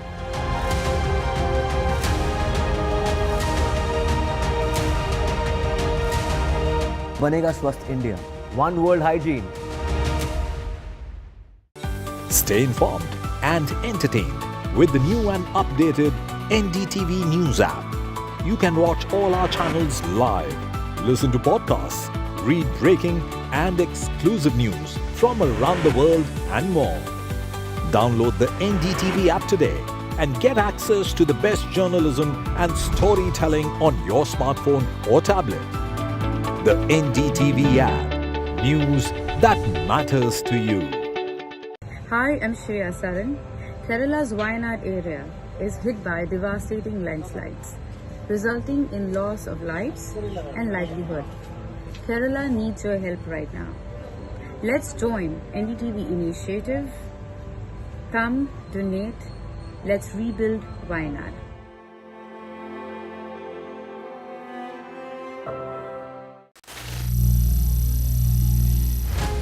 Some people say the metaverse will only be virtual. One day this lecture hall will be made of code, and driverless cars would be trapped in intersections.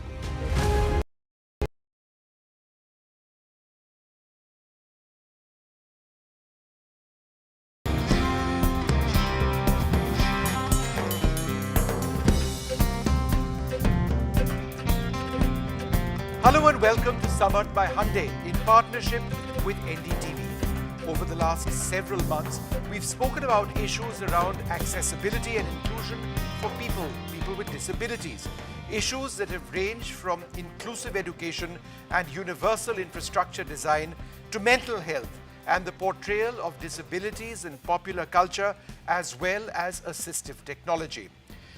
Today we talk about the need and the importance of inclusive sport, with a focus on para sports in India, and we wish India's athletes with disabilities all the very best as they represent India at important, critical international sporting events. Hyundai की पहल समर्थ NDTV के साथ साझेदारी में भारत के लिए पदक जीतने की चाह में हमारे 6 दिव्यांग खिलाड़ियों का सहयोग कर रहा है। गो स्पोर्ट्स फाउंडेशन और समर्थनम ट्रस्ट के साथ अपनी साझेदारी के माध्यम से Hyundai ब्लाइंड क्रिकेट और 20 से भी ज़्यादा दूसरे दिव्यांग खिलाड़ियों को उनके खेल के सफर में मदद दे रहा है। Well, we are joined today by a wonderful panel. Deepa Malik, a Paralympian and former president of the Paralympic Committee of India. She's one of the most well-known faces, not just in India but around the world. She was the first Indian woman to win a medal at the Rio Games for India, for all of us. She's also the co-founder of Wheeling Happiness Foundation, which has been associated closely with the Samarth by Hyundai partnership with NDTV as critical partners as well in all of this. हमारे साथ हैं Siddharth Upadhyay, president हैं the society for transformation inclusion and recognition through sports टेज। उन्हें साल 2016 में राष्ट्रीय खेल प्रोत्साहन पुरस्कार मिला। उनकी स्टेज फॉर एबिलिटी पहल दिव्यांगों और उनके परिवारों को समावेशी शिक्षा, रोजगार, खेल और मनोरंजन तक समान पहुंच प्राप्त करने में सहायता करती है।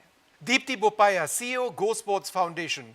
Go Sports Foundation is a natural fit for Samarth by Hyundai because of the important support that they provide athletes with disabilities. That's part of their DNA. I'd like to add that they also have the country's highest sports honor, the Rashtriya Khel Protsahan Award, for their role in supporting and creating sports champions. So thank you for being with us. और हमारे साथ हैं आदित्य केवी, founder और CEO उमोया sports.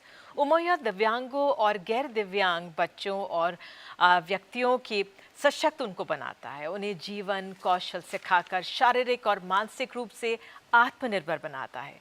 स्कूलों में खेल और खेल आधारित शिक्षा कार्यक्रमों के माध्यम से समावेशी संस्कृति का निर्माण करके बेहतर जीवन जीने में सक्षम बनाता है। Dr. Vijay Datta, Principal, Modern School, Barakamba Road here in Delhi. The school has an inclusive sports academy, Sportability, for children of all aptitudes and abilities, with sports programs adapted for individuals with physical disabilities to participate in terms of recreation, also to hone their skills in sports. They cover adapted sports for wheelchair users, amputees, visual and hearing impaired persons. साथ ही हमारे साथ आज बहुत खास audience भी है, जिनमें उभरते हुए दिव्यांग खिलाड़ी, उनके प्रशिक्षक और माता-पिता भी हमारे साथ आज स्टूडियो में हैं। तो दीपा, मेरा पहला सवाल आप ही से है। एक पैरालंपियन और भारतीय पैरालंपिक समिति की पूर्व अध्यक्ष के रूप में आपने रियो में अपनी जीत के बाद से हमारे देश में पैरा स्पोर्ट्स को किस तरह से आगे बढ़ते हुए देखा है? मैंने 2016 के बाद बहुत बदलाव देखा है। जो स्ट्रगल्स हमारे रहे, इनिशियली स्पॉन्सरशिप नहीं थी, लैक ऑफ अवेयरनेस थी, policies were not in place, infrastructure was not there, there was lack of science in sports, lack of nutrition knowledge. Athletes didn't even know what is therapeutic use exemption certificate, which protects them against any charges and allegations of eating a particular medicine, which is a requirement for their health. Coaches, even media did not know how to report about the different disability categories, what were the rules and regulations, what were the assistive aids required. आज हमारी policies संयुक्त है, they are mainstream Honorable Prime Minister himself takes accountability of every sport activity around disability sports. I do not say that the work is complete. There is a long way to go, but definitely we have done very well, and the results are showing in the form of the medals that continuously the para athletes are winning. Our 19 athletes in Rio got converted to 19 medals in Tokyo. Only one woman medal after so many years of independent India in Rio, which was mine. Now we are so proud to say that 3 female medals were won in Tokyo, and we are looking almost at 6 women medals there. So the graph is going up, and this year we are looking at a contingent which will be about 75 to 80 strong. Thanks to initiatives like Samarth, this has hugely impacted awareness. And it will hopefully continue to do that. Yes. But Siddharth Upadhyay, if I can ask you, tell us about STAIRS and its role in promoting inclusive sports in India. This year we'll be completing 25 years of STAIRS' existence. पिछले 25 सालों में मुझे लगता है कि sports को हम लोगों ने एक इंक्लूसिविटी के रूप में यूज़ किया है. We look at sports as the best tool for social engineering. सीढ़ियाँ चढ़िए उतरिए अपने हिसाब से करिए. जी. You are empowered yourself. Our job is to create the environment, and we have to ensure that you get the right opportunities wherever you are. Now, when we look at sports or when we look at disability, we don't look at it as a separate segment altogether. 140 crore लोग हैं इस देश में, और जो है वो है. उसमें मुझे लगता है कि सरकार का अपना अलग काम है, जो स्वयंसेवी संस्थान है हमारी जैसी, उनका अलग काम है. और आई थिंक हम सब यहाँ पे जितने लोग जुड़े हुए हैं वो सब अपने अपने तरीके से कंट्रीब्यूट कर रहे हैं. So for us, yes, they need some special care. So you need to have specialists who look at their mental well-being, their physical well-being, their security. So these are the things that we dwelled into. And then the whole idea is to understand who are the people who are responsible to create this kind of an infrastructure and create a dialogue with them. Deepti Bopaiah, अब आपसे सवाल पूछ लेते हैं. ज़्यादातर लोगों को इस बात का एहसास नहीं है कि एशियन पैरा गेम्स में हमने एशियन गेम्स से ज़्यादा पदक जीते हैं. हमारे दिव्यांग खिलाड़ियों के लिए भारत की पदक तालिका गैर दिव्यांग खिलाड़ियों की पदक तालिका से बेहतर रही है. कई विजेताओं को अपना सहयोग देते हुए गो स्पोर्ट्स फाउंडेशन ने इसमें बड़ी भूमिका निभाई है. क्या आप हमें बताना चाहेंगे कि दिव्यांग खिलाड़ियों का सहयोग करना हमेशा से गो स्पोर्ट्स फाउंडेशन की डीएनए में क्यों रहा है? Thank you very much. For us at Go Sports, we started supporting able-bodied athletes and athletes with disabilities from the start itself. I think for us, sport was the commonality. Gender was something that we wanted to have both genders, and we also wanted to ensure that if we are talking about the pinnacle of sport as the Olympics, the parallel of the Olympics is the Paralympics exactly 3 weeks later. So I think in हमारे mind पे there was no difference कि हमें सिर्फ able-bodied or sport के लिए कुछ करना है. But from the start, we're going to be 16 very soon, and for us it's always been about supporting talent. And thanks to people like Deepa Malik, Murlikant Petkar sir, and all the other medalists who've come along the way, they are role models for India. They have shown that people with disabilities can actually go on and create an identity for themselves, even through sport. If India is in the top 5 countries in the world with people with disabilities, there is so much more to be done, and so much more, ways in which everybody can come together and work with athletes with disability. And every single effort that Samarth and Handai are taking towards this is very, very exciting. Yeah. Well, let me go across to Aditya. Tell us what inspired you to found Umoya Sports, and what exactly is your vision for sports in India? Thank you. So we started Umoya in 2018 with a very lived experience, if I can say, and it was like a personal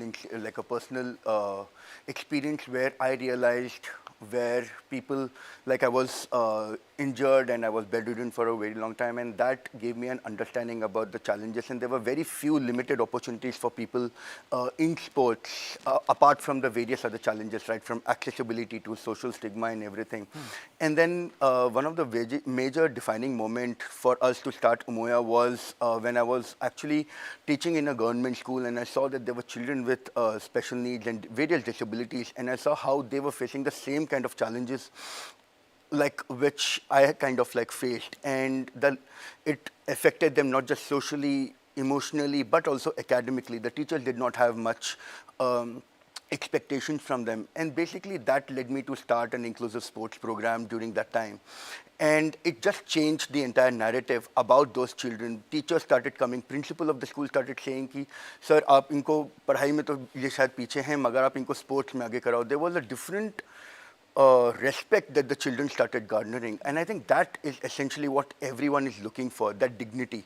Sure. And that lack of opportunities essentially was the single point agenda for us to start Umoya. And now we started with, we work with special schools and children, with institutions working with children with disabilities, where we send in our team of adapted sports coaches to implement the program as part of the school curriculum. बिल्कुल. तो आइए doctor Dutta को पूछते हैं, principal हैं बाराखंबा के. बहुत बहुत धन्यवाद जुड़ने के लिए. डॉक्टर दत्ता, ऐसे समय में जब ज़्यादातर स्कूल एक समावेशी और सुलभ कैंपस और कार्यक्रम के बारे में नहीं सोच रहे थे, आपको इस क्षेत्र में आगे आने का विचार कैसे आया? Well, to be honest, it so happened, I being on the governing body of the CBSE came back and was discussing with our Secretary Board of Trustees, Mrs. Ambika Pant, about a special program, a special curriculum syllabus that should be there for the special needs children, children with special needs.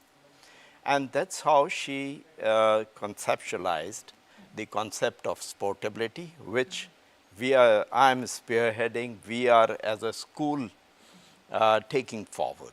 We're going to take a short break now, but as we do that, I just thought we'd tell all of you that we've got a wonderful third anchor on this program. And she's got a big smile on her face right now. Big smile, there you can see it. She's an Indian Sign Language expert, and we are so privileged to have you with us on this program. Thank you so much. A big clap for her.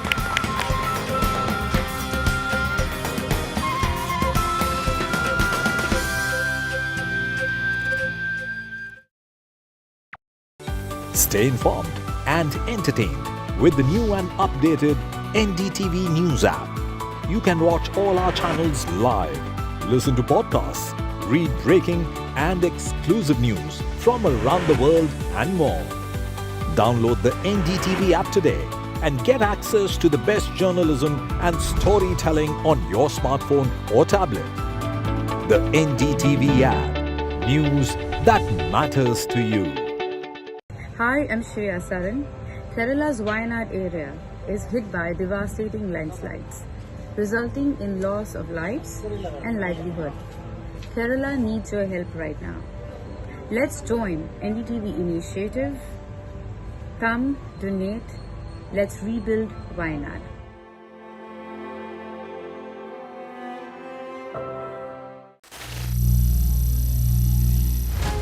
Some people say the metaverse will only be virtual.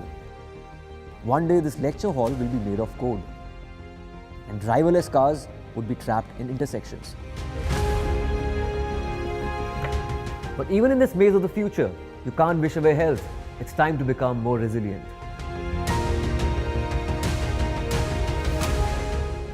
"10 years of Banega Swasth India, we have grown and achieved so many milestones.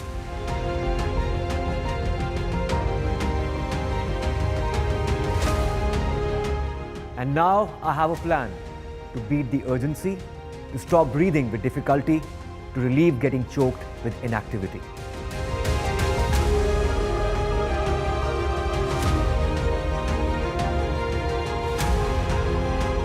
Energize our government, our environment, our society, and ourselves. Everyone, everywhere, every day.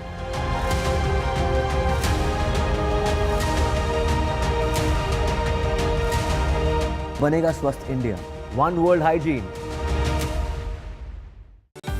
Stay informed and entertained with the new and updated NDTV News app. You can watch all our channels live, listen to podcasts, read breaking and exclusive news from around the world and more. Download the NDTV app today and get access to the best journalism and storytelling on your smartphone or tablet. The NDTV app. News that matters to you. Hi, I'm Shreya Saran. Kerala's Wayanad area is hit by devastating landslides, resulting in loss of lives and livelihood. Kerala needs your help right now. Let's join NDTV initiative. Come, donate. Let's rebuild Wayanad.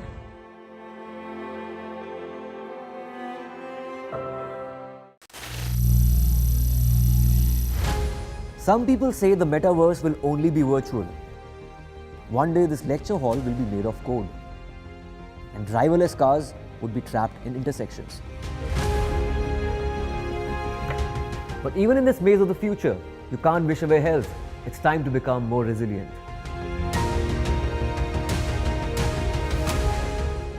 "10 years of Banega Swasth India, we have grown and achieved so many milestones.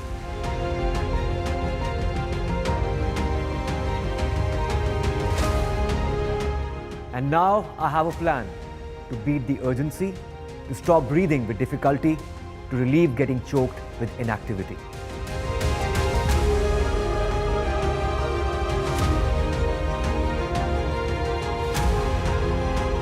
Energize our government, our environment, our society, and ourselves.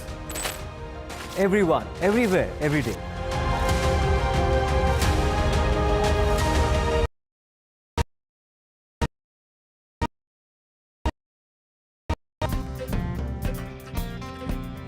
Welcome back to Summoned by Hyundai in partnership with NDTV Town Hall. Now, in this segment, let's talk about how we can capitalize on India's consistently improving performance in para sports to create a para sports ecosystem in our country that will percolate down to school levels and encourage more children with disabilities to participate in sport. बिल्कुल इस महत्वपूर्ण विषय पर चर्चा करते हुए हम एक इंक्लूसिव स्पोर्ट्स एनवायरनमेंट विकसित करने के पहलुओं पर बातचीत करेंगे, जिसमें इंफ्रास्ट्रक्चर से लेकर फाइनेंशियल सपोर्ट और स्किल डेवलपमेंट तक शामिल हैं. Well, let me start by asking Dr. Datta, the need for physical accessibilities in sports facilities. As a principal, sir, what challenges did you face in making sports inclusive for all students, and how are you addressing them?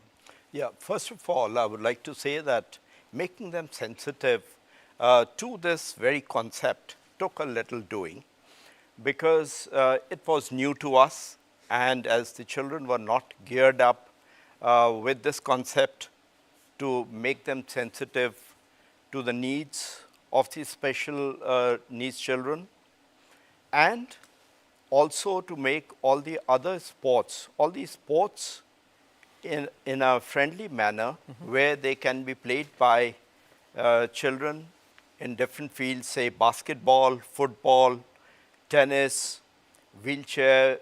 Basketball happened in the school. Tennis, we saw how we can have it on the wheelchair.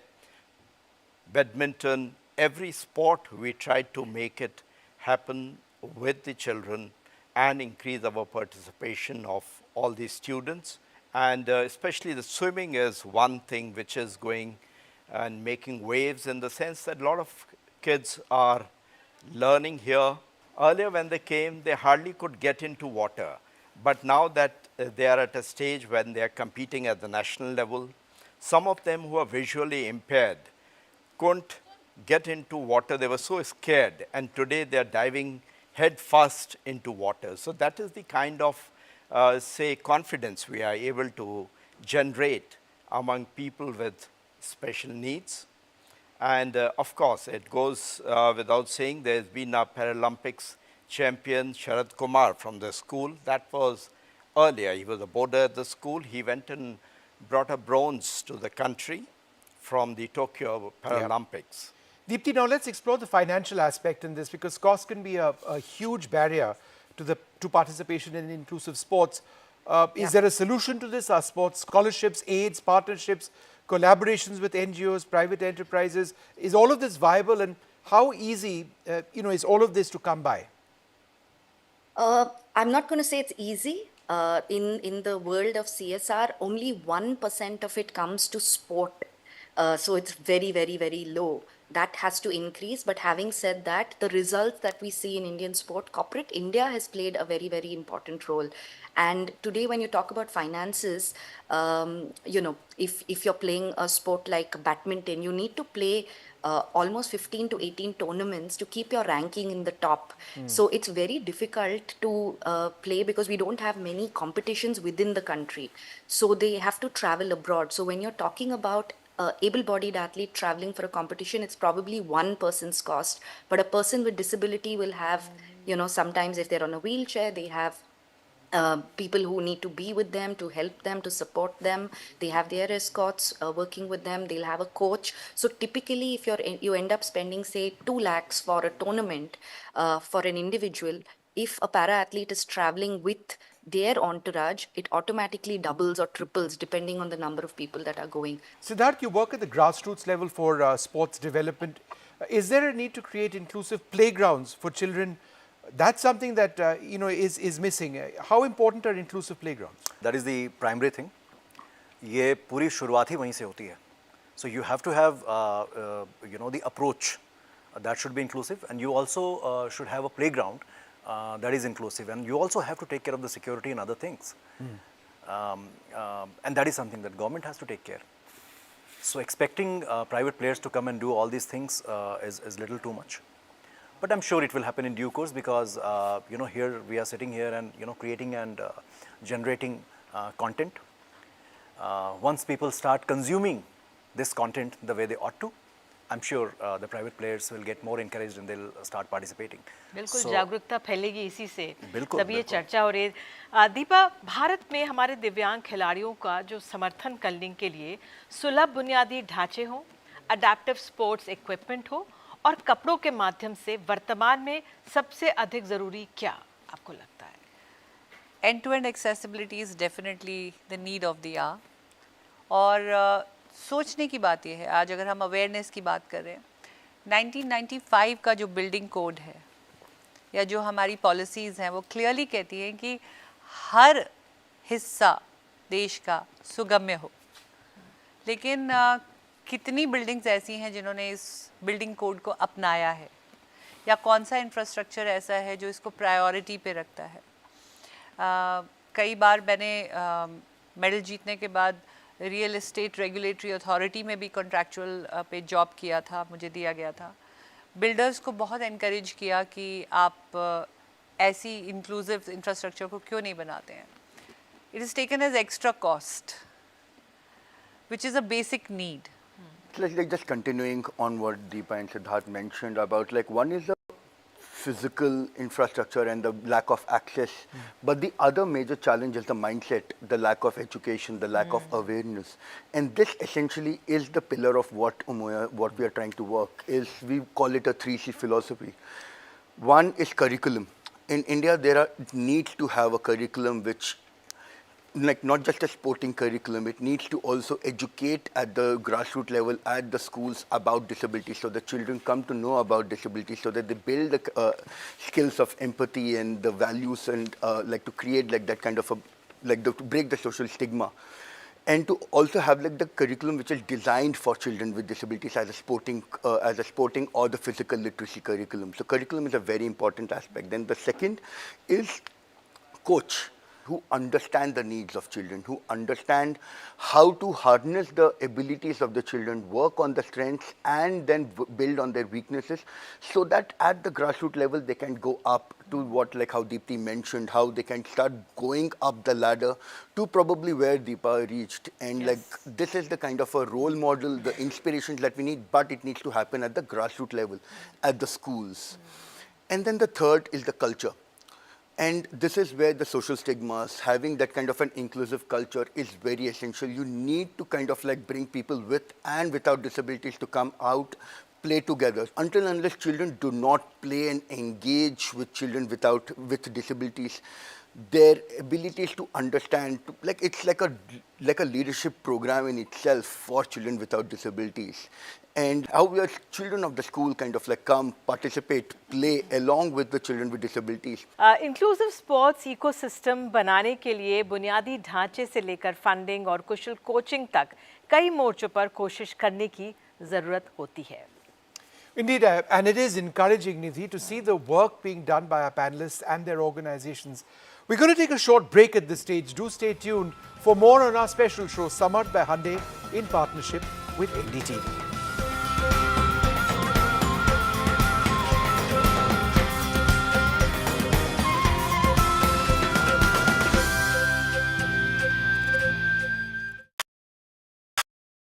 Stay informed and entertained with the new and updated NDTV News app.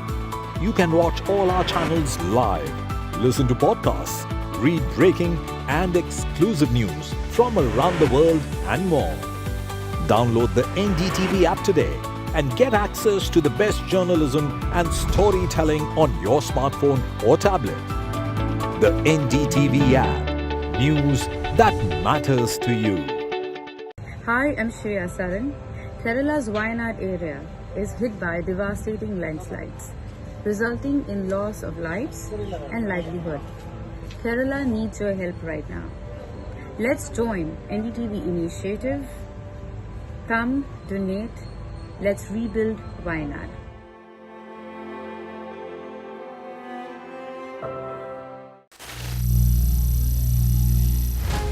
Some people say the metaverse will only be virtual. One day this lecture hall will be made of code, and driverless cars would be trapped in intersections. But even in this maze of the future, you can't wish away health. It's time to become more resilient.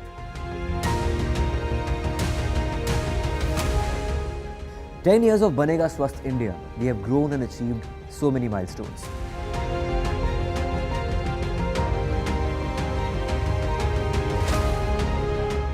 And now I have a plan to beat the urgency, to stop breathing with difficulty, to relieve getting choked with inactivity.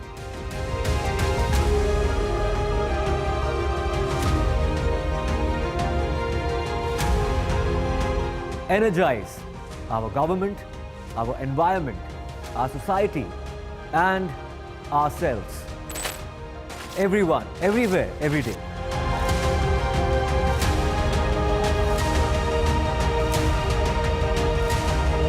Banega Swasth India. One world hygiene. Stay informed and entertained with the new and updated NDTV News app.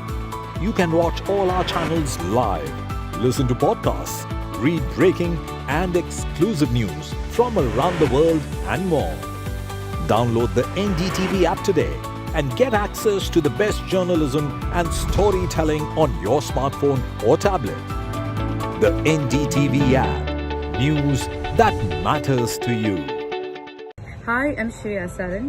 Kerala's Wayanad area is hit by devastating landslides, resulting in loss of lives and livelihood.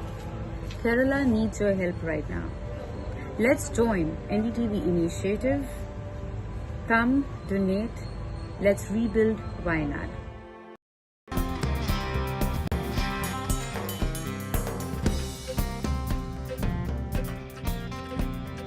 एक बार फिर से आप सभी का स्वागत है। ये हंडे की पहल समर्थ है एनडीटीवी टाउन हॉल के साथ साझेदारी में। इस पहल के तहत हम भारत के 6 शहरों के स्कूल्स में संवेदनशीलता और जागरूकता कार्यशालाएं आयोजित कर रहे हैं। We're also asking students to share their messages of support and best wishes for our para-athletes through this activity. So let's go across to schools from across India where the Samarth by Hyundai inclusivity workshops are going on. Let's listen in to students' wishes.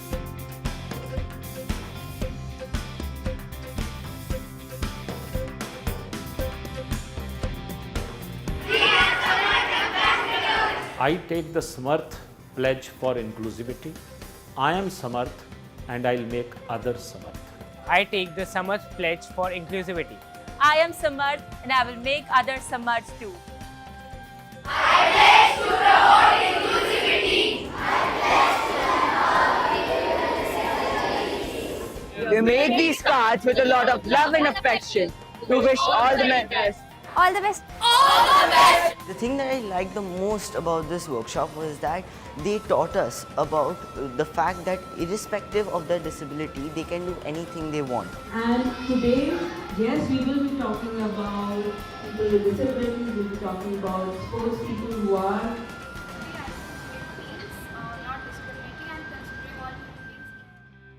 Very warm and inspiring messages there from these kids for our athletes. Let's continue our conversation now around the importance of awareness and education about parasports in schools and the significance of youth engagement to bring about a change in societal perceptions. Didi. बिल्कुल दीपा जी, एक सवाल आपसे यही है कि युवाओं को para sports के बारे में शिक्षित करना कितना महत्वपूर्ण है और इसका समाज पर क्या प्रभाव हो सकता है? I think the best way to socially integrate and make any society inclusive is to introduce parasports, because parasports, when are heard and spoken of and schools go and attend these competitions, children have that impression of not charity, sympathy. They see them in action, they see them active, they see them winning medals, shooting an arrow with just feet or with no legs, using artificial limbs and running at a pace where even an able-bodied child will not be able to run, or making world records with artificial limbs. So I think it just makes them feel their outlook towards the disability changes. Yeah. A person in disability is always looked upon as a patient. But the moment you see them active in a field, you look at them as a person who's active, self-confident. So it works both ways. It not only empowers a person with disability, but also makes the outlook of a society inclusive in a very empowering manner. Absolutely. Yeah. Dr. Datta, you run an inclusive, you head an inclusive school. What I found interesting is that you've got tactile surfaces as well for those who are visually disabled, braille markings as well. Signages. So that's important. Do you believe that something like this needs to be made mandatory for other schools as well? Yes, of course. How is it worked out? Is it effective? It's very effective, very effective, because people who come in, they find the place disabled, friendly. So it's easy for them to come in. Reaching out is easier. They are very comfortable when they're there. The best part is when they give us compliments, they tell us that they are very comfortable being there, is indeed gratifying. There are railings all over, ramps everywhere, to the stage, anywhere. There's no place where somebody on a wheelchair can't reach.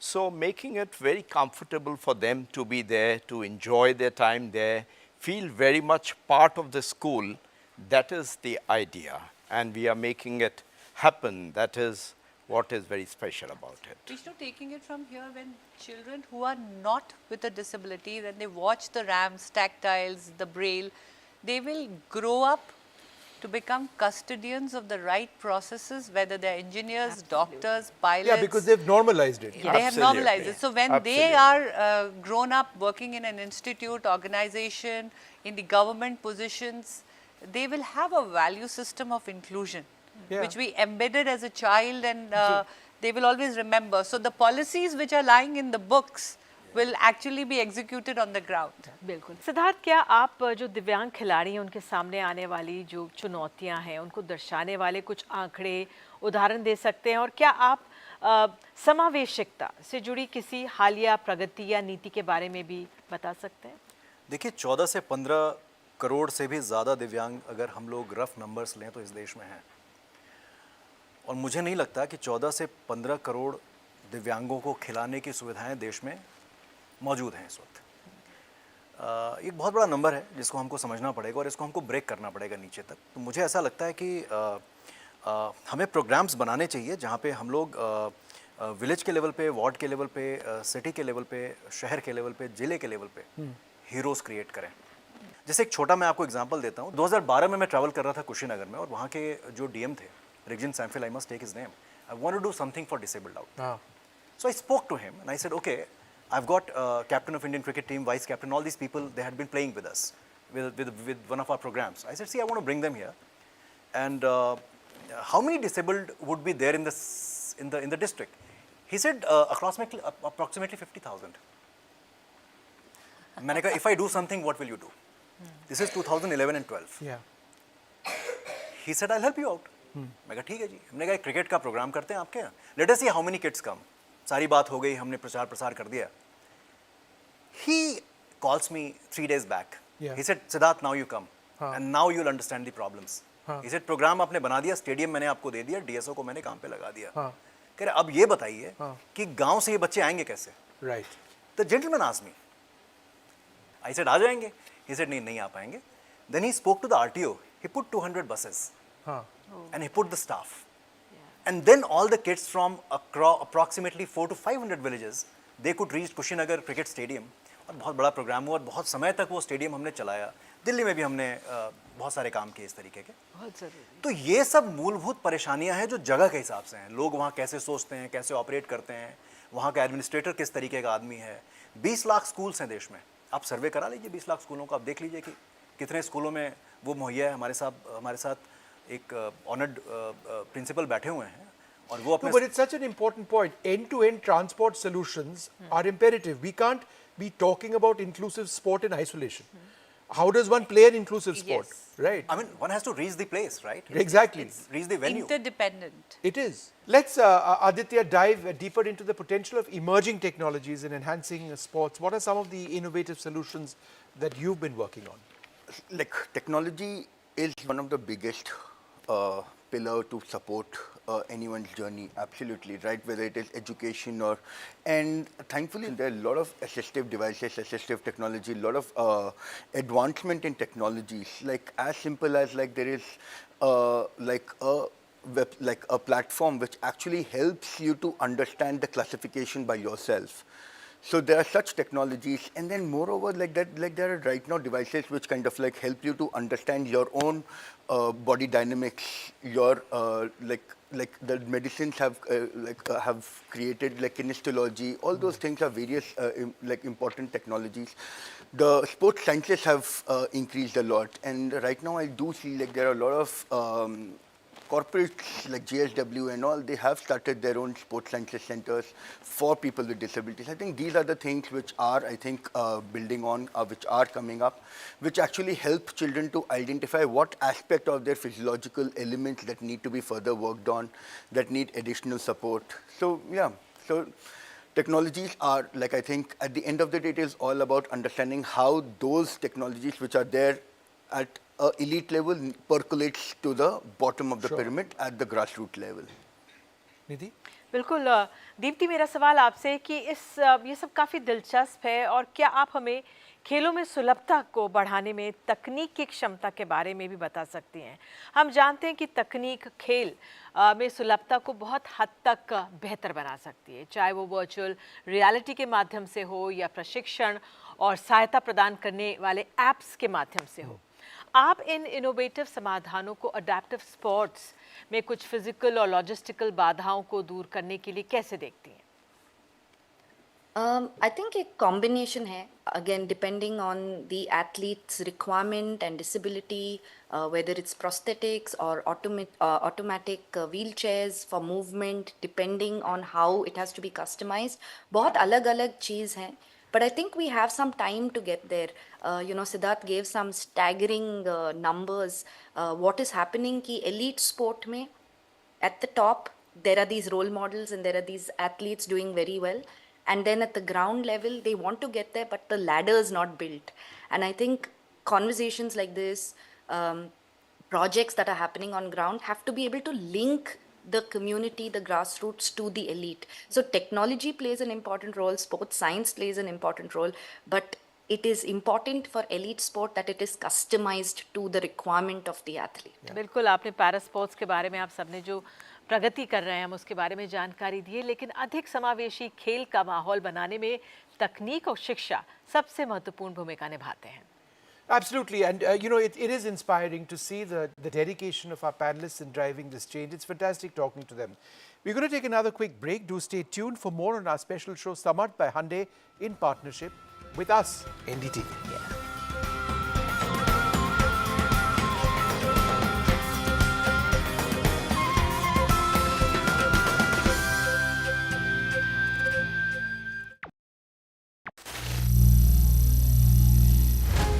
Some people say the metaverse will only be virtual.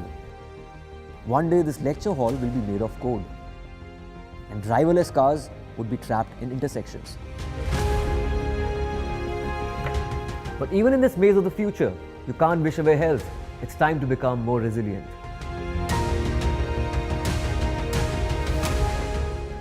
"10 years of Banega Swasth India, we have grown and achieved so many milestones.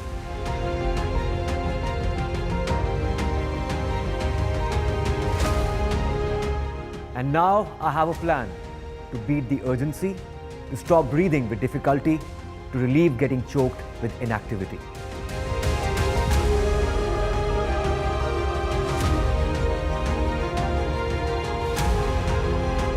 Energize our government, our environment, our society, and ourselves.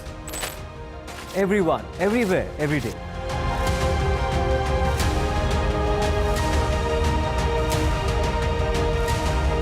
Banega Swasth India. One world hygiene. Stay informed and entertained with the new and updated NDTV News app.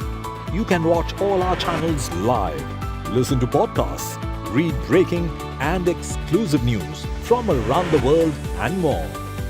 Download the NDTV app today and get access to the best journalism and storytelling on your smartphone or tablet. The NDTV app. News that matters to you. Hi, I'm Shreya Saran. Kerala's Wayanad area is hit by devastating landslides, resulting in loss of lives and livelihood. Kerala needs your help right now. Let's join NDTV initiative. Come, donate. Let's rebuild Wayanad.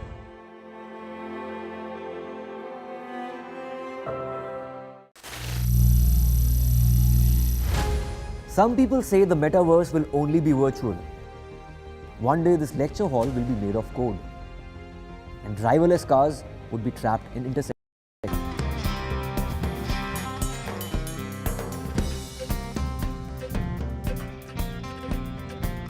इस बातचीत में आपका फिर से स्वागत है। हंडे की पहल समर्थ एनडीटीवी के साथ साझेदारी में ये एक ऐसी पहल है जो भारत में दिव्यांगों के लिए अधिक जागरूक और समावेशी समाज बनाने की दिशा में एक महत्वपूर्ण कदम है। Educating both the school and the wider community on the advantages of inclusive sports can help break down social and cultural barriers. Involving parents, students and community leaders in awareness initiatives and activities fosters inclusivity and support for such sports programs. We've got a wonderful group of students with us, and we'd like to thank all of you for being with us. You had a comment to make, and my question to you, in fact, is this.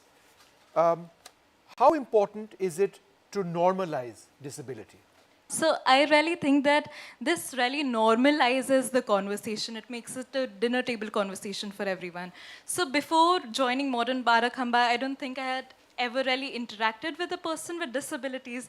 But then with going from never having interacted with someone like with such special needs to swimming with them to walking in the same corridors as them, it really normalizes the situation. And the fact that all the panelists today mentioned that 15 to 16% of the entire world population has some sort of disability. So when there's such a large percentage of people with special needs, we really need to normalize that. And as students who witness people excelling with special needs in these sports, it really makes us see eye to eye with them. So क्या बदलाव आपने हाल में देखा है या कि क्या चीज़ें और हमें बदलने की ज़रूरत है? मेरा नाम अभिषेक कुमार है। मैं व्हीलचेयर क्रिकेट खेलता हूँ। इंडिया के लेवल भी एक मैच खेल रखा है और दिल्ली टीम से भी खेलता हूँ। बाराखम्मा में प्रैक्टिस करते हैं हर संडे को। हमारे सर बैठे हैं यहाँ पे। और मैं व्हीलचेयर जोमेटो का डिलीवरी भी करता हूँ 1.5 साल से द्वारका में जी। तो मैं वहाँ देखा हूँ कि कई लोग मेरे विश्वास नहीं करते आप डिलीवरी का काम करते हो, क्योंकि वहाँ पे अधिकांश अपार्टमेंट है जो मैं ऊपर जाकर ऑर्डर देता हूँ, चाहे 10वीं मंजिल हो, चाहे 8वीं हो, चाहे कोई भी हो, जिस पे नहीं होता है तो मैं कस्टमर को बुलाना पड़ता है। तो सोचते भाई आप कैसे आए हो? मैं व्हीलचेयर लेके आया हूँ। तो आप व्हीलचेयर डिलीवरी करते हो? तो बोले मैं उनको नीचे बुलाता हूँ तो पूछते हैं फ़ोन पे, तब आते हैं तब देखते हैं हाँ जी बहुत अच्छा काम कर रहे हो, पर सपोर्ट करते हैं। देखा हूँ कि बड़ी बड़ी बिल्डिंग है वहाँ पे लिफ्ट है, कई जगह क्या है कि वहाँ लिफ्ट है फिर भी हम नहीं जा सकते, कोई ऊपर रैंप बिना रैंप के ऊपर है या कोई नीचे हल्का सा है, उसमें भी दिक्कत आती है हमें ये सब। ये बहुत जरूरी Beta, I'm told you're a real sporting star. What sports do you participate in? Hello sir, my name is Ayush and I am from class 10th and I play multiple sports like wheelchair basketball, wheelchair badminton and para swimming, and I am doing this for last 3 years, and before this I cannot do anything on my own, but now I can shift from one wheelchair to second. All of the credit I get to my coaches, my parents, because they just support me in every time, and the school itself gives me many new approaches towards the sports. जीवन में कितना बदलाव आया है जो इस तरह का अगर बच्चों को अनुभव मिल रहा है, स्कूल में जा रहे हैं, मल्टी स्पोर्ट्स खेल रहे हैं, क्योंकि आप जो कहेंगे हमारे देश के तमाम स्कूल जो हैं, सिद्धार्थ बता रहे थे 20 लाख स्कूल हैं, उसमें भी कुछ ये शुरुआत हो सकती है। जी, ऐसे बच्चों के लिए पहले तो मैं जब इसको लेकर चला था कहीं भी सपोर्ट नहीं मिलता था। जब मैं 12 खंबा पहुंचा, लोकेश सर से बात हुई, तब इन्होंने बताया हाँ जी ये बहुत कुछ कर सकता है। मेरे को तो 1% भी उम्मीद नहीं थी कभी ये स्विमिंग कर भी पाएगा। आज इतनी बड़ी स्विमिंग कर लेता है कि नेशनल में गोल्ड मेडल जीत गया है। Let me ask a question to any one of you. Being friends with people with disabilities. People with disabilities may not be able to run. They may not be able to sort of physically move as fast. You might, depending on the disability, need to spend more time communicating with them. You're all very busy. But when you talk about normalizing friendships, is this something that you factored in, that just comes normally to you? दोस्ती एहसास है जिसे आप time के साथ या बैठ के नहीं जी सकते। जब आप नॉर्मलाइज की बात करते हैं, इंक्लूसिव की बात करते हैं, तो दोस्त के साथ हम ये नहीं देखते दोस्त मेरे साथ चल सकता है, दोस्त के साथ हम देखते हैं कि साथ है। और जब हम इंक्लूजन की बात करते हैं स्पोर्ट्स में, शायद पैरा स्पोर्ट्स में खासकर अगर मैं बात करूं या स्पेशल स्पोर्ट्स में बात करूं, तो हमें साथ की ज़रूरत है जी। चाहे वो व्हीलचेयर का हमारे साथ हो, वो भी हमारी एक दोस्त है एक तरीके से, चाहे ह्यूमंस का साथ हो, वो भी हमारे दोस्त हैं। तो दोस्ती एक एहसास है जिसके साथ हम आगे बढ़ सकते हैं। Something that I would like to say is that social security is very important and friendship plays a very important role in that. I'm an athlete myself and I've been training with para-athletes at my academy, and it's so encouraging to see them overcome all the social stigmas, all the obstacles their way, and make a place for themselves. So I have interacted with them, spoken to them about their struggles and how long it took them to come out of that situation, and the confidence building. And I have a friend who is a para-athlete, and we encourage each other. She encourages me and I encourage her. So I think that's a very important thing. What does she play and what do you play? I am a 100-meter sprinter and she's a 200-meter and 100-meter sprinter as well. That's super. ये इसी तरह की दोस्ती की ज़रूरत है शायद। सिद्धार्थ, तो अब हम अंत में आ रहे हैं और आप सब पैनलिस्ट से जानना चाहेंगे। पहले आपसे शुरुआत करती हूँ कि अगले 5 साल में, आगे भविष्य में आप क्या देखना चाहते हैं इस पैरा स्पोर्ट्स के क्षेत्र में? मुझे लगता है कि इन बच्चों ने जो बात बोली और जो फैक्ट स्टैब्लिश किया कि चीज़ें नॉर्मलाइज होनी चाहिए, एक प्लेटफॉर्म पे सभी खेलने चाहिए और सभी एक दूसरे के साथ इंटरैक्ट करने चाहिए। One key step that you'd like to see in a finite period of time? Like, I think my one thing would be probably in the sense of education and awareness, in building more like initiatives, like which brings more voice, which makes idols within relatable idols for children with disabilities, and bringing like a lot more grassroots level initiatives which will essentially help create that ladder for a young child to create, like, ताकि उनको पता चल सके कि आगे अगर उनको athlete बनना है तो उनका रास्ता क्या है। मैं अपने विकसित भारत को संयुक्त भारत देखना चाहती हूँ, जहाँ पे ओलंपिक की तैयारी हो रही है तो पैरालंपिक की तैयारी बराबर हो, और मैं अपने मेडल की गिनती ज़्यादा से ज़्यादा बढ़ते देखना चाहती हूँ। वो तभी होगा जब हम ज़्यादा खेलों में भाग लेंगे। So to increase the number of sport we have to increase that number of facilities, infrastructure, so that more and more persons with disability can come out and play, and right from the grassroots level till the elite level. Dr. Datta? Well, I think CSR should come forward more promptly in a bigger way to help, because it's the mayor that money that makes the mayor go. Yep. So the financial supports should come in to have these systems take the next level, go several notches up, and we are able to raise the bar, as we say. I think the panelists already have summarized it, but what I would like to really see is कि ज़्यादा classifications events हो India में, and more grassroots and community athletes can participate and get their classification and inevitably, create an identity. तो हमारे सभी मेहमानों और दर्शकों को इस महत्वपूर्ण बातचीत का हिस्सा बनने के लिए धन्यवाद। नामुमकिन कुछ भी नहीं है। अगर हम सब एक दूसरे के साथ हैं तो एक साथ मिलकर हम सभी के लिए एक अधिक समावेशी और सुलभ दुनिया बना सकते हैं।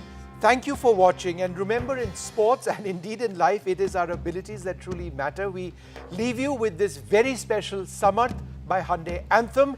It encourages, supports and wishes our athletes the best of luck in their quest for winning medals for India. तू सोच ले अब तो उड़ना है, तू सोच पहाड़ से भिड़ना है। तू सोच ले अब तो उड़ना है, तू सोच पहाड़ से भिड़ना है। तू सोच के अंबर नापेंगे, तू सोच के गिर के उठना है। तू जैसा जैसा सोचेगा हम वैसा मंजर कर देंगे।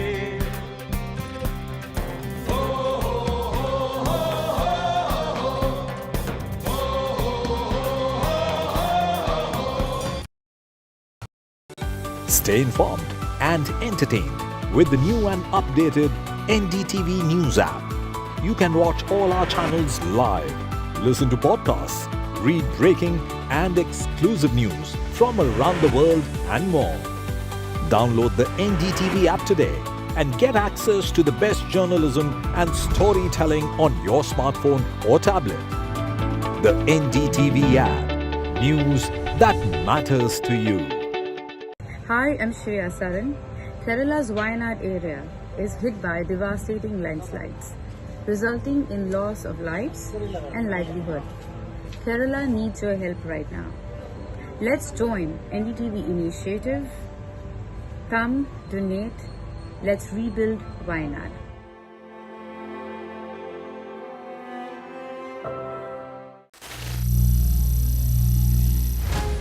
Some people say the metaverse will only be virtual. One day this lecture hall will be made of code, and driverless cars would be trapped in intersections. But even in this maze of the future, you can't wish away health. It's time to become more resilient. It is the kind of consequences of urban flooding in the low-lying areas and so on.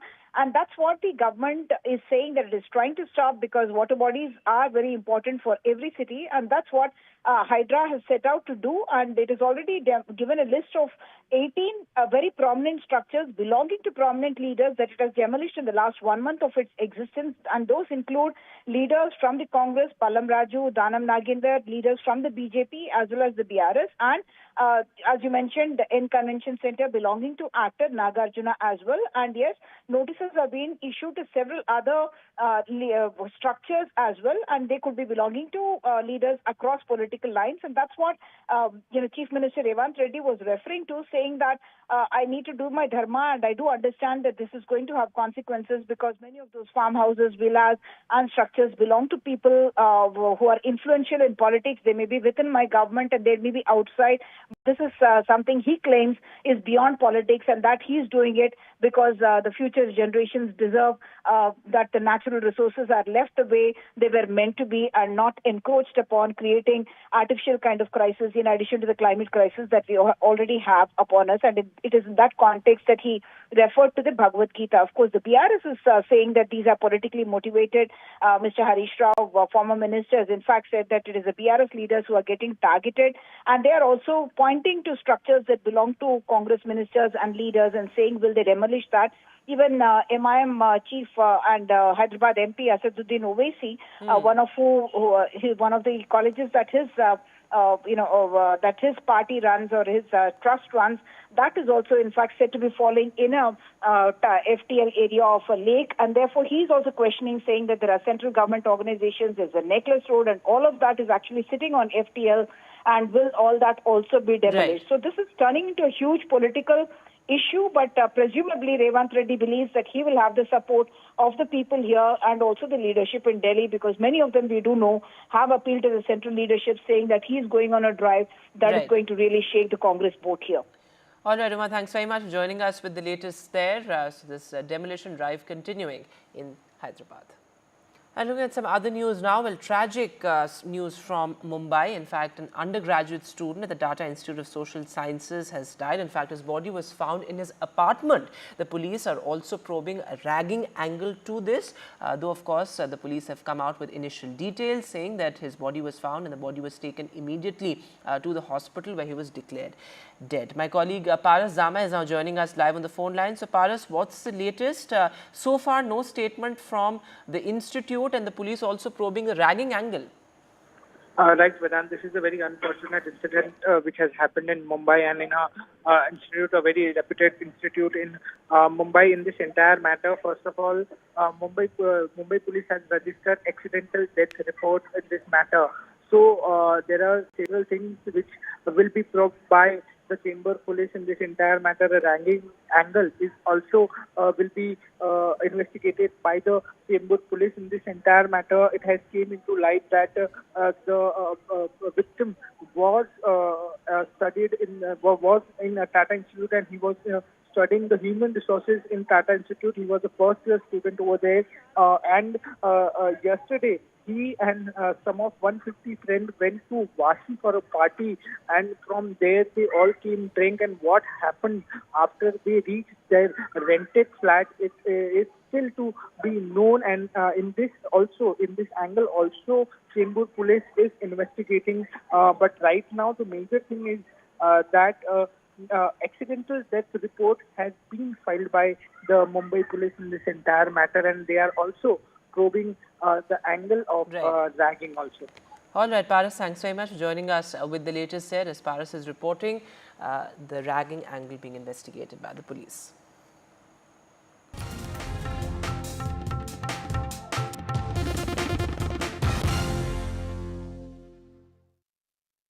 Massive landslides have wreaked havoc in Kerala. God's own country needs our help. NDTV has started a donation drive to help our brothers and sisters in need. Join the NDTV campaign Care for Kerala and donate whatever you can. The details are on your screen. Namalku Namade Sahodra Marium Sahodra Kalayum Sahaikya. A debate has many facets, perhaps no one right answer. Left, right and centre. Conversations that get to the core of the debate.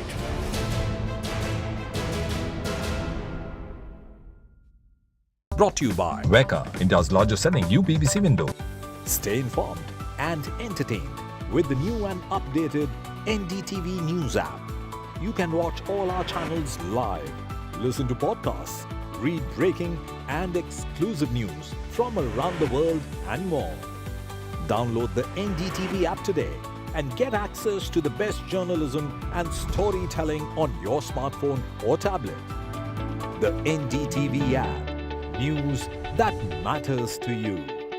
How often have you turned away from debates that descend into endless fights? We bring you a show where every question is answered, where every debate finds its resolution, where every story finds its conclusion, where opinions collide but facts prevail, where stories unfold with insights and trust. When the noise ends, the last word begins.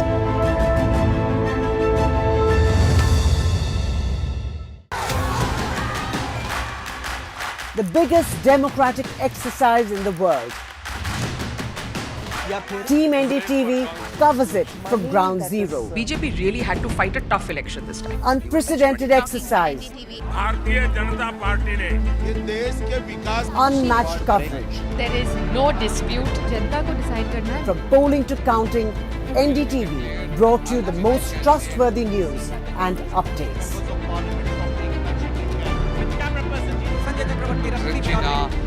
Elections mean NDTV.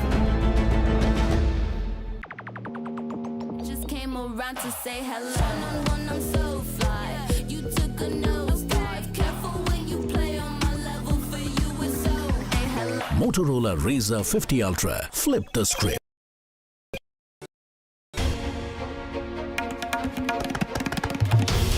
This is NDTV.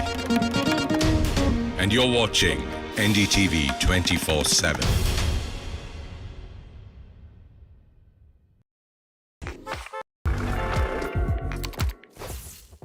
Hello and welcome to another exciting episode of the NDTV Auto Show. You are with me, Mugdha Mishra. Let me tell you what's on the show today. We compare Volkswagen Tiguan, Hyundai Verna and Honda City to find out which one is the best for you. TVS has launched an updated Jupiter 110. We get you the review. We'll take you on a test drive of Mini Countryman Electric. Well, these days everybody wants to buy an SUV. But if you, like us, are still in love with sedan body style, then this story is for you. We compare Volkswagen Virtus, Honda City and Hyundai Verna to find out which one offers most comfort, convenience and performance. In the recent past, SUVs have seen a strong growth momentum.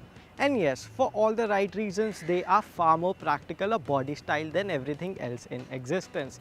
But if you have to make your buying call from your heart and not from your brain, you would go out and think about sedans. And when you have a budget of between 11 to 20 lakh rupees, there are quite a few options. The Skoda Slavia, which also is the Volkswagen Virtus with a different set of clothes, the Honda City and the Hyundai Verna. But without any further ado, let's kick things off, and I have to tell you that this comparison is not your boring one. This is going to be super exciting. So we are now rolling off for the first test of ours, that is a 0 to 100 kmph time run, and we'll start off with the Volkswagen Virtus. And why so? After all, Germans know how to make cars fast, and it also gets a 1.5 TSI motor paired to a 7-speed DCT that puts out 150 PS against 250 Newton meters. Here we go in the Virtus, and I have to say that this engine does not let you do hard launches thanks to a soft limiter, but it performed well. The 161 horsepower Verna engine feels superior on paper and in this test, as well as it seems like the fastest one on the lot. Now, starting off in this test with the City, I have to say it feels lethargic already thanks to the CVT gearbox and its rubber band effect.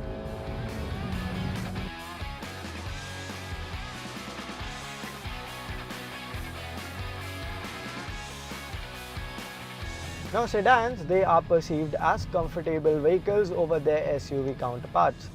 And another aspect of a comfortable car is great NVH control. What NVH stands for is noise, vibration and harness. So we are testing the noise levels in these cars with a third-party mobile application. As we begin this test with the Volkswagen Virtus, we can tell you that the minimum decibel value observed is 64.2, while the maximum decibel value observed is 80.2. As for the Hyundai Verna, the minimum value remains 62, while the maximum value remains 79.2.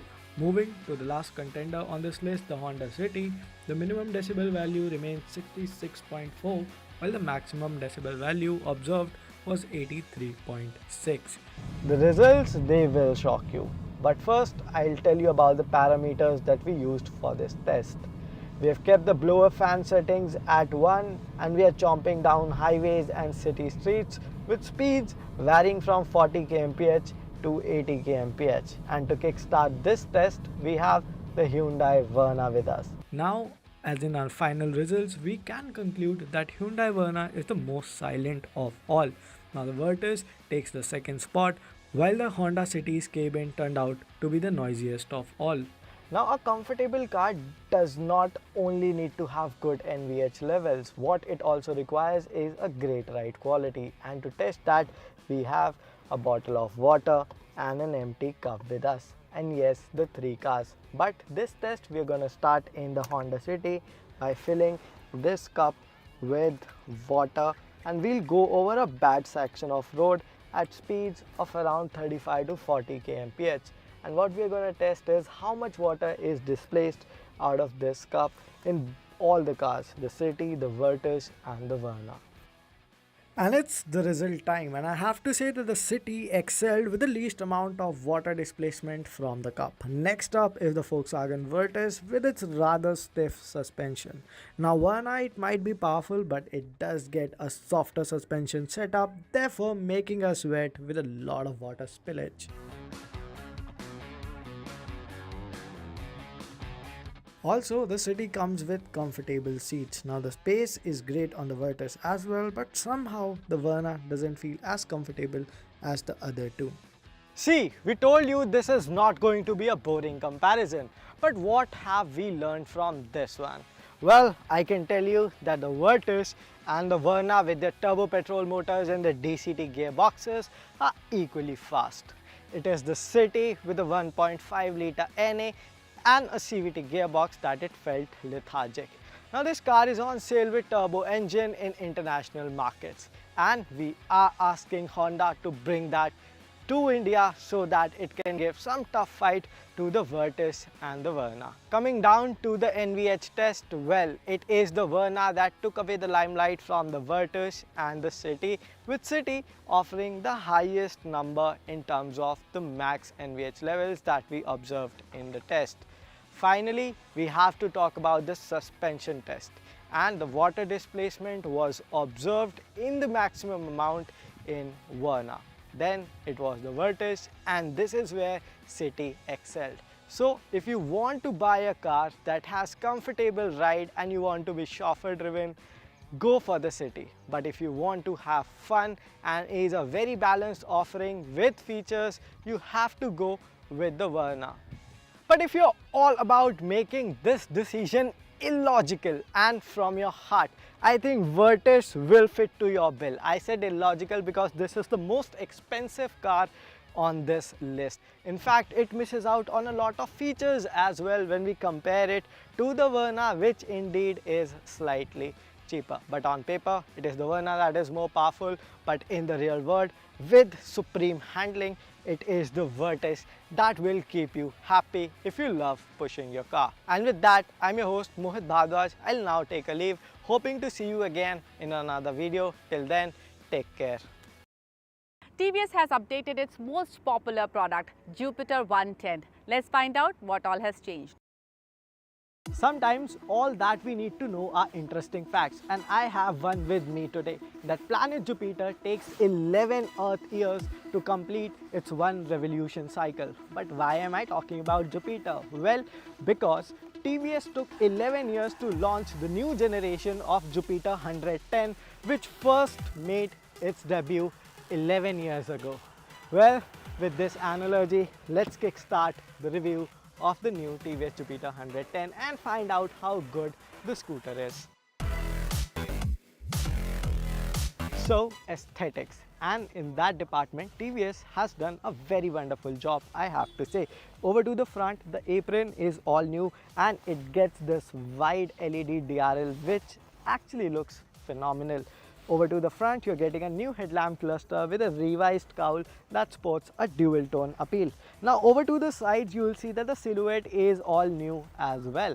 But why? Well, the answer is an all new chassis, about which we'll talk a little later. Coming down to the rear section, you can see that it now gets a new LED tail lamp, which is a very slim and slender looking unit, just like the front LED DRL, adding a sense of cohesion to the overall design. Now this design looks appealing and there are a total of 6 color options 2 with matte finishes and 4 with gloss finishes. What are your opinion on the design? Let us know in the comments below. Now, other than the design, TVS has done some crucial changes to the Jupiter 110 to make it an all-new yet appealing offering. First of all, it gets an all-new chassis. What it does is you get a new floor-mounted fuel tank. But how do you fill it?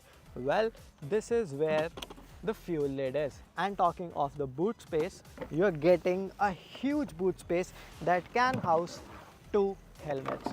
Now, this is quite an interesting touch, I have to say. And the engine, TVS says it is a new gen unit. So what they have done is they have borrowed the 125's engine and have managed to rebore it to 113 cubic centimeters. Resultantly, the peak power output now stands at 8.2 HP, while the peak torque stands at 9.8 Newton meter. Now, in comparison to the last gen Jupiter, it is a bump of 1 Newton meter to be precise, but only 0.4 Newton meter of it comes through the engine, while the remaining 0.6 Newton meters come through the iGo technology, which in simple word means a mild hybrid setup.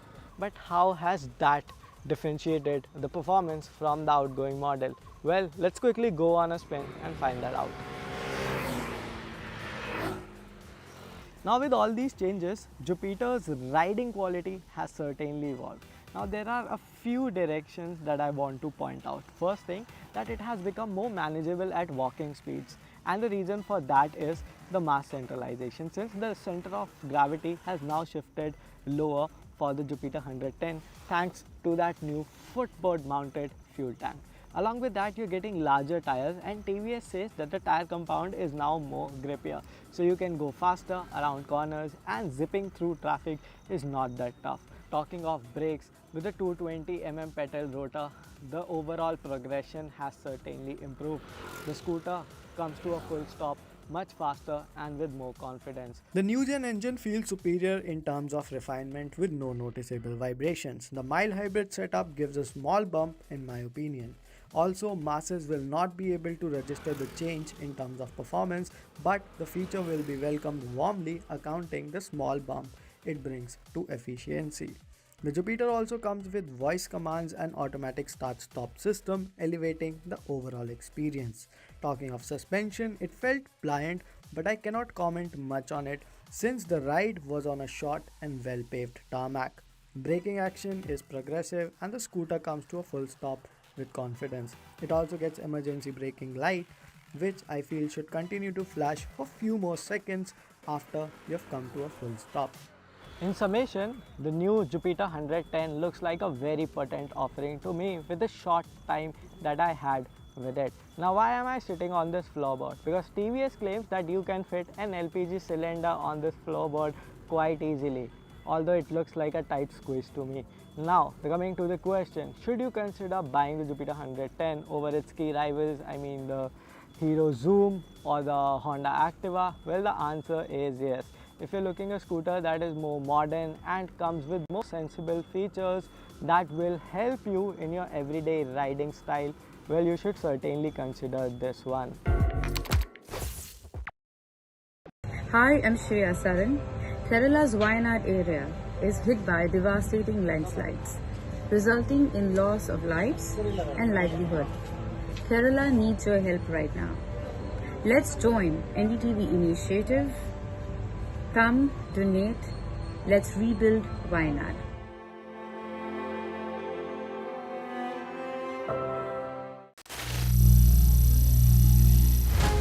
Some people say the metaverse will only be virtual. One day this lecture hall will be made of code, and driverless cars would be trapped in intersections. But even in this maze of the future, you can't wish away health. It's time to become more resilient.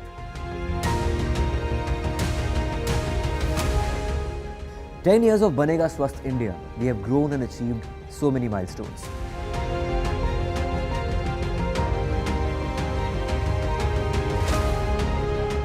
And now I have a plan to beat the urgency, to stop breathing with difficulty, to relieve getting choked with inactivity.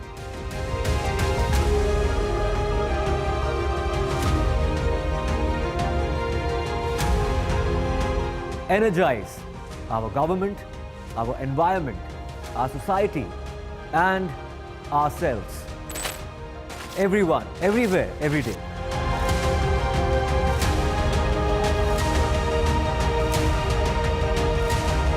Banega Swasth India. One world hygiene. Stay informed and entertained with the new and updated NDTV News app. You can watch all our channels live, listen to podcasts, read breaking and exclusive news from around the world and more. Download the NDTV app today and get access to the best journalism and storytelling on your smartphone or tablet. The NDTV app. News that matters to you. Hi, I'm Shreya Saran. Kerala's Wayanad area is hit by devastating landslides, resulting in loss of lives and livelihood. Kerala needs your help right now. Let's join NDTV initiative. Come, donate. Let's rebuild Wayanad.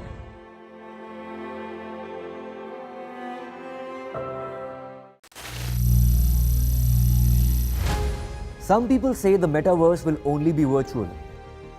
One day this lecture hall will be made of code, and driverless cars would be trapped in intersections.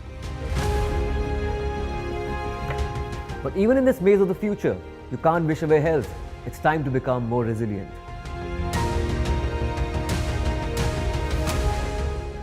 10 years of Banega Swasth India, we have grown and achieved so many milestones.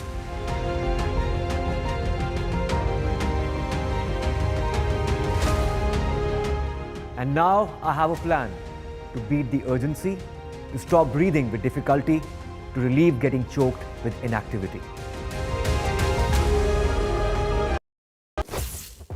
Welcome back. You're watching the NDTV Auto Show. Today I am with BMW XM. Great power, but great mileage too. And that's because it is a plug-in hybrid. But BMW has had a very good run on the sales chart with their electric vehicles. Recently, they launched electric Mini Countryman. Anirban Mitra gets you the review. Buying a Mini in my books is a very emotional decision. Your heart overpowers your mind, but things here are a little different. Presenting the Mini Countryman Electric. Well, it promises a range of 462 kilometers to a full charge. It has grown in size, more features, and the way it drives, well, we will find out in today's video.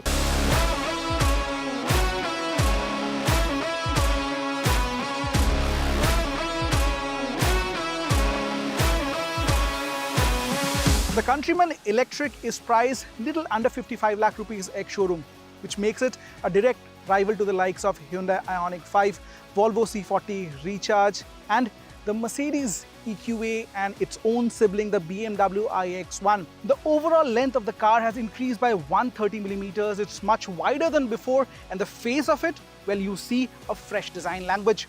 It's a closed-off grille, much like other EVs. The panel right in front is for the ADAS functionalities. You get bronze bezel right around the grille. There is an element of bronze on the skid plate as well. The lights are also fresh, they come without bezel, and these LED lights give you good projection at night. Onto the sides, the alloy wheels are new.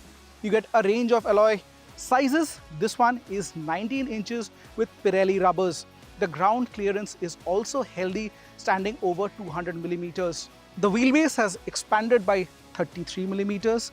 There is that typical kink on the C-pillar, signifying that it's a Mini. The door handles remind me of the X1. You also get sporty looking roof rails. Over to the rear, the design is quite familiar because you get Union Jack tail lamps, but this is a digital interpretation of the same. Has to be with the new Countryman. The whole of tailgate gets the Countryman badging, and behind this you get an excess of 400 liters of boot space, and that should accommodate 2 full-size luggage with a few knickknacks. The charging flap is on the side. Now this supports up to 130 kilowatt of DC fast charging. At home, with a 11 kilowatt AC fast charger, you can replenish this 66.4 kilowatt hour battery pack in about 11 hours time.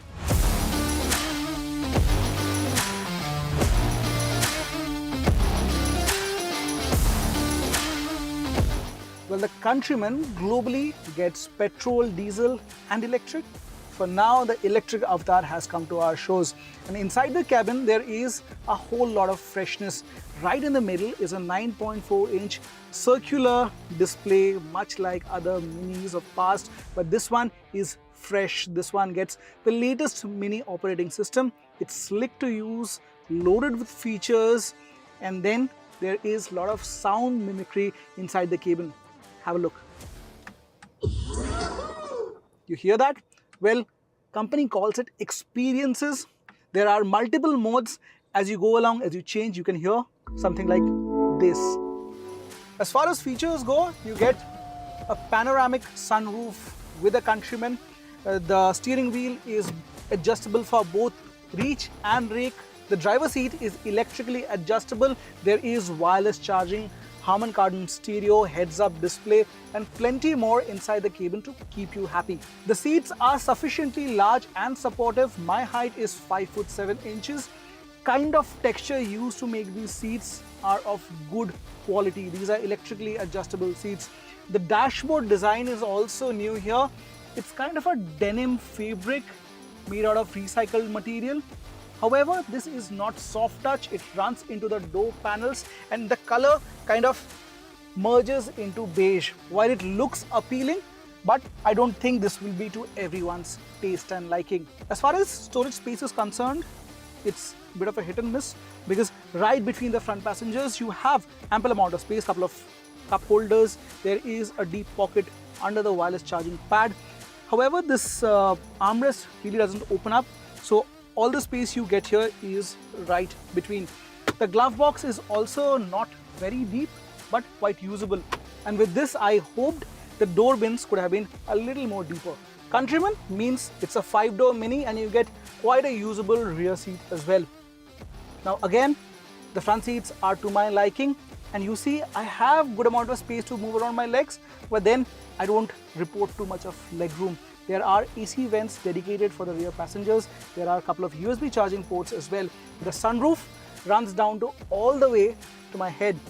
3 adjustable headrests for the passengers. There's armrest as well. The seats are good. They are cushiony, comfy, but then there is an element of firmness that you would feel with a Mini. Overall, it's a spacious, airy cabin with multiple color combinations going around. It's time to go back to the driving seat and tell you how it feels to drive this Countryman EV.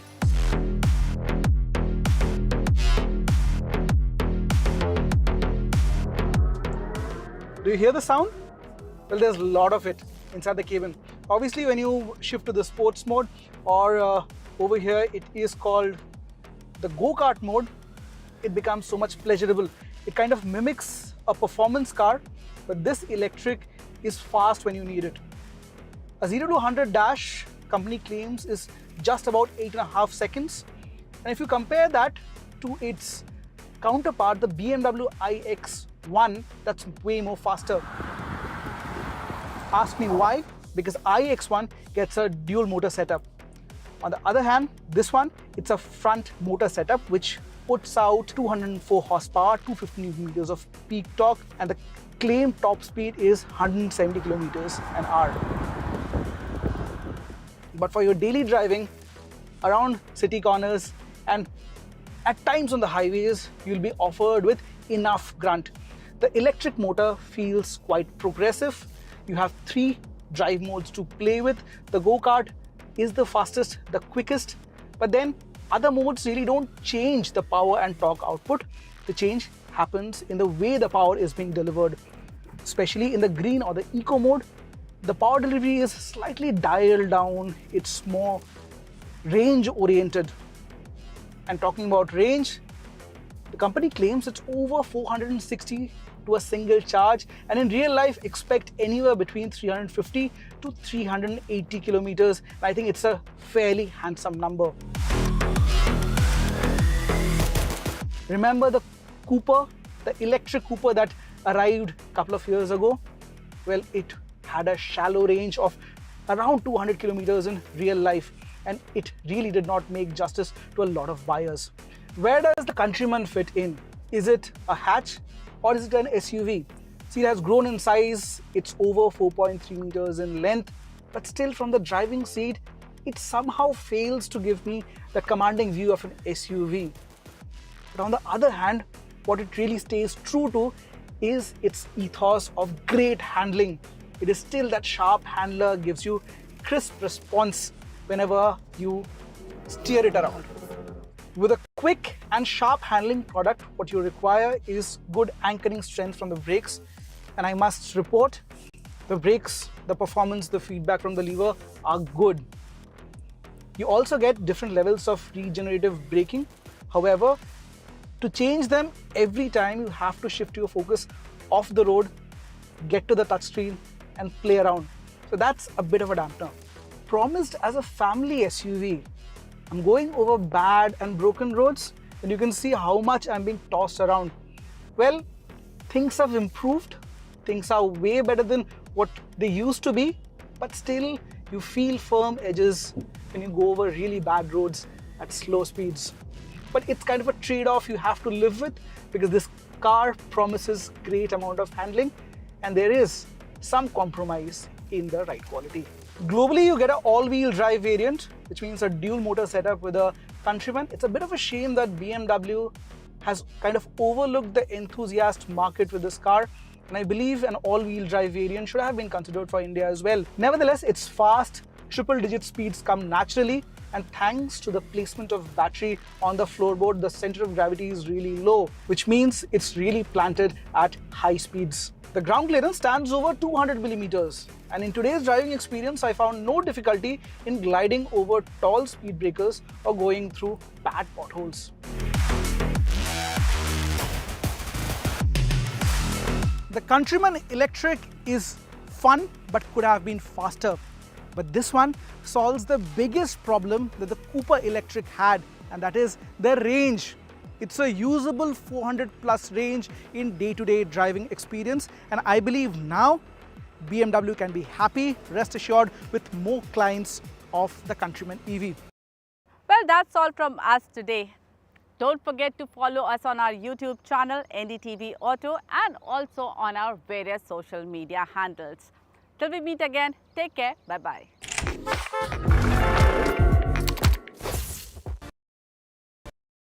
Stay informed and entertained with the new and updated NDTV News app. You can watch all our channels live, listen to podcasts, read breaking and exclusive news from around the world and more. Download the NDTV app today and get access to the best journalism and storytelling on your smartphone or tablet. The NDTV app. News that matters to you. Hi, I'm Shreya Saran. Kerala's Wayanad area is hit by devastating landslides, resulting in loss of lives and livelihood. Kerala needs your help right now. Let's join NDTV initiative. Come, donate. Let's rebuild Wayanad.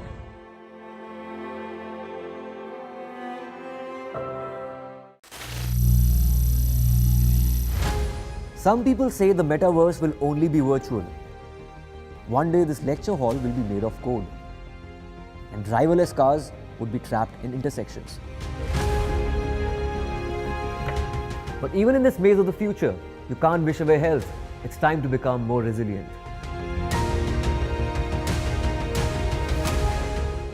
"10 years of Banega Swasth India, we have grown and achieved so many milestones.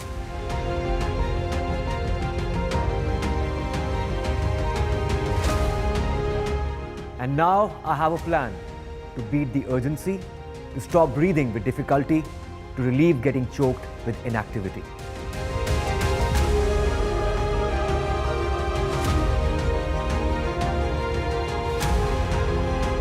Energize our government, our environment, our society, and ourselves. Everyone, everywhere, every day.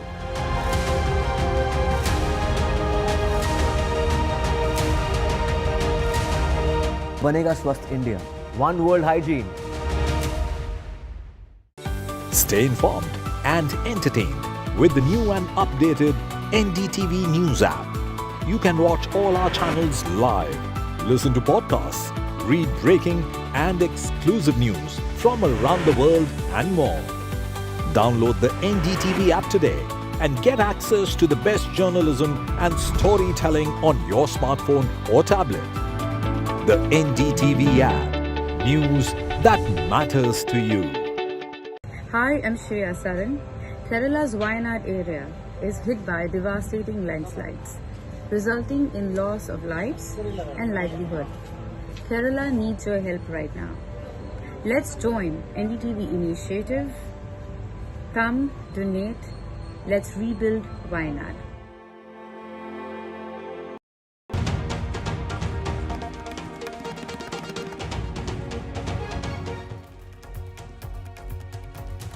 Hello and welcome. You're watching Left, Right and Centre. I am Vedant Agarwal. Well, coming up on the show, experts and officers will decode what the unified pension scheme means for you. What are its ramifications? What is the cost of the new pension scheme?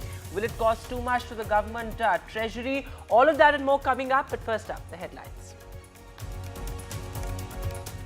The Bollywood Me Too movement explodes this as the movement forces government action. The Kerala government forms a special investigation team to probe the Hema Commission findings. The high-level women police officers are the part of the committee. This as bigwigs step down in the Bollywood Me Too movement. Filmmaker Ranjit resigns as the Kerala Film Academy chairman. The resignation comes after actor Srilekha speaks up. Srilekha tells NDTV the sexual misconduct and misbehavior has been normalized in film industries.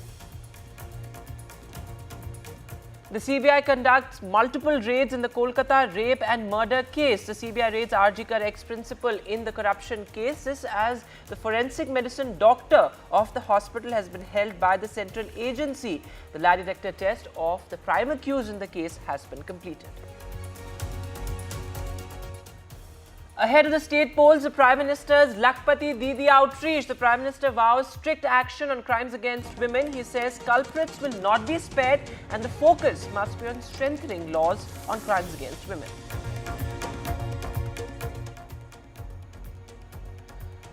A picture of the murder-accused actor Darshan goes viral and it shows Darshan getting VIP treatment inside jail.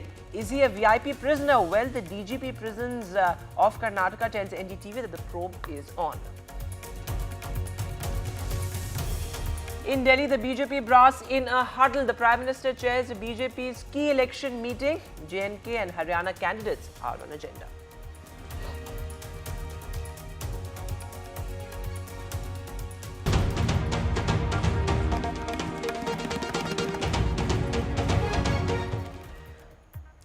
And our big focus on Left, Right and Centre this evening. Well, in a move that could impact more than 20 lakh government employees reeling under the pension predicament, the Modi-led cabinet has announced a potentially game-changing pension scheme. The unified pension scheme, with the focus on social security of government employees, assures 50% of salary on retirement as pension. In what many would call a fiscally radical move, the cabinet has decided to increase the government contribution to pension by 4%. Not only this, it also guarantees an assured pension to families of the pensioner, and that too 60% of the total sum. As per estimates, this will cost the government around 6,200 crore rupees, especially in the first year, and also put extra burden on the government treasury. But is it a reform whose time had come? Well, the move away from the NPS may be described as a move to appease a key political constituency of government employees. But it does address key concerns and gaps in India's pension framework in trying to prioritize those who have spent years in service and their families. But what is the cost of the unified pension scheme? Is it a fiscally prudent move? Will it end the pension peeve? Well, joining me on the show this evening, I'm being joined by a panel of experts and top officers. With me, Parma Sen, Additional Secretary, Department of Expenditure under the Ministry of Finance. Also with me, Pankaj Sharma, Joint Secretary, Financial Services. K. Mahesh, President of the Delhi Administration Officers Academic Forum, is also with us, and Dipanshu Mohan, Professor of Economics and Dean of the O.P. Jindal University, visiting professor at London School of Economics. Thanks very much for being with us. Going across to you first, Ms. Sen. Break it down for us. How is the unified pension scheme different from the NPS? What does it really mean for our government employees? Good evening.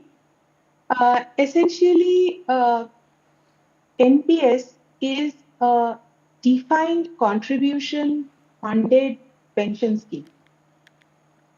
The entire burden of risk in NPS rests with the employee because market linked returns give the pension benefits.